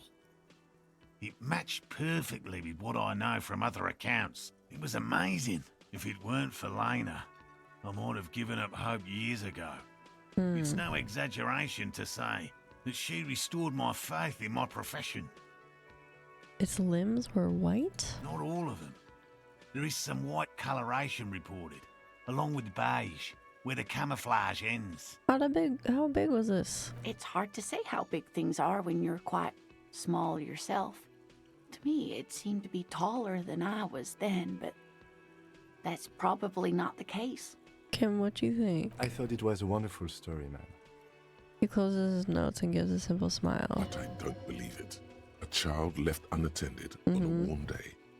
Children make up stories and then end up believing them. Thank you for sharing this with me. You're welcome, sweetie. I do appreciate the chance to relive it whenever I get one. It was just such an impossibly sunshiny day. So warm. And she could get up and walk right into the reeds on her own. Into the mud. Anywhere. That's all for now. Huh. What do we get here?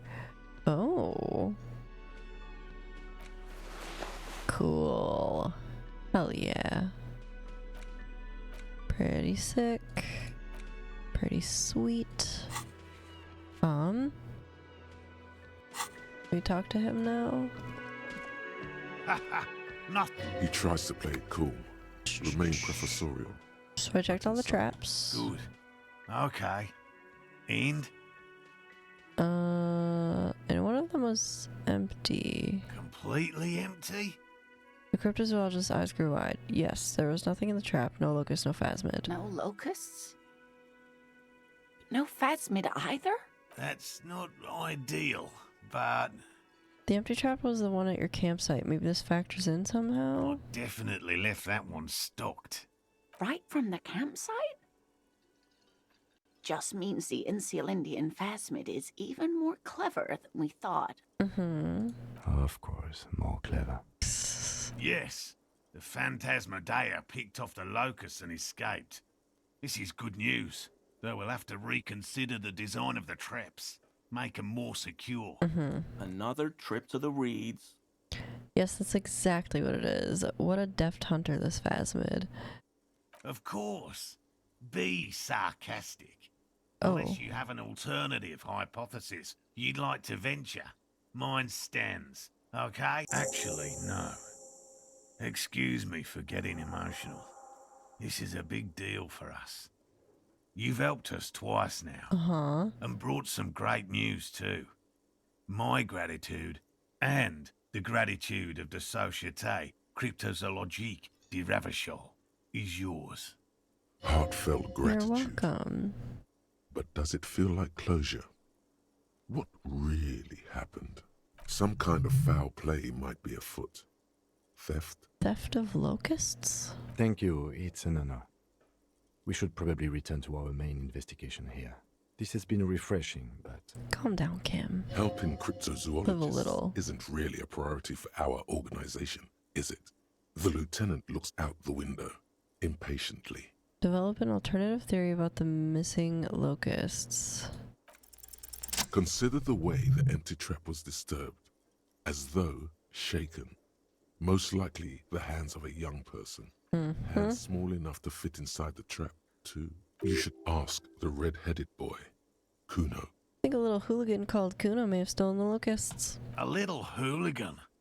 What would a child want with bags? Why would a child want to sit there throwing rocks at a dead body for 2 days? Oh, my dear Morel. You've been an old man for too long.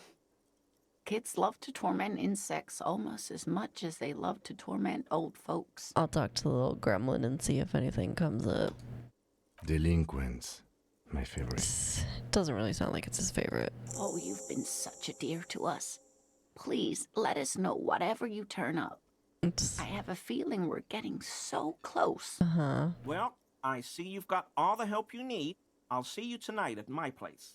Let's play suzerainty. But no more field trips for me. This is a slippery one.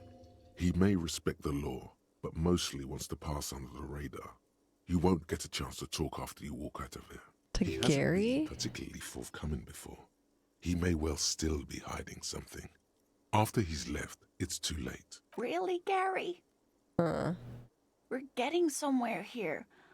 I'd love to play suzerainty, but... Lena, I'm sorry, but you're not getting anywhere. It was some kids. I know the little mutants around here. Mutants. Leave anything out in the open and they'll steal it, even if it's bugs. He looks at his tea. Morel, it's been fun, really. But I need a bath, and I have deliveries to handle. When this tea is done, I gotta run. No need to apologise, Geary. You'd be more than helpful. We'll have to take a rain check on that game of Sue's rain tea today, though. We're gonna follow this through. The first man to break formation is always a blow to leadership. This is bigger than he lets on. What you running really for, Gary? Owe you one for Yellow Man. I mean, officer. What? The lieutenant raises his eyebrows slightly and takes out his notebook. He did not. Yellow Man. That sounds awfully familiar. Something to ask about later. The cup. The trash, the cup, the trash, the clothes. Not a lover of the great outdoors? I like nature, just not this bloody coast. It's mostly drunks and degenerates that come here. Always perfect. You ever been tempted to drink? Oh, I've been tempted. But someone has to stay strong for Revacall. His gaze shifts to the floor tiles. Serious question time. Hey, is this your fucking mug? My mug? Why would you think that? You said Yellow Man. That's not something many people go around saying. Really? I hear it all the time. All in jest, of course. No offense meant to anyone. Still seems suspicious. Did I mention this mug was found at the scene of a lynching? Okay. I admit it. Okay. I threw the mug away in the trash container behind the hostel. I know I shouldn't have, and I am very sorry, officer. Uh-huh. You're not going to find me, are you?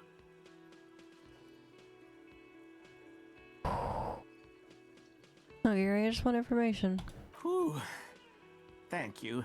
You won't regret this. I won't use another man's property to dump my garbage ever again. I don't know what got into me, really. Work has been stressful lately. Damn Koiko's price dumping us out of competition. Mm-hmm. What did you do, Gary? Yeah, Gary, what'd you do? Nothing. Just answering some questions. Helping out the law. How'd you get in the trash container? I know a guy who works with the trash collection services. CS Municipal.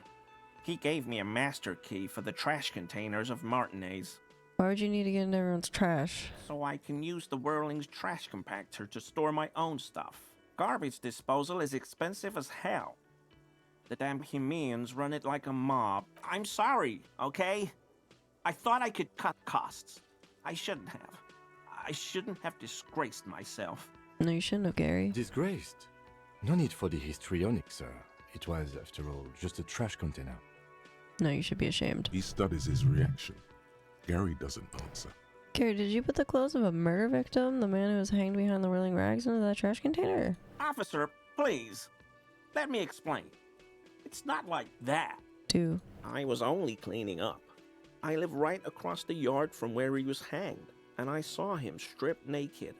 All the clothes lying around in the yard, smelling. People are animals, you know? Okay, yeah, what happened? Then I came out to clean up the rags because no one else would. I put them into the Whirling's trash, along with a broken mug, admittedly. Changes his mind mid-sentence. Okay. I was coming to throw the mug away, and, well, I threw the mug there and the clothes too. Uh-huh. Right. It was just civic duty. Lieutenant Mark's trolley. Exactly. That's exactly what it was. Civic duty. As he shifts uncomfortably, a series of clicks, like the clinking of glass beads. Hey, Seagull, what's up? How you doing? Floor. You've heard this sound before. Long time no see.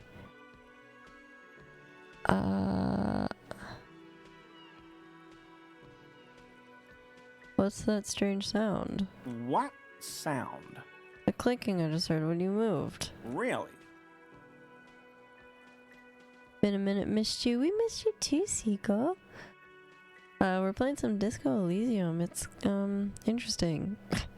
He fans his arms out slowly, and this time, his motions are soundless. There's lots of weird sounds in a bar like this, though. Pinball, glasses clinking. Could be someone playing pinball. You wouldn't know anything about the victim's missing armor, would you? Armor? No. I mean, yes. Of course. I know he was wearing armor, but I don't know anything about it. Let's move on for now. I hope I could help your investigation in my small way. Fuck. I gotta. Shit. Do you know anything about the man behind the whirling rags? I told you everything I know, sir. I'm truly sorry for the mug, but I have nothing to do with that. He shifts uncomfortably in his clothes. You were surprised to see my colleague. Not many Sealites here, or anywhere, other than Sale. I meant no offense, truly. Well, you could have worded your shit differently. Do you remember how, when we met Measurehead and I said the next racist will be a really good one? Yep, sure do. I think so. Sorry, you know I've been having pauses. Yes. Well, this is that racist. Yes, our lucky racist. Will you grant us 3 wishes, Gary? Are you Gary? Are you racist? I don't know, I like the previous racist better, or he's nothing compared to Measurehead. Oh man, I feel like asking, are you Gary? Are you racist? Is putting more pressure on him, and I like that, so we're gonna do that. Hey, man. All I meant was there are not many Sealites around here. I'm just stating a fact. You got any problems with them, or, I mean... No. No problem at all. Are you sure? Oh, this isn't working. Okay. Okay. We're gonna leave technically and try and get our composure up, because I really want to pass this. Composure.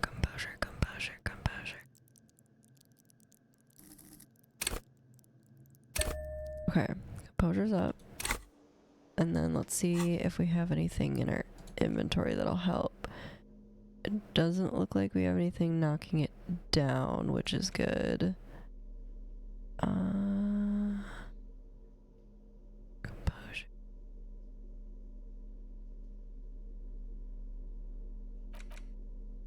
Cool ass shoes. Oh, thank you for gifting a sub to Tailsteak. Very cool of you.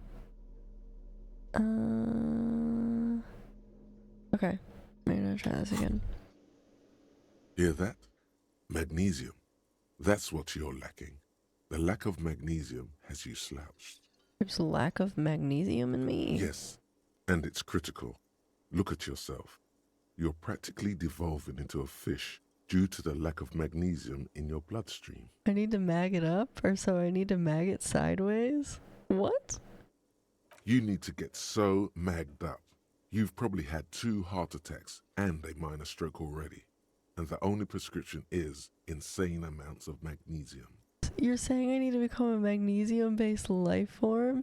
Now I'm at an even 60. Oh, Jesus. Much better. I need to stop thinking about this. Okay. We're gonna try and get this guy. Very generous of you to help us. I mean...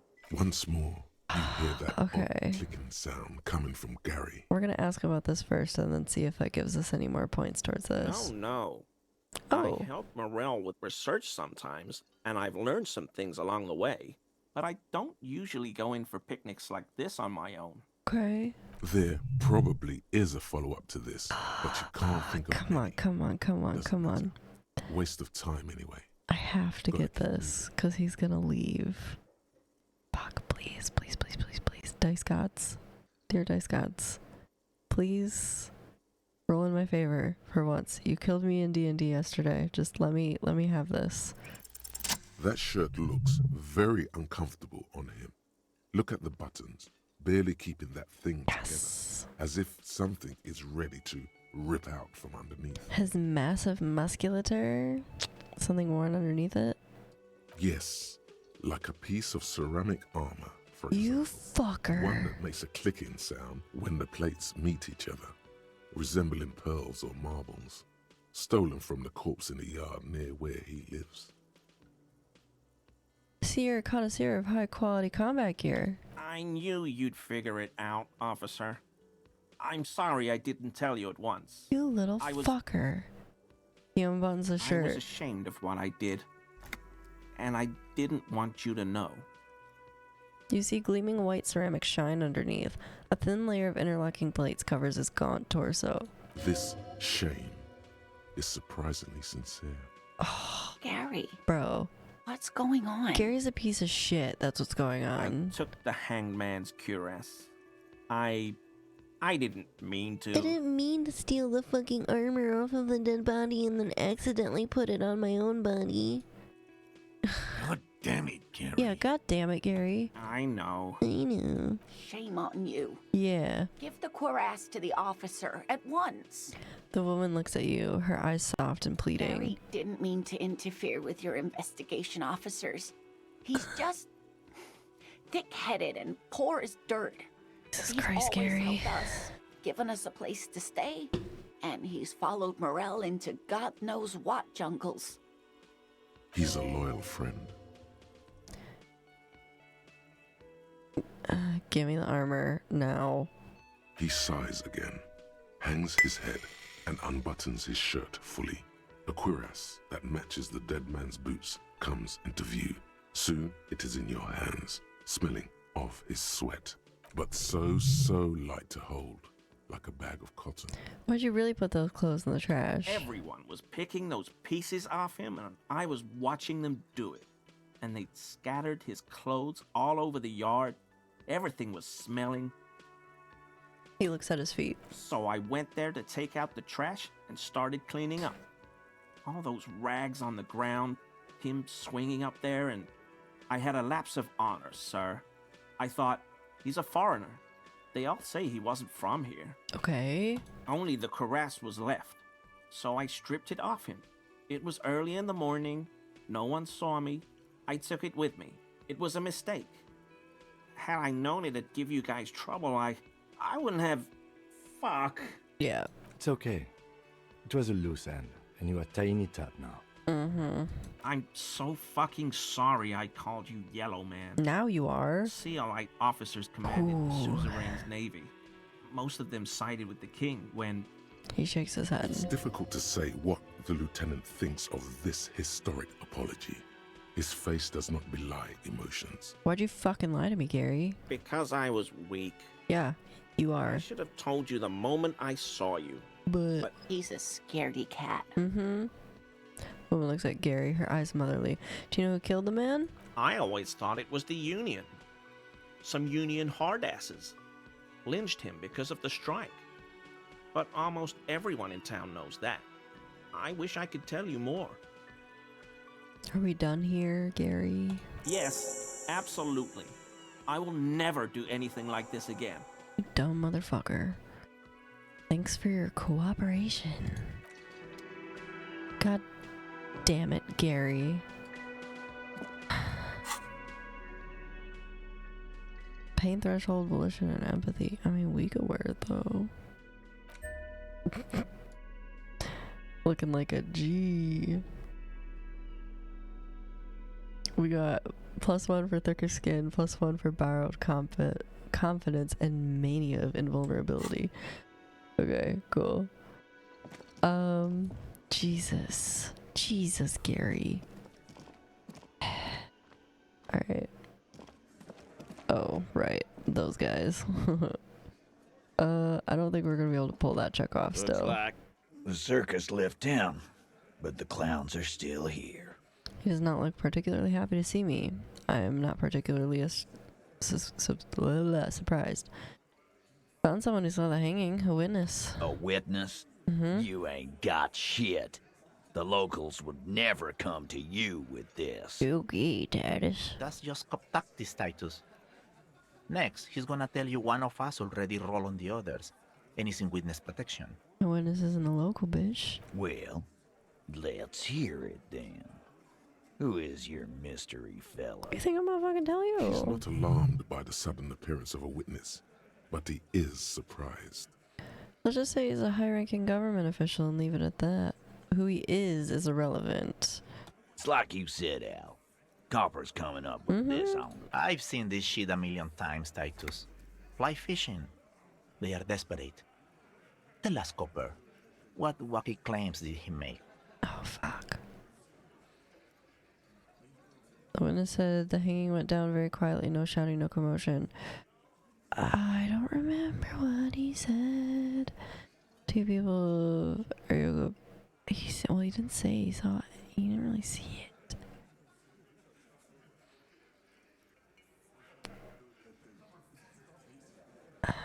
I don't want to say the first one because I feel like that's wrong. I don't remember. What wacky claims did he make? Actually, nothing feels like. I'm just like, well, actually, I'm just kidding. When it said it all looked like a surreal play, I think that is accurate, actually. That means absolutely nothing to me. Sounds like some made-up horse shit. I mean, it might be. It means the whole scene was long and drawn out, like it was from a film. What is this fella's problem? Sorry we didn't make it more action-packed. It wasn't the first thing on our minds, you see? Shanky. It's Shanky, right? I thought there was something wrong about the lynching story. Now I know there was. Uh-huh. You don't know shit. Shut the fuck up, Shanky. I know you are lying, Shanky. He writes in his notebook. You didn't break this wagon fort, but you did manage to rattle the people inside a bit. The witness said the hanging went down very quietly, no shouting, no commotion. I don't know. I don't remember if that's actually accurate. Feels right though, because they were dead already. It's you assholes that feel the need to go around like a fucking brass band. The Party boys are dead silent. Yeah, it's like they put cowbells on you before they send you to the streets. What's with the cowbells, policeman? Damn, they wormed their way out of it somehow. Try something else if you can.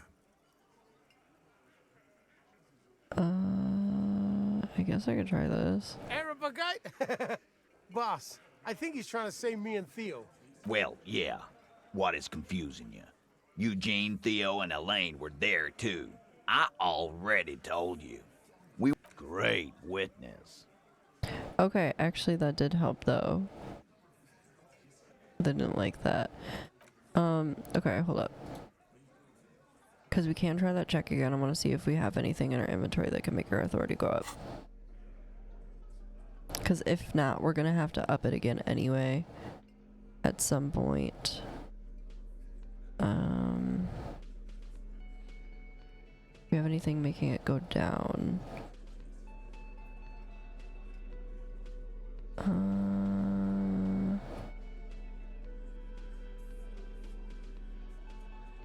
No. Just double check one more time. They need to respect my authority. Alright, let's Looks like the shits and circus gigs. left town. We'll give it a shot. The clowns are still here.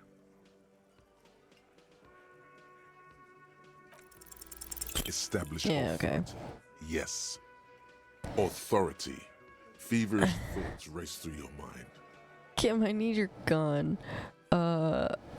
I'm the only thing keeping this town from going to hell, and you're not helping. Point your finger. First you tell me someone's been raped, and then you don't say who. That's bullshit. Stomp your feet. That's it. That's all I got. Did you already try the gun thing? I hear the gun thing is excellent and has great results. You're probably right. The others are only there for filler. To make the gun thing pop. No. Stop shitting your pants. The law. Yeah. Aren't you listening? It's done. You're not the law. I'm the law. Or I guess we're both the law around here if you start to think about it. Or maybe you're right. Maybe I'm not the law after all. Maybe everyone's been lying to me. You're not the law. I'm the law. For God's sake, stop shouting! Stop breaking things in my establishment! They're not going to give you anything. Can't you see? I can't have a police interrogation in here. People are trying to eat. This doesn't concern you, cafeteria manager. Of course it concerns me if you make this kind of... Easy, babes. What is this? I can't have a slap fight in my bar. It's embarrassing. We are deep in Far's territory. We need to cool off and re-engage later. Yeah, that was the plan, but I wouldn't shut up. Everyone can see you picked some wrong options. Next time you have to come up with better things to say. Next time you have to come up with better things to say. Sure. Okay. Let's go talk to, the lady who wanted to see our badge so bad.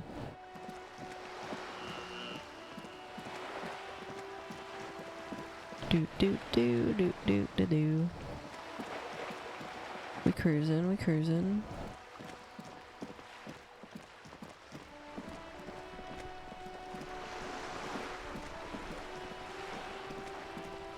Vibes, here we go. You're back. Good. What can I help you with? Not an umbrella, I hope. I don't need one myself, you see. No need, tell me something. Found my badge, by the way. Enough, you did. She inspects the blue piece of plastic, her eyes scanning from left to right. Fast, observantly, like an electronic printer. Pleased to meet you, Lieutenant W. Freighter Dubois. I am glad to see a man of high qualification. The situation is precarious. Yes, it is. What can I help you with, Lieutenant Freighter? How about you share your information on the lynching, now that you've seen his badge? Yeah. The goalposts have moved, Lieutenant. In the absence of the badge, I have informed my employer there will be a probe. I cannot rescind that promise. To my knowledge, the drivers are still at the roundabout. Damn it. I will tell you everything I know when you've finished with them. This is your fucking plan. My plan is to share information. The only way to do that now is by telling my employers you bitch. Which I hope you will, because let me tell you, we are in dire waters. The sooner the probe is finished, the sooner... Yeah, thanks so much. I appreciate all your help. You absolute bitch. Okay, we gotta go talk to Kuno. My favorite person in this whole game to talk to that doesn't make me want to jump off of a bridge every time we talk to each other. God. This kid is actually the worst human I think I've met ever. Thank God he's not real. However, there are children like him that are real, I'm sure. What's up, friend? Kuno's like Kuno's dad? Kuno doesn't give a fuck about anything. I'm sure you don't, buddy. You wouldn't happen to know anything about any missing locusts, would you? No, Kuno doesn't give a fuck about books. Mm-hmm. Oh my god, I told you that shit is lame! Shut up. Shut up, see? Yeah, what he said. Now they're gonna take you to lame prison! Oh my god. She sounds like she's about to cry, out of disappointment at Kuno's newfound lameness. Oh, now hold on. No one is lame here. Just tell me what happened. Deny everything, Kuno. You need to lawyer up. You need to get the fuck out of here. Kuno's not gonna say anything without his lawyer present. There's definitely something going on here. Mm-hmm. Remember his pig's head shack? You should check it out. Oh, yeah. Kuno doesn't... I know you don't fucking care, buddy. You've told me that several times. Too many times. It's crawling with locusts in here. Weird. All around you, the hisses and chirps of locusts fill the musky air. The earthen floor of the shack has been shaped into mounds of mud, dotted with little holes for windows. Like skyscrapers, spires of dirt and sand rising. Accommodations for their insectoid inhabitants. Well, detective, it appears you've solved the case. You're damn right. The lieutenant looks around, writes something in his notebook, and turns to you. For the missing locust case, which is a sub-case of the imaginary insect case. So at least that's going well. That's exactly what I was thinking. Yes. I feel we are nearing a real breakthrough. Oh, you think the Insulindian Phasmids nearby? If anything, the presence of the locust points to the opposite. The Phasmid did not take the bait from the traps. It was Kuno. But what do I know? We should stop to talk about Kuno, or we should talk to Kuno about this. Get him to I'll stop. let you handle the Kuno side of things. You are doing... But you don't want to talk to him? He's a pleasure.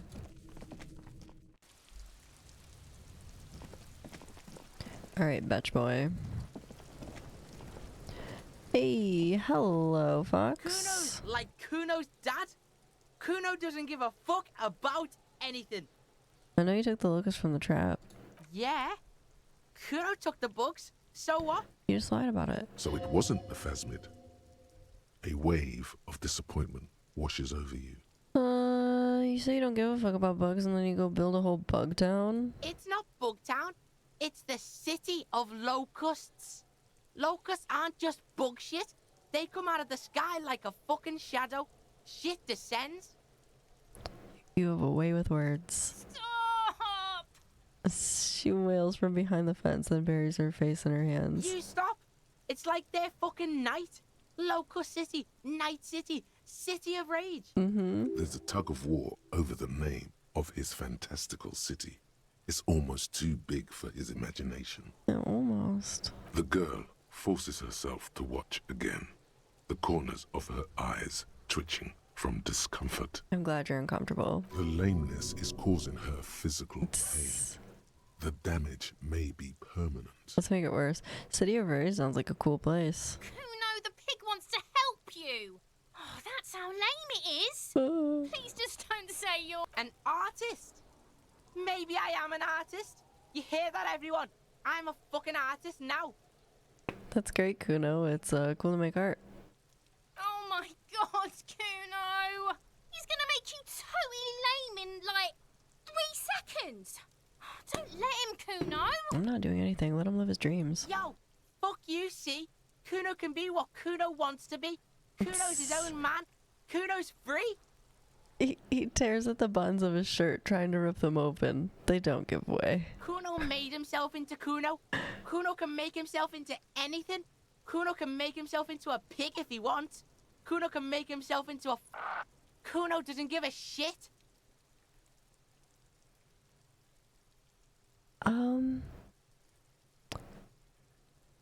Did he just come out? I'm confused. Don't make yourself into a pig, Kuno. You'll have to take me away.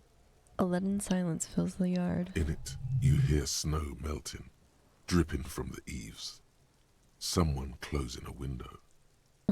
So that's what this is about. That depends on the choices you make, young girl. Ermina, Kuno have discussed this. I promise I won't do that.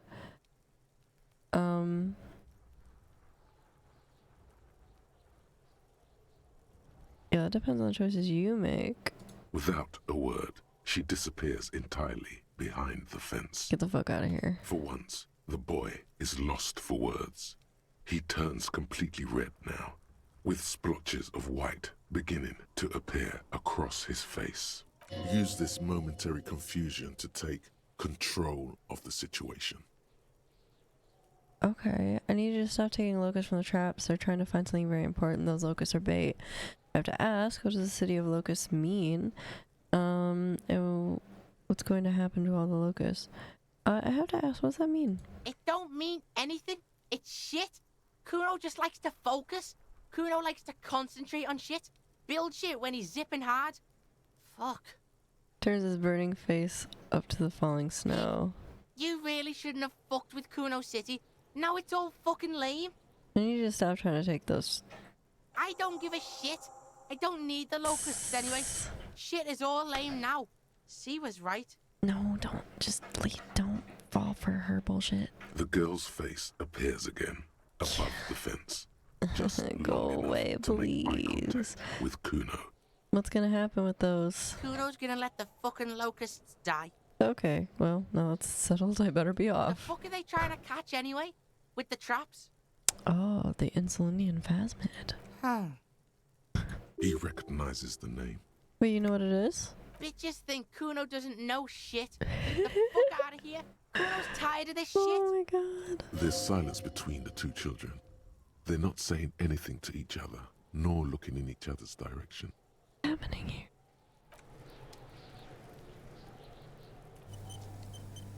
You got anything to say about that, you little shit? I'll die before I squeal, pig. Okay, I didn't think so. I hate her. I hate him. I hate them. They're the worst. Also, I still don't know how to get up onto this floor up here. No idea. I'm assuming it has to do with that green door I can't get into. But let's talk to these people real quick. Here we go. Oh, hello, sweetie. Oh. So nice. Do I not actually have to talk to them? Hello, officer. I had a chat with I this almost have kid. it. A new trap design, that is.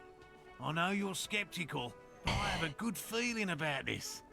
Did you know Gary was hiding the armor? Hell no. Okay. I had no idea.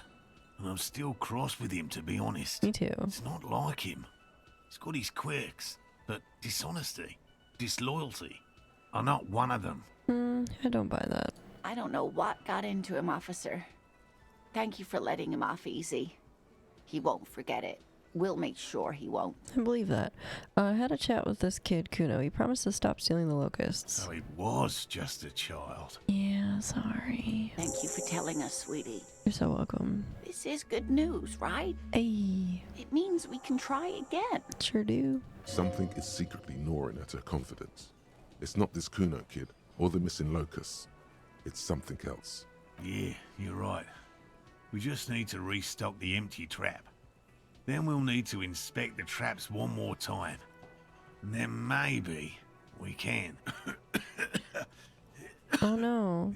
The aging cryptozoologist breaks into a hideous coughing fit. He has a 38-degree fever. His resilience has given way. Darling, I told you to take it easy. Oh. You're getting sick. Maybe it's time to go home. You're right, you're right. We can come back next season when it's warmer. Yeah. There won't be a next season. Not for this. Find a Phasmid or admit defeat, people. And I feel like this is costing me time on my main investigation. It's not worth risking your health. You should call it a day and go home. I'd offer to help, but I have my own things to do. Damn it, maybe I can still restock the trap for you. We've come too far to quit. I'm gonna restock the trap. Let's do this. I'm going to accept enthusiastically, and Kim's gonna be stoked about it. We are getting really carried away with this. Yes, we are. Fine. It's better than having these people get pneumonia on the coast. But after this... Yeah, I know. Really? It's too much, officer. God damn it. What Morel means is... Here's a fresh batch of locusts. They should slide right down the funnel. And thank you again. We will definitely mention you, should this lead to a discovery. I'm not talking co-discovery, of course, but... This would show them all. We need to get you... Jesus Christ. I'm too nice. Oh, I wasn't trying to talk to you, but thank you. How can a Barbie out of vermouth? I don't know, man. Let's travel here. There's just the one trap we needed to do, right? Are you sure? And that was... Relax, it's not yours. You didn't crash every MC and Rev Shaw, hopefully. God damn it.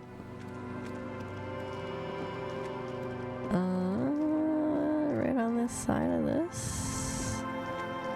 No, I think I went too far. I don't remember where the campsite was.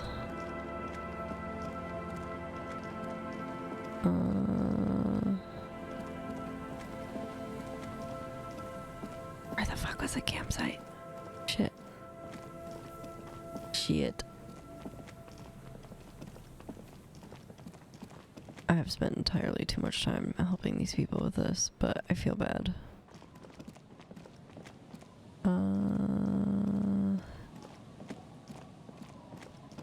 It wasn't too far off from like the main spot we crossed at. Thought. No, because this is heading towards those kids. God damn it, hold on.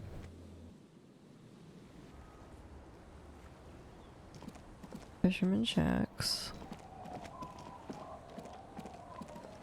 I thought it was like right here.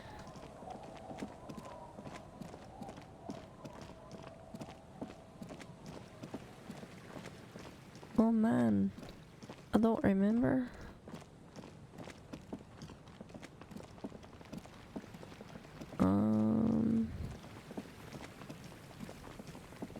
That's the spot right there.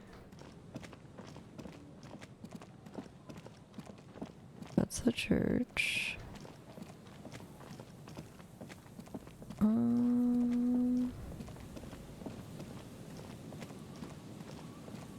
Okay, no, because now we're close to where that body was. Where's the other spot we can travel to? The church, which is right here. Fuck. Where's this at?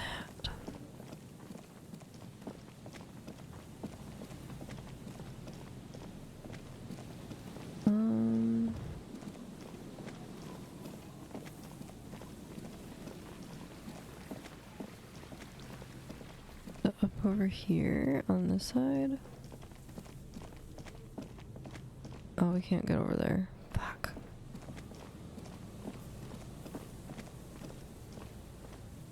I do think it was on the other side of this. Yeah, here we go. The trap stands empty near the locusts, dazed from being transported, slowly begin to acclimate to their new surroundings. Get in there, dog. They're not really going to get the chance to get... Good, now that's done. Don't answer that. He doesn't want to, but if there is one more cryptozoological run around, he must force... Okay. Was that it? Report to Lena at the Whirling. Okay. Can I do that now? No. Oh, and I do have a level up. While we're in this area, we should go see if we can, get some info on those dudes. A strong gust of wind. They're covered in a thick layer of grime. They must have been like this for 40 years. Are see inside? Dripping water falls from a high place. All you can see is the shadow of a collapsing staircase. There's rust and corrosion on the bars. They're foaming with it. And a small layer of white salt from the sea. Can you make out what's inside? No. I won't even try. Oh. You know, I had a partner once. They called him Eyes, because he had to show me things. It's that bad. Oh. This partner of his, Eyes, things didn't end well. It saddens him to say his name. Oh. Don't even ask. He wouldn't answer. Maybe some other small talk. Can you still shoot though? Well enough, actually. It's odd how that works. I'm no sharpshooter, but I passed my shooting courses 7 out of 10. Okay, we need to get towards the church and then go to the other side and see if we can't figure out what those kids are up to. Even though we know what they're up to, our character just can't seem to grasp and get on the same page as us. They were back over here.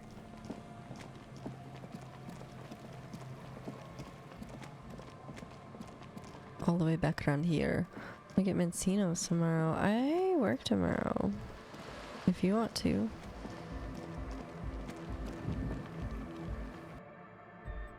Okay, what is the thing I need? So, how are things going? Logic. Okay. Goodbye, officer. Do I have anything fucking with my logic? I do. It is these glasses.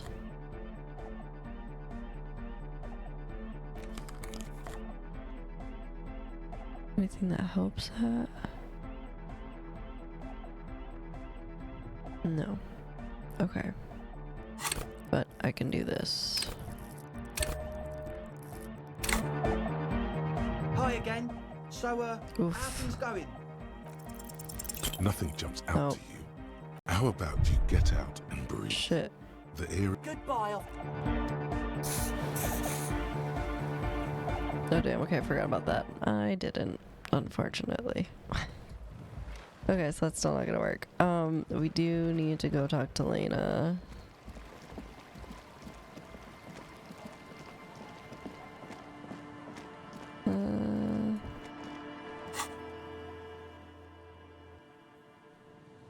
I'm glad we can fast travel now.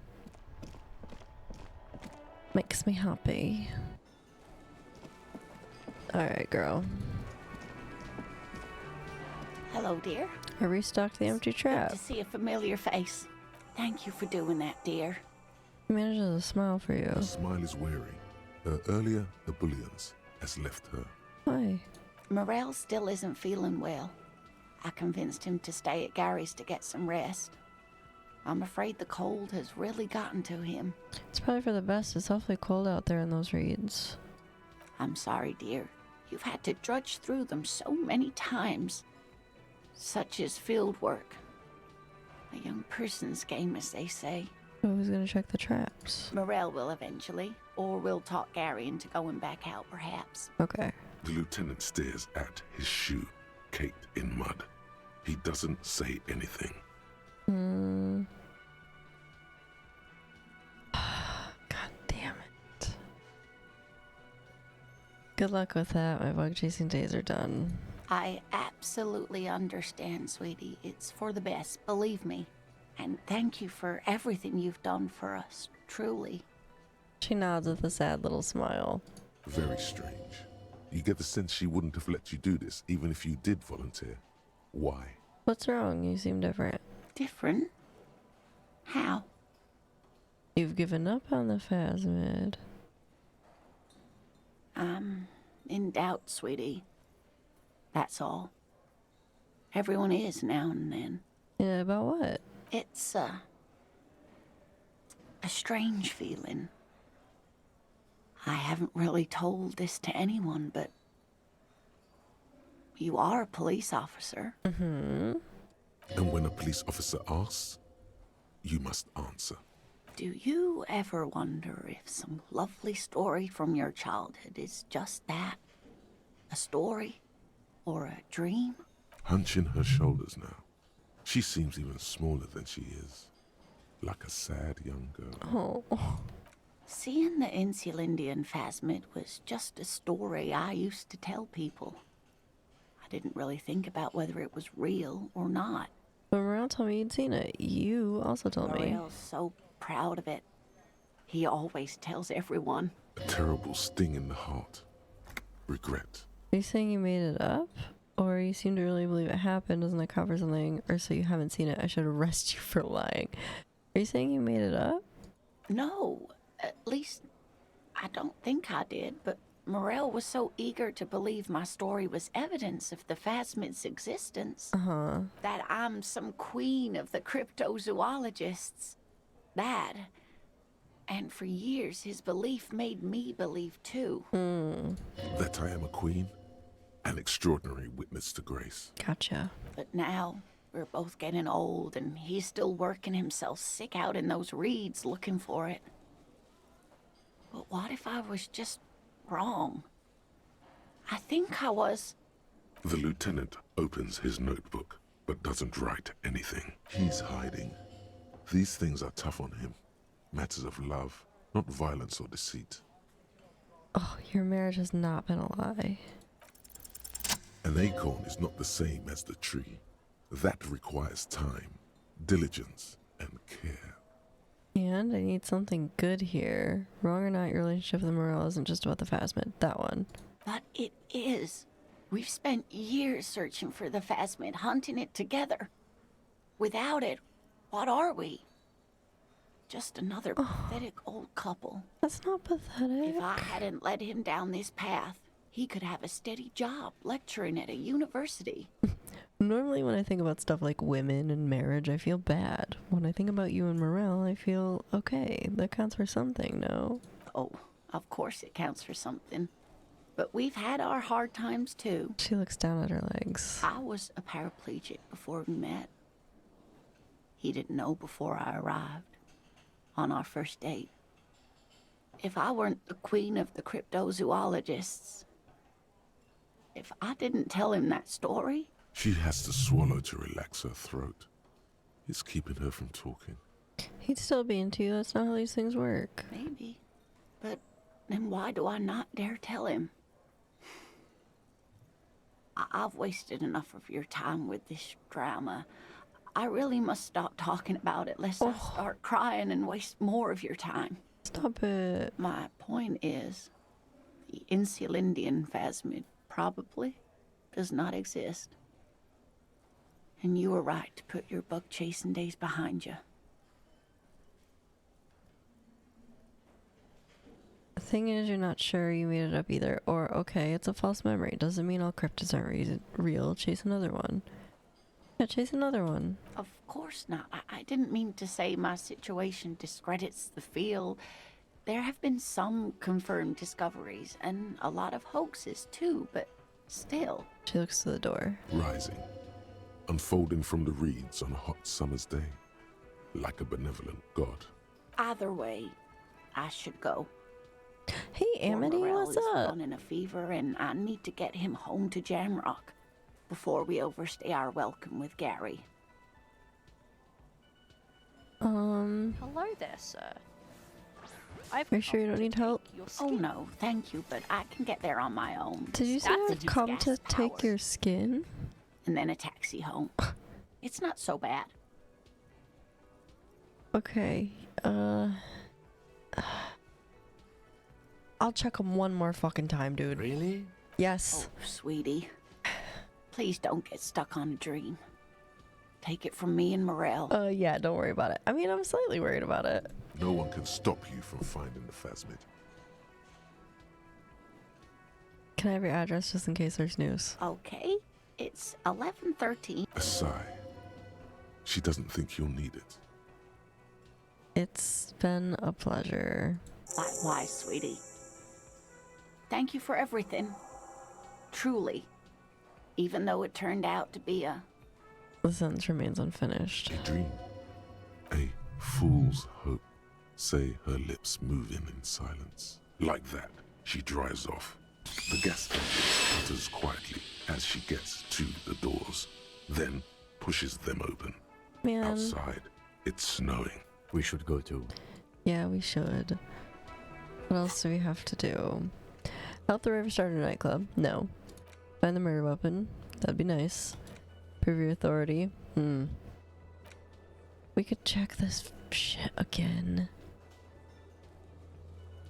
Did this on Monday. It's Wednesday. We gotta find this other person. We gotta figure out who made this call. I don't think... Well, well.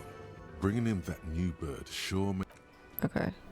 Oh, wait. Hey, was there something? Another thing. Great. Yes, and the phone company's not... Who told you that?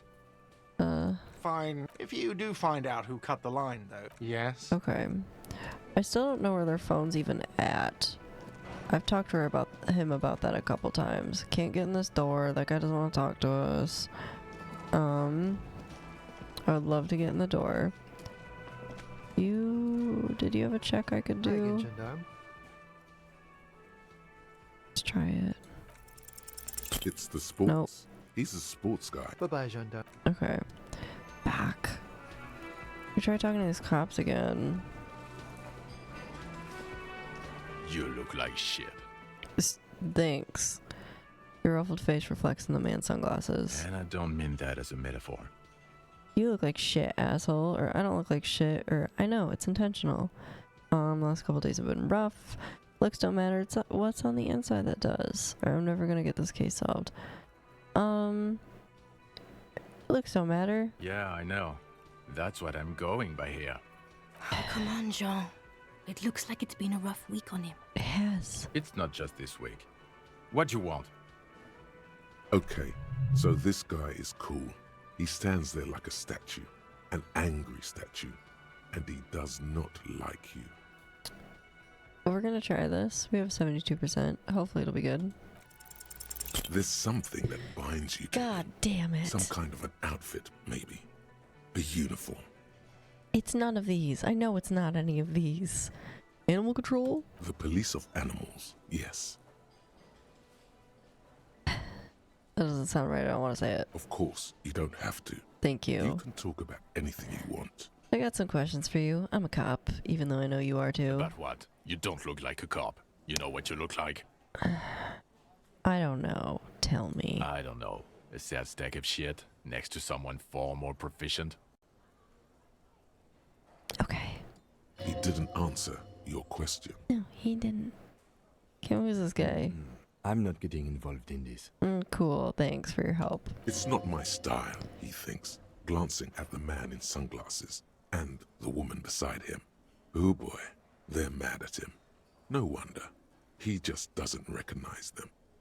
Will you answer some questions or not? No. Why? 'Cause it's not my job. Why don't you go and fucking do yours and solve this damn hanging? You don't want to answer my questions? Maybe you want to hear me say things?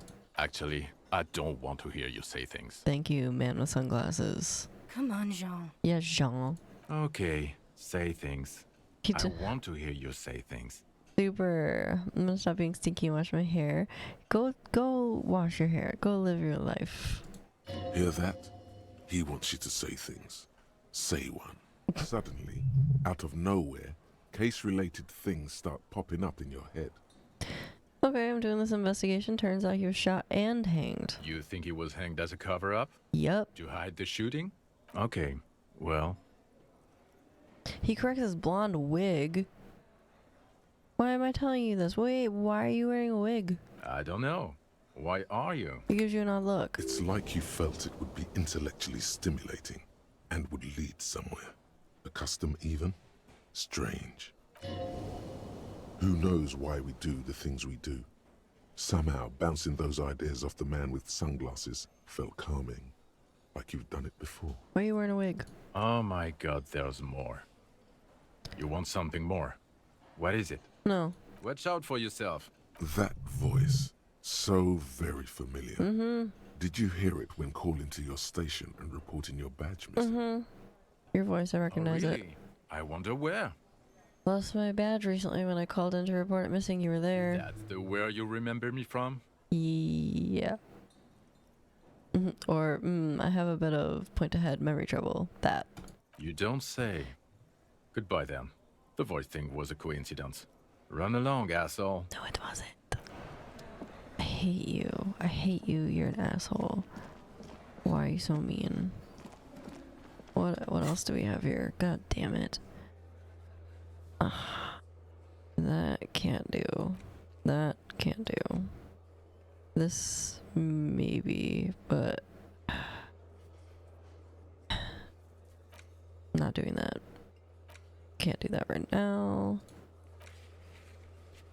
That might just kind of come about. Can't do that.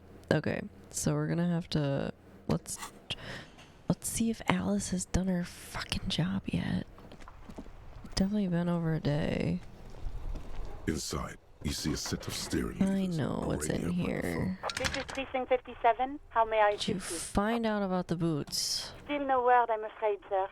I know it must be frustrating. Was there anything else you wanted to ask? No. 57? In the cabin, you I'd love for you to do your job. That's all I need you to do is just your job. Hey, buddy. Now it's turning into a kind of a snow. Oh shit, wait. That guy we were trying to not get the info from, he'll give it to us, but I was trying not to get it from him. Everything's still cool here, officer. Oh. I'm not gonna do that either. Okay, so you read it out there's a lady driver. We know that. It's not the crazy old lady up here. It's a different driver.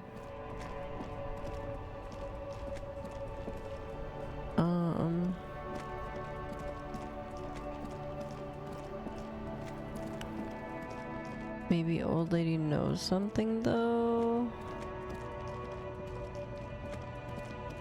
God, the walking paths you have to take in this sometimes are just insane. No, she's down here more. She's much farther down here. There she is. Lowman, you caught me at an opportune. It's awful. Did you just call me out? She clearly doesn't think she's a Oh, it's kind of a woman driver. I'm not that either. Right, it's not More her. terrifying to small children and to those who used to know me. Who's a female How should I know? driver? Do I look like I spend a lot of time with the other communers? How should I know? Oh, Something in her is pointing towards some unknown rest state. We can ask the racist guy again, I guess. I don't remember. That was like one of the last leads we followed up on last time. But I don't recall. They said she was younger, I just don't know. Looking for something, Aunt? Come to tell me to fuck off again? Half-light, we need to get up.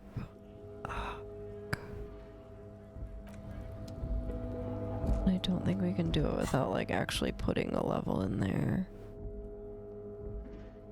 Have stuff. Oh, we had stuff.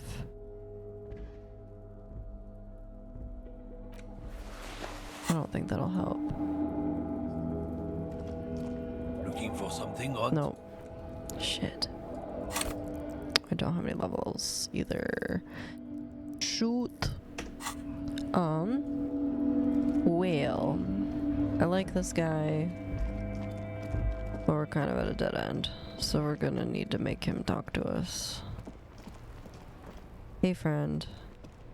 Now it's turning into a... What? But I told you she's my friend. Please don't make me give her up, detective. Get someone else. There's a ton of drivers here. Put yourself in my shoes. I need this for another investigation too. It's important. I can't blow it. You're not gonna put a bullet in your head if you blow it, are you? Because she's on the edge, man. I wouldn't be so sure, Tommy. Imagine it. An explosion of stars. Goodbye world of men, money, and machines. She's a suspect and I need you to tell me where she is, and I can't finish the investigation. I thought you were a different kind of cop. I'm sorry. Ugh. It's like bracing him as he stares into your eyes. The realization that you've used his friendliness and goodwill for your own ends. Remember, you're doing it for the bigger investigation. Yeah. This is important. Relax. Ask. Where's Rachel? Where's the lady driver? Here. Takes a key ring from his pocket, then looks at it before giving it to you in silence. Valori's still here. Down past the statue of Philippe. The cabin is green. You can get in there with these. That's all I know. Thank you, Tommy Lowell. When did she leave? Last Friday. Blinks. His eyes have empty now. Anything else? Like, where is she now? No. I don't know. Why do you have the keys? She left them to me. Because she trusted me. So I can get it out of the way when the jam breaks loose. Yeah, I'm sorry. Otherwise... He doesn't finish the sentence. The other drivers would have to tow it or break in to get the machines moving. If they break in, they would find what's hidden inside. Something incriminating. I'm sorry I had to do this. I bet you are. I am. And he's sorry he couldn't be what he wants to be. A good person. His last line, his revenge on the world. Stop rubbing it in. One more thing. Nah. I need to think my own thoughts. Okay. Pray forgiveness for my sins. Go check your cabin. I hope it gets you something. Help someone. Me too. Sorry. I'm sorry. Statue is this way. God damn it. I didn't want to have to do that. I did like him. This green found, A to Z, contemporaire, is parked in the shadow of the ruins looming overhead. It's seen better days. This is the one our man pointed to. Try to peek in the window. The glass on the side windows is tinted and covered with dust. You can barely make out the shape of the seat and two steering levers. It feels like you're peeking into someone's home residence. Inside it's private, cozy, warm, dusty too. Try the door. Or unlock the door. You push the key into the lock and turn. It makes a cracking sound. Then the door pops back a few centimeters. You can just open it. The smell of cigarettes and perfume welcomes you.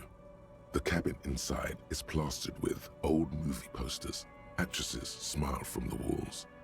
There's a radio transmitter in the front and a toolbox tucked under the driver's seat. Some tools lie scattered near the pedals. There's something odd about the passenger seat. The seating fabric has been pulled tight over the lower side of the seat where the toolbox should be.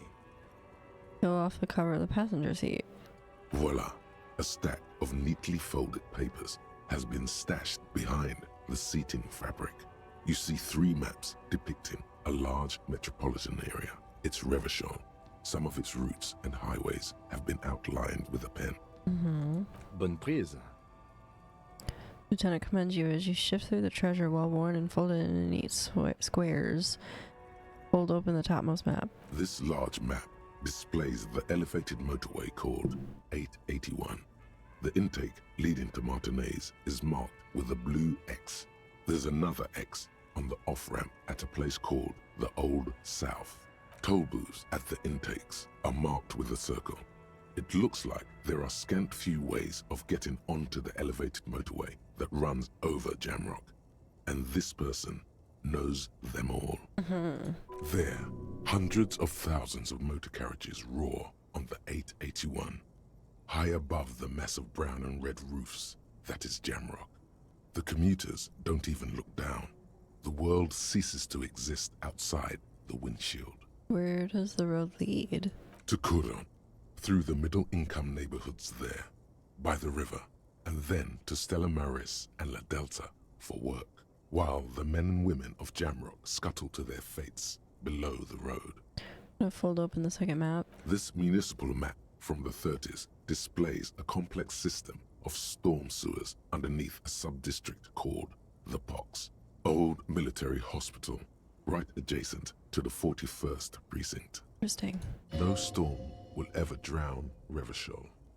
The great solution to the riddle of history. Look at the third one. The final map displays a labyrinth of service tunnels left over from the construction of motorway 881.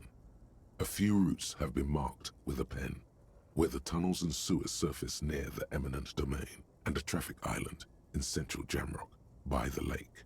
Looks like the smugglers have infiltrated the road network belonging to East Motor Tract. The smugglers have infiltrated the motor tract. So it would seem.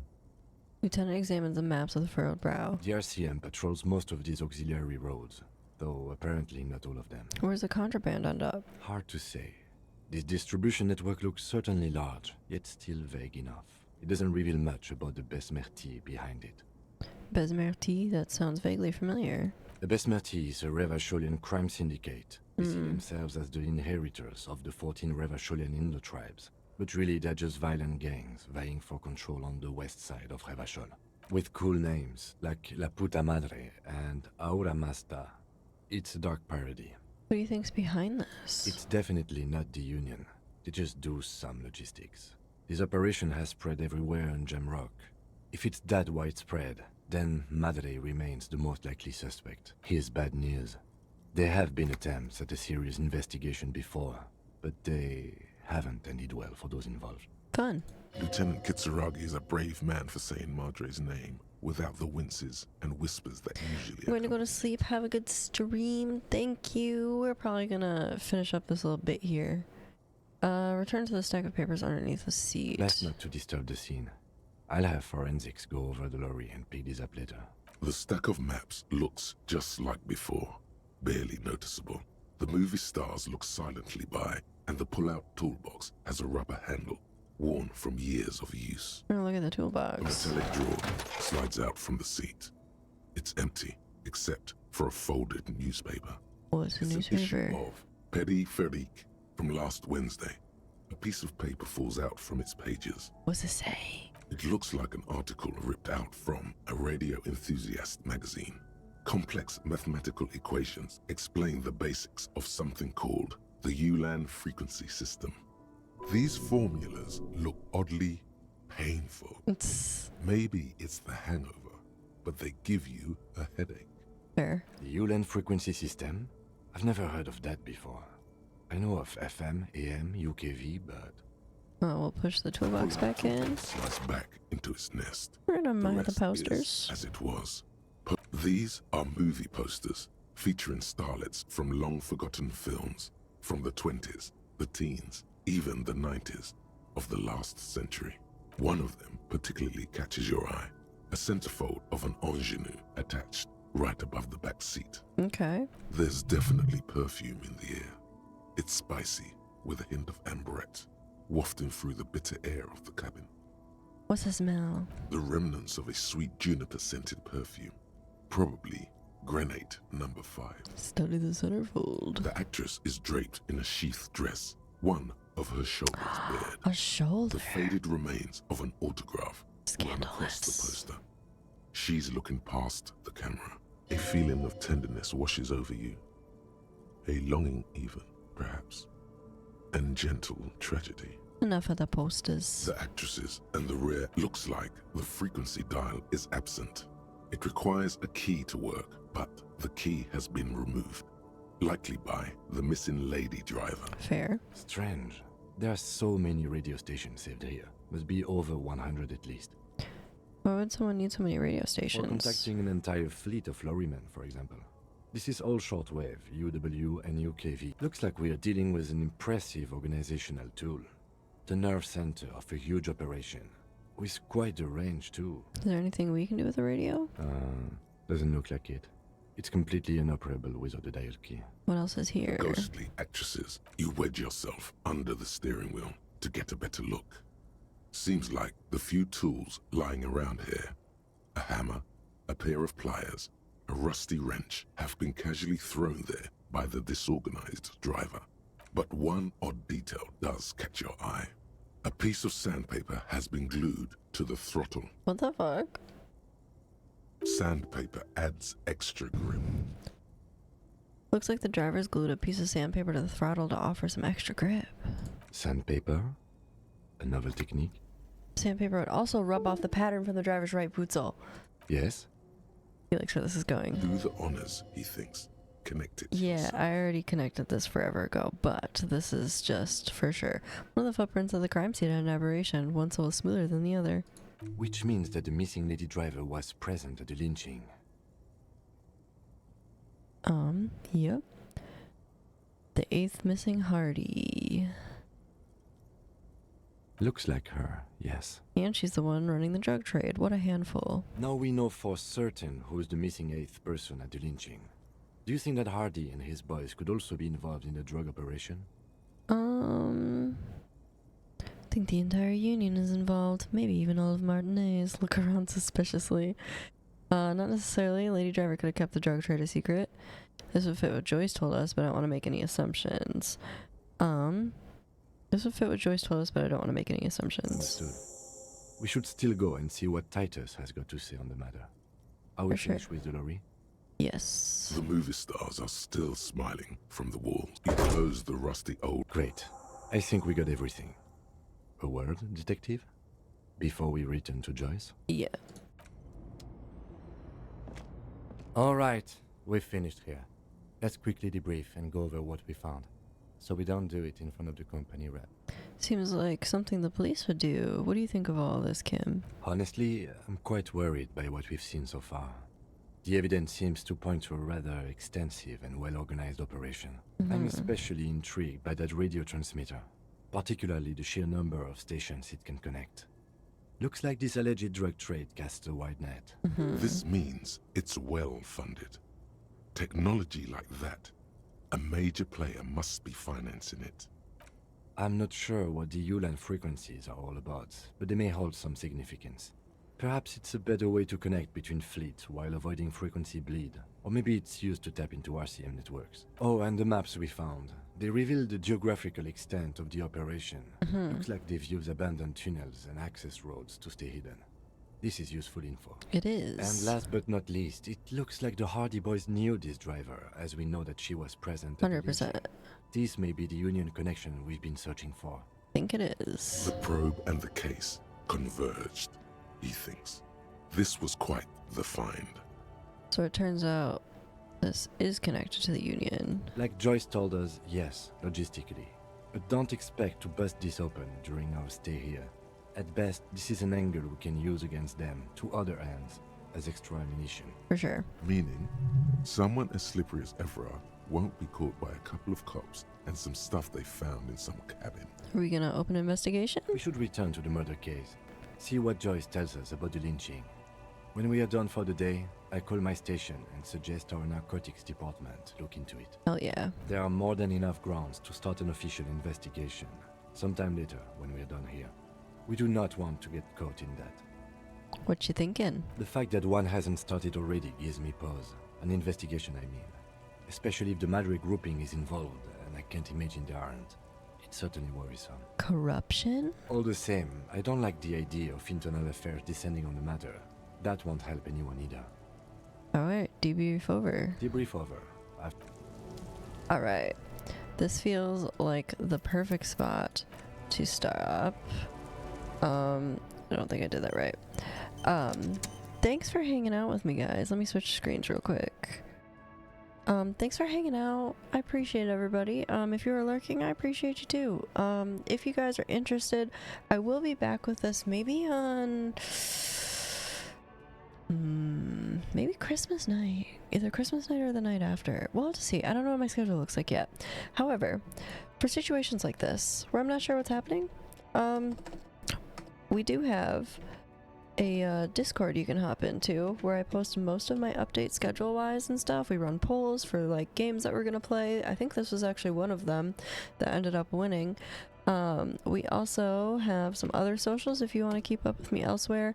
I post all of my like full playthroughs of games onto YouTube, as well as our D&D games to YouTube as well. Like I said, thanks for hanging out. I appreciate you guys. If you want to know when I go live next, you don't want to jump in the Discord, give me a follow so you know. We are going to raid out into one of our buddies here. If you are simply following or just hanging and lurking, drop this in there when we head on over. And if you are subbed, drop that one. Like I said, I appreciate everybody chilling. It was fun. Glad we got a lot done today. I feel like this has been one of our more productive sessions. So, good times. Good times, good times. I'm gonna throw up the end card and we'll raid out here. But like I said, thanks for chilling. We'll love you guys, and I will catch you later. And if I don't see you before Christmas, Merry Christmas. Bye.